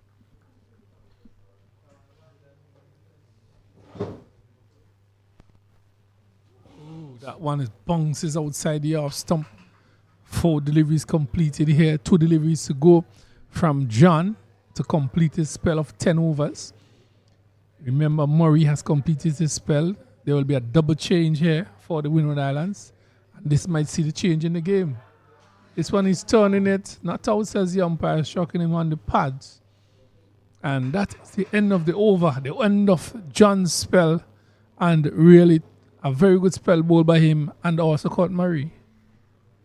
Yeah, so that's the end of his spell there. 3 wickets in that spell. But the thing to note here is that they just require 20 runs per over, 1 run per over. Winward Islands, they're deciding to give him a run at the first ball of the over. That's all that they require now. That's what I'm saying. A run over, that's all they need. But 20 runs to get 120 balls, 20 overs. And really, Lee John, 10 overs, 3 wickets, 18 runs. Very good spell there by the youngster. But the man who's really in charge of the game, Fareez Ali, he has 26 from 39. And his partner, Kevin Kanai, is unbeaten on 0 from 27 deliveries, playing his role here, Stacey. So a new bowler now, Jelani Joseph, the leg spinner. I see the plan. I understand why they have the plan. But I do think they really should be focusing also to get rid of Fareez Ali. Still have another wicket to play with, even if they get rid of Kevin Kanhai. Again, another easy single. 19 to get. You have to make it as difficult as possible for Mr. Kanai. You have to make him think differently. Would he take the chance? He doesn't need to do that when the field is spread like that. He's a key batter. Fareez Ali, yeah. Yeah, so that's what we've been saying. Fareez Ali and Trinidad and Tobago, they just require 1 run per over. So if you do this up until the 50th over, they're going to win the game. Certainly need to have a different plan now, the Windward Islands.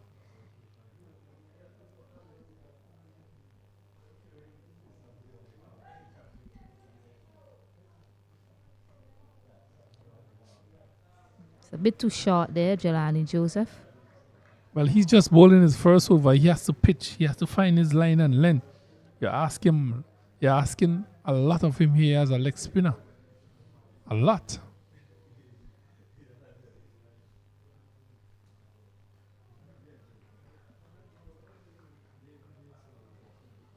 Don't think Mr. Joseph is as consistent as Murray. Yeah. That's a short delivery from him there. Could have gone anywhere really. This time he's pulling and missing it completely. Really, as I said, a short loose delivery, and really, can I look into maximize as his partner? Perez Ali calls him down and said, listen, you've been doing a good job. Don't worry about the attacking shot. You just play. That's it. That's really good communication and showing his maturity in this knock and this partnership for Ali.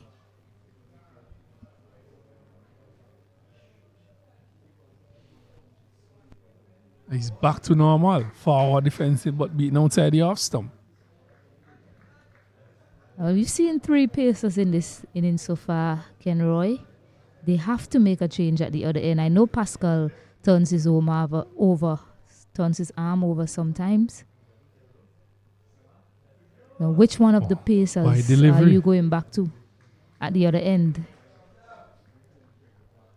Well, who do you turn to? Skipper would have to make that decision. Are you going to ask Pascal to come run in and turn his arm over? I would have tried my pace bowler, see if I could dislodge one of them. Yeah, I'll probably look to go Murray and just ask him to run in, bowl around the wicket to Fariz Ali and just try and angle it into him. Get it in that Yorker, sort of Yorker length line. Well, we see an Aaron Joseph now. He's going to take up the attack from the other end.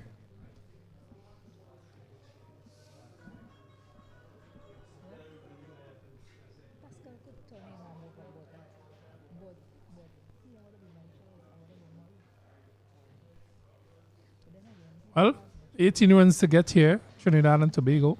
I've actually watched 2 matches with Fariz Ali and I've never seen him play pace. Out of the innings that he's played so far, it's been against the spinners.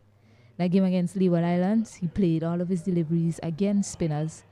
That game against Barbados, the spinners were in the attack as well. So I'm just gonna, for the first time, I don't know if you were able to see it in that game against Guyana. For the first time, I'm going to see how he plays pace for Ali. I think it's a good move here by skipper Pascal, bringing back his pacers. Yeah, low order batsmen, susceptible to fast bowling. Really, we have known that. So hopefully, he would be able to dislodge one of them. They still have the plan to give Fariz Ali the single and get him off strike early in the over. Field is spread. Still have to be careful with that shot over mid-wicket. I think Fariz Ali has a liking for that shot as well. If he's going to bowl on the off stump, I think he should have brought in that man who's sweeping, cut off that single and still bowl after him. There's an easy single on at third man, easy single through mid-wicket, one mid-on, mid-off. Easy singles are there for the taking. And it goes after that one, wide outside the off stump. This is what I'm talking about, consistency from the fast bowler. He bowls an extra delivery. Fariz Ali doesn't have to do much. He has to be bowling the ball wicket to wicket. Can't be bowling outside the off stump. With a field set like this, he has to bowl wicket to wicket.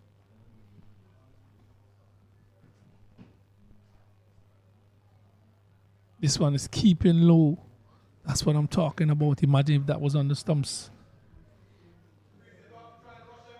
Yes, and he doesn't have a lot of pace, Aaron Joseph. He's that type of bowler that you just want him to run in and get the ball on a spot, wicket to wicket stuff. And that is what the captain is asking of him to do.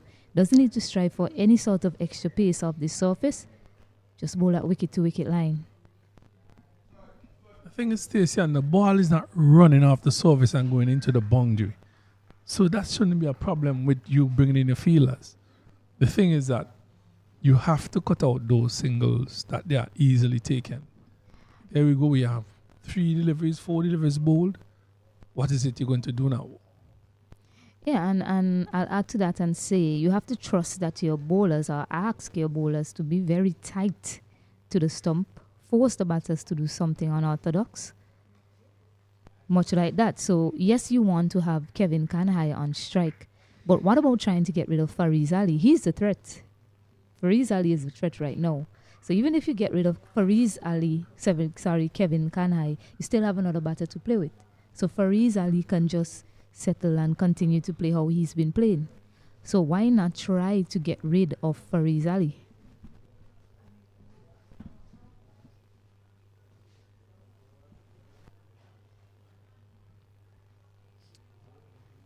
Again, just on the off stump and squeezing it out to the man at backward point. No run. One delivery remaining. A wide was bowled in this over. Yes, and one delivery remaining. The field is still spread as well. Should have been coming in, stopping him from... If that's the plan you're working with, keep him off strike, then they should have been coming in, not giving away this single. There we go. Come on, guys. Yeah, smartly done there by Fariz Ali to retain the strike at the end of the 32nd.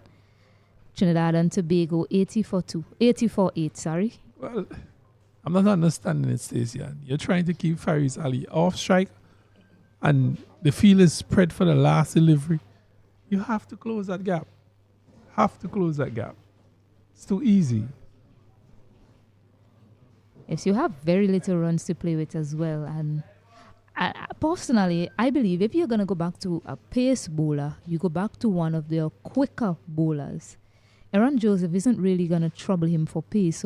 So probably ask Courtney Franklin or Colston Murray to run in hard and bowl that wicket-to-wicket line with more pace on the delivery. Here comes Jelani Joseph, leg spinner. He has bowled 1 over for 2 runs. Bowling to the man on 28, Fariz Ali. I'm thinking here, Stacey, that he's going to take a chance here. He really doesn't need to take a chance against Joseph. Oh.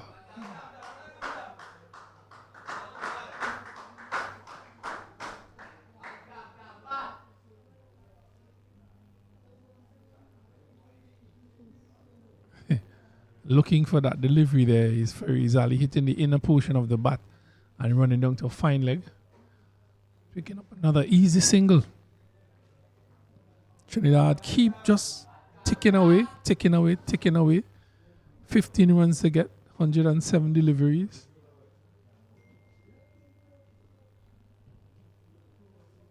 Again, he's content with just blocking that delivery, playing it up to the bowler. It's Kevin Kanhai. Saying to them, I know my responsibility is just to bat and support my partner. 82 for 8, Trinidad and Tobago looking for 96. So when he's driving back to the bowler, has no problem with that.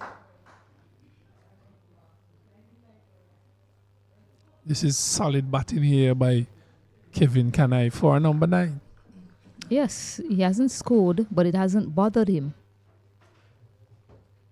He's playing the role that his team requires of him, and he's playing it quite well. Has no problem with playing that role. Seems that way.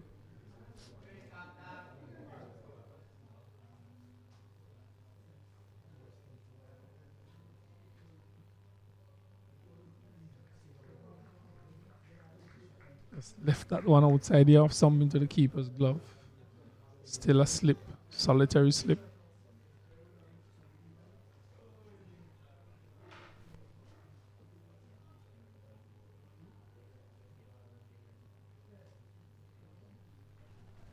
Well, a maiden over there. It's 1 from the first delivery.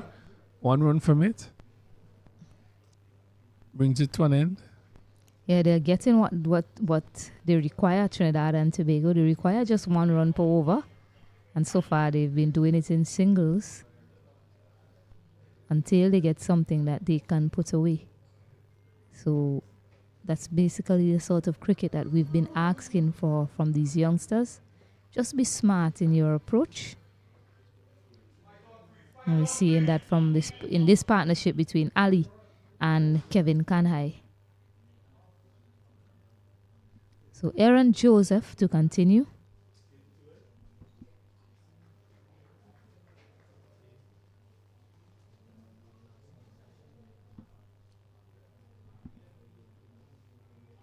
Ooh, that one kept low. Fizzing through there into the keeper's glove. He kept really low, but direction once more. If only he can get it wicket to wicket, then Winward Islands might be in business there. That easy single against Stacey is on offer.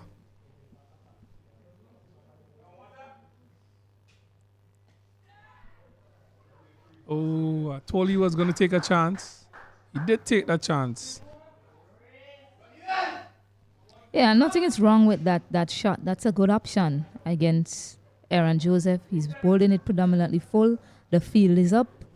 And once you have the ability to clear the infield like that, certainly no risk in taking on the fielder in the circle. So Kanhai no one strike.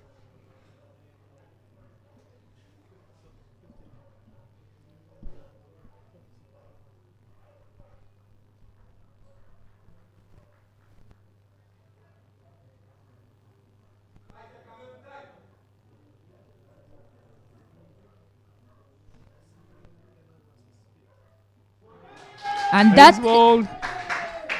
He's bold. Fast bowler have strike here for the Windward Islands, and they are 83 for 9. There we go. Hitting the pads in onto the stumps, and they have claimed wicket number 9. So the fast bowler have walk here. And that is what we've been asking for Aaron Joseph. Just be more accurate to the stumps. Keep it stump to stump. The fact that it's not getting up as much will certainly bring about the result for you. And there you go. That wicket that they've been searching for, Aaron Joseph producing it. Well, it's all left now into the hands of Fariz Ali. He has 30 from 49 deliveries. And really, Aaron Joseph taking that key wicket. Key wicket he has been very supportive. Can't blame him, Stacey, hitting the pad and going on to the stumps, being bold. So He didn't score a run there, Kevin Kanhai, but the support that he gave to Fariz Ali at the other end. Now they just need 14 more runs for a victory. At one stage they needed 32 with 8 wickets down. It didn't look likely that they would even get so close to it. But a fighting partnership between Fariz Ali and Kevin Kanhai. Now Anil Ruplal.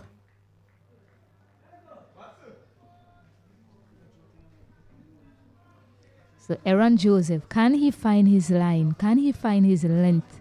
Similar to what he did there against Kevin Kanhai to another left-handed batter, Anil Ruplal.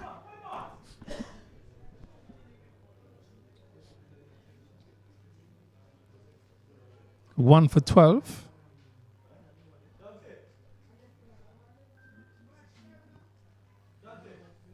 Oh, then just turns it to the man at square leg. Doesn't look like he's too confident with that bat in his hands this yet. Ruplal. Yeah, what I've seen of him in this tournament so far, he doesn't have the best technique. He doesn't have the biggest physique, but he certainly does try to fight Ruplal. Trinidad needs him to fight here. He's in. Outside the off stump. Just playing late after that one. Not too sure what to do there. So Aaron Joseph just admonishing himself a bit, saying, come on, just get it straighter. Just get it straighter. That's all he needs to do for his team to pull off another unlikely victory here at the Sion Hill playing field.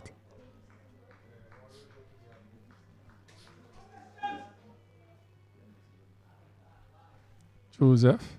And he's forward in the approved manner. That brings you over to an end. Successful over there for Joseph and the Windward Islands. They are now 83 for 9. 83 for 9, Trinidad and Tobago. Looking for that total of 96. Would the man who has batted through the innings so far take the chance? And Fariz Ali. Must go back to that wicket finally. The plan of giving Fariz Ali the single early in the innings finally worked for the Windward Islands as well. They've been at that plan for about 10 overs or so now. And finally it paid off for them. getting that wicket of Kevin Kanhai. Well, you have gotten rid of the spinners, and he has brought back his fast bowler, Kirsten Murray, looking for that final wicket. Fariz Ali, 30 from 49, played a really good hand so far. Would he take this fast bowler on the final wicket? Would he? There's a sweeper, third man, square leg, deep square leg, shot, a backward point, sweeper. It should be. There's a long on, shot, the mid-off is short as well. Yeah, He's now been given some instructions to go back, and the sweeper has been pulled in. So he's looking to bowl straight, fast into those stumps. Yeah, Murray has to be accurate here. Stump to stump, cannot miss your length to Fariz Ali. Perez, good delivery to start with, just turns it to the man at mid-wicket. He's probably eyeing that area, Stacey, big vacant area down there at mid-wicket. Yeah, and just going back to Aaron Joseph, I know I was saying I probably would have had my faster bowlers running in from that end. But I say it's a good call still in the end from Pascal to go to him because he has a lot of control for his Aaron Joseph. Codston Murray has to replicate that control here. Produces the edge, but it goes away for 4. And that is what we've been saying. You need to be tighter. The field isn't set for that sort of bowling, Codston Murray. You have to be stump to stump with the field that the captain has given to you and an edge that flies away to the boundary for 4. Well, 10 runs needed here for Trinidad. 10 runs needed here. And balls are not in effect. 1 wicket to fall. Rupal and Fariz Ali at the crease. Murray runs away, looking for that wicket. It's down the leg side. Wide would be signaled by the umpire. 9 runs remaining. Not an impressive over so far by Murray for the Winward Islands. Certainly not. 5 runs coming from it already. And again, the lack of control and consistency from Murray. What we've seen early in the innings, yes, he runs in harder, faster, but he's not lining it up to Fariz Ali just yet. Murray, this one is on his legs and he's just turning it back to him, well fielded by him as well. So the tension has increased here between both teams. It is down now to single figures, 9 runs to get. Who would bring this home? Winward Islands or Trinidad and Tobago? It's all left in the hands of Fariz Ali and Anil Ruplal for Trinidad and Tobago. And Murray. This one is on the leg. He's turning it down to the man at fine leg. Would he be out? There's a throw at the stumps. Misses. Really, if that had struck the stumps, yeah, I think he would have been in trouble. A direct hit looked interesting there, Ken Roy. But finally, Murray lining one up. If he can get a similar delivery here to Ruplal, all will be forgiven from a Winward Islands perspective for the first 4 balls. But something similar like that is needed to young Ruplal here. It's just 8 more runs required. Ruplal has 2 more deliveries in this over.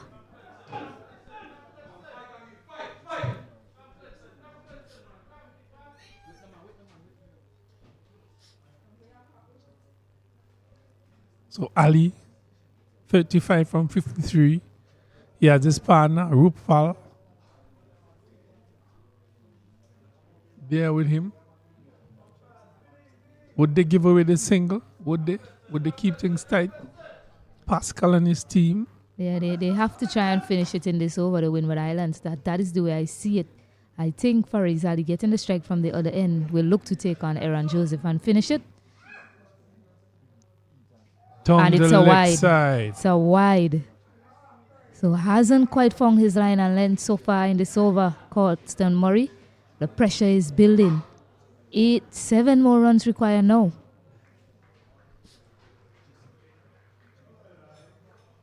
Slip Just is in needs place. To get it right. Slip is in place as well. Just needs to get it right here. Trinidad and Tobago fighting for victory here after bowling out the Winward Islands for 96. Custon Murray is again just full delivery, turning it out to the man at mid-wicket. One delivery remaining in this over. Would he survive? Tension all around, looking for that last wicket, looking for that 7 runs. Yeah, they're also lining up for a water break. So I suspect after this over, it'll be a water break as well. It's a lot of Critically pressure. important. Would he finish it before the water break? Who knows? 7 runs needed.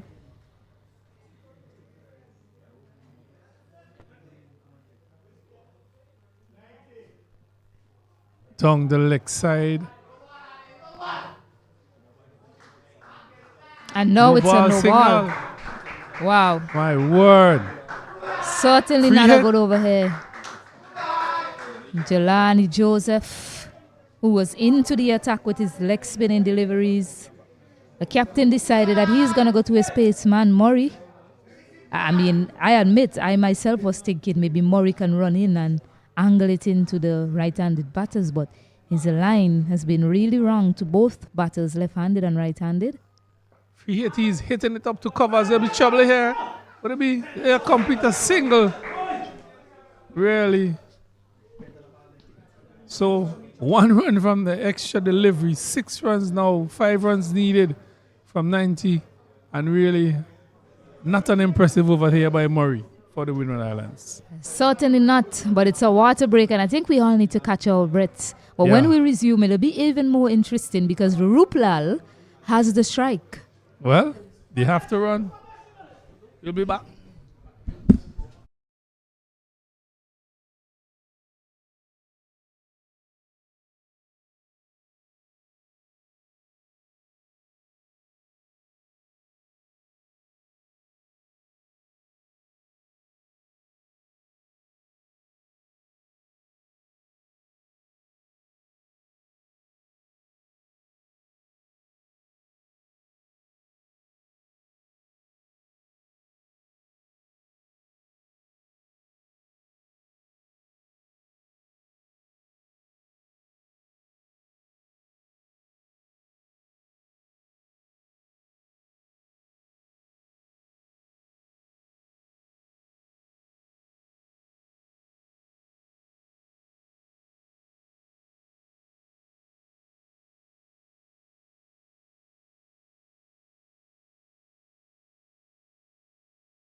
Yeah, so welcome back here to Anil playing field. The tension is building as Aaron Joseph runs into Anil Ruplal. He's defending that Trinidad and Tobago. They need 5 more runs for victory. Winward Islands, 1 wicket. Just to ease the tension a bit, I'll let you know the scores in the other game. Trinidad, Jamaica playing Leeward Islands. Leeward Islands 208 for 9. Jamaica currently 124 for 2 in 17 overs. Back here now. Joseph has found that very full length to Anil Ruplal. Just need to bring it back a touch to him though. Just a touch. Just a touch.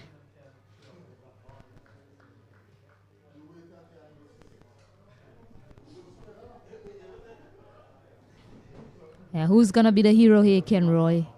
Ruplal, Fariz Ali, that partnership? Or can Aaron Joseph be the hero that the Windward Islands need?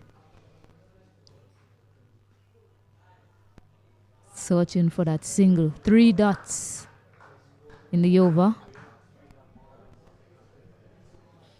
And dots won't matter. It's the fact that he's still there batting, Ruplal.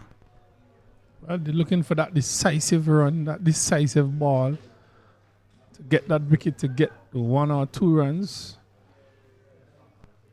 To have Fariz Ali on strike. Again, that full delivery. He's looking for that. I think the ball have to be smarter than that. A slower delivery, a shorter one. You know, let him think about it. He's a number 11. Field is in. There's a third man. There's a fine leg. Nobody at mid-wicket, deep mid-wicket. No sweeper. He's in. He's forward, pushing the pad forward. When in doubt, push out. That's what he's saying. And that's the length that almost created, well, it created uncertainty on the part of Ruplal. So that's a much better length. Just pull it back a touch to Ruplal.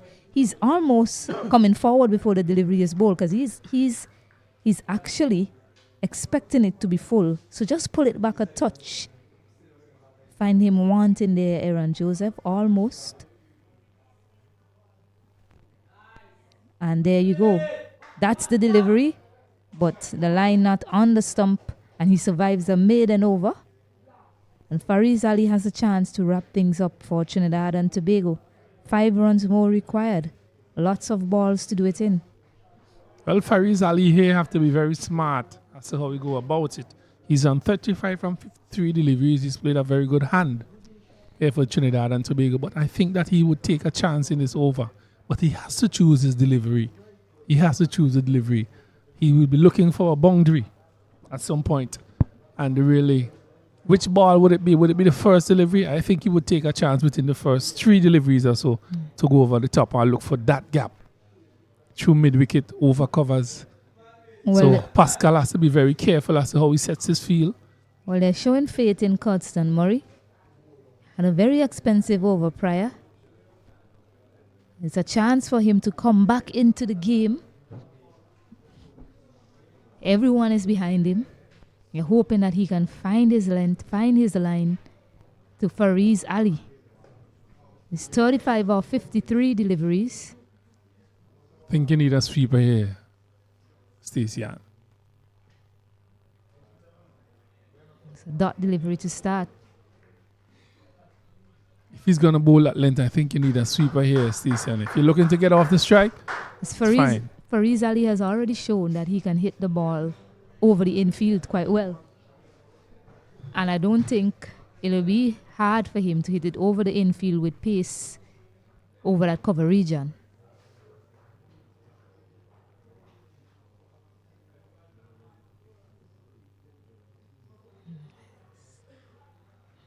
So 2 dot deliveries to start the over. Fariz Ali's not worried. Still looking at 5 runs to get. Don't need a big shot. Could always nudge and get it. But how he decides to get it is all depends on him. Here for Trinidad and Tobago. 5 runs to get.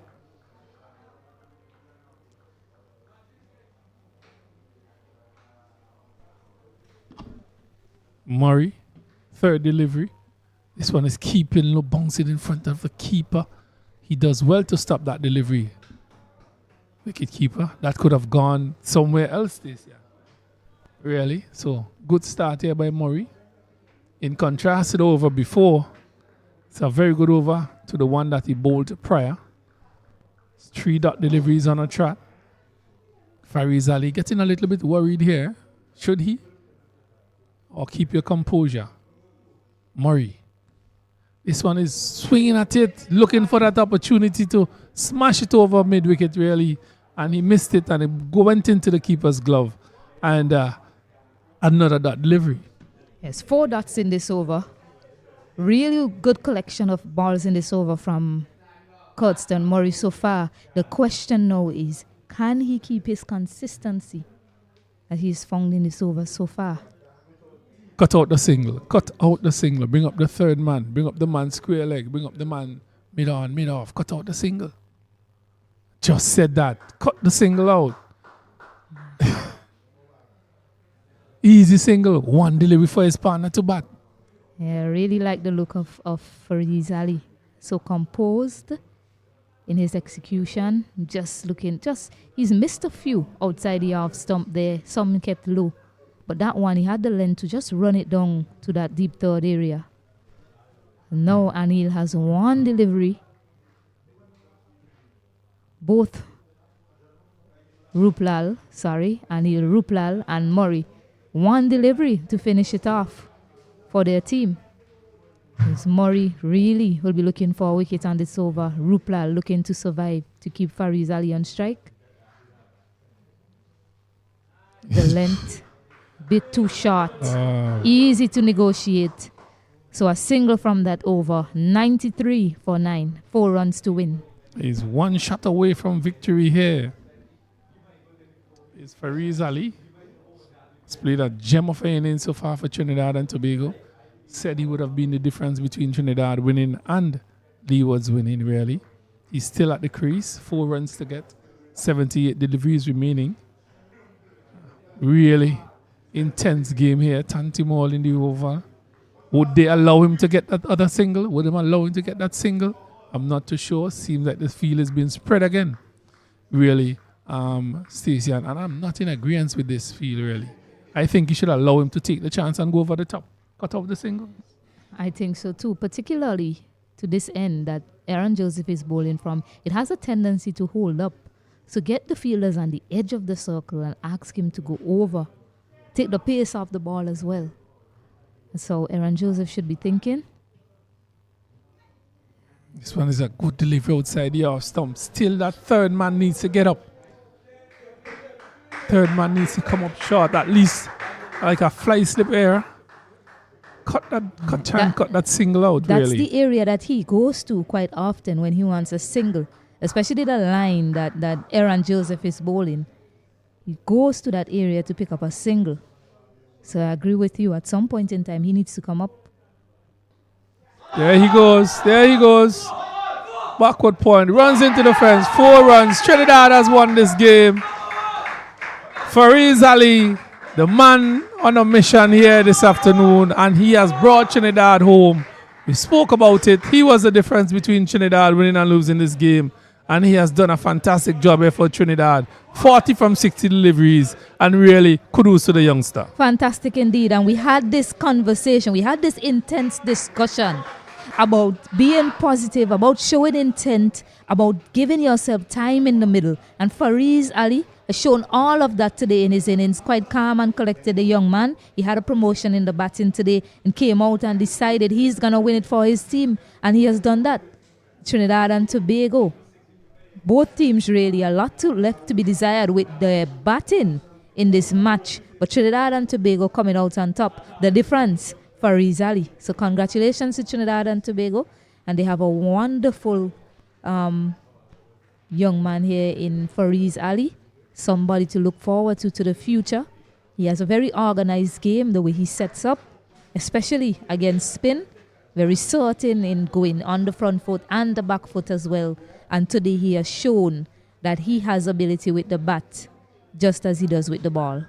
Well, Fariz Ali came into the crease when the pressure was on, Stacey, and he proved to be one of the youngsters with talent in this tournament, and he brought Trinidad home in the final stages. 1 wicket to go, 4 runs to get, and he smashed it over backward point. He runs into the fence for 4.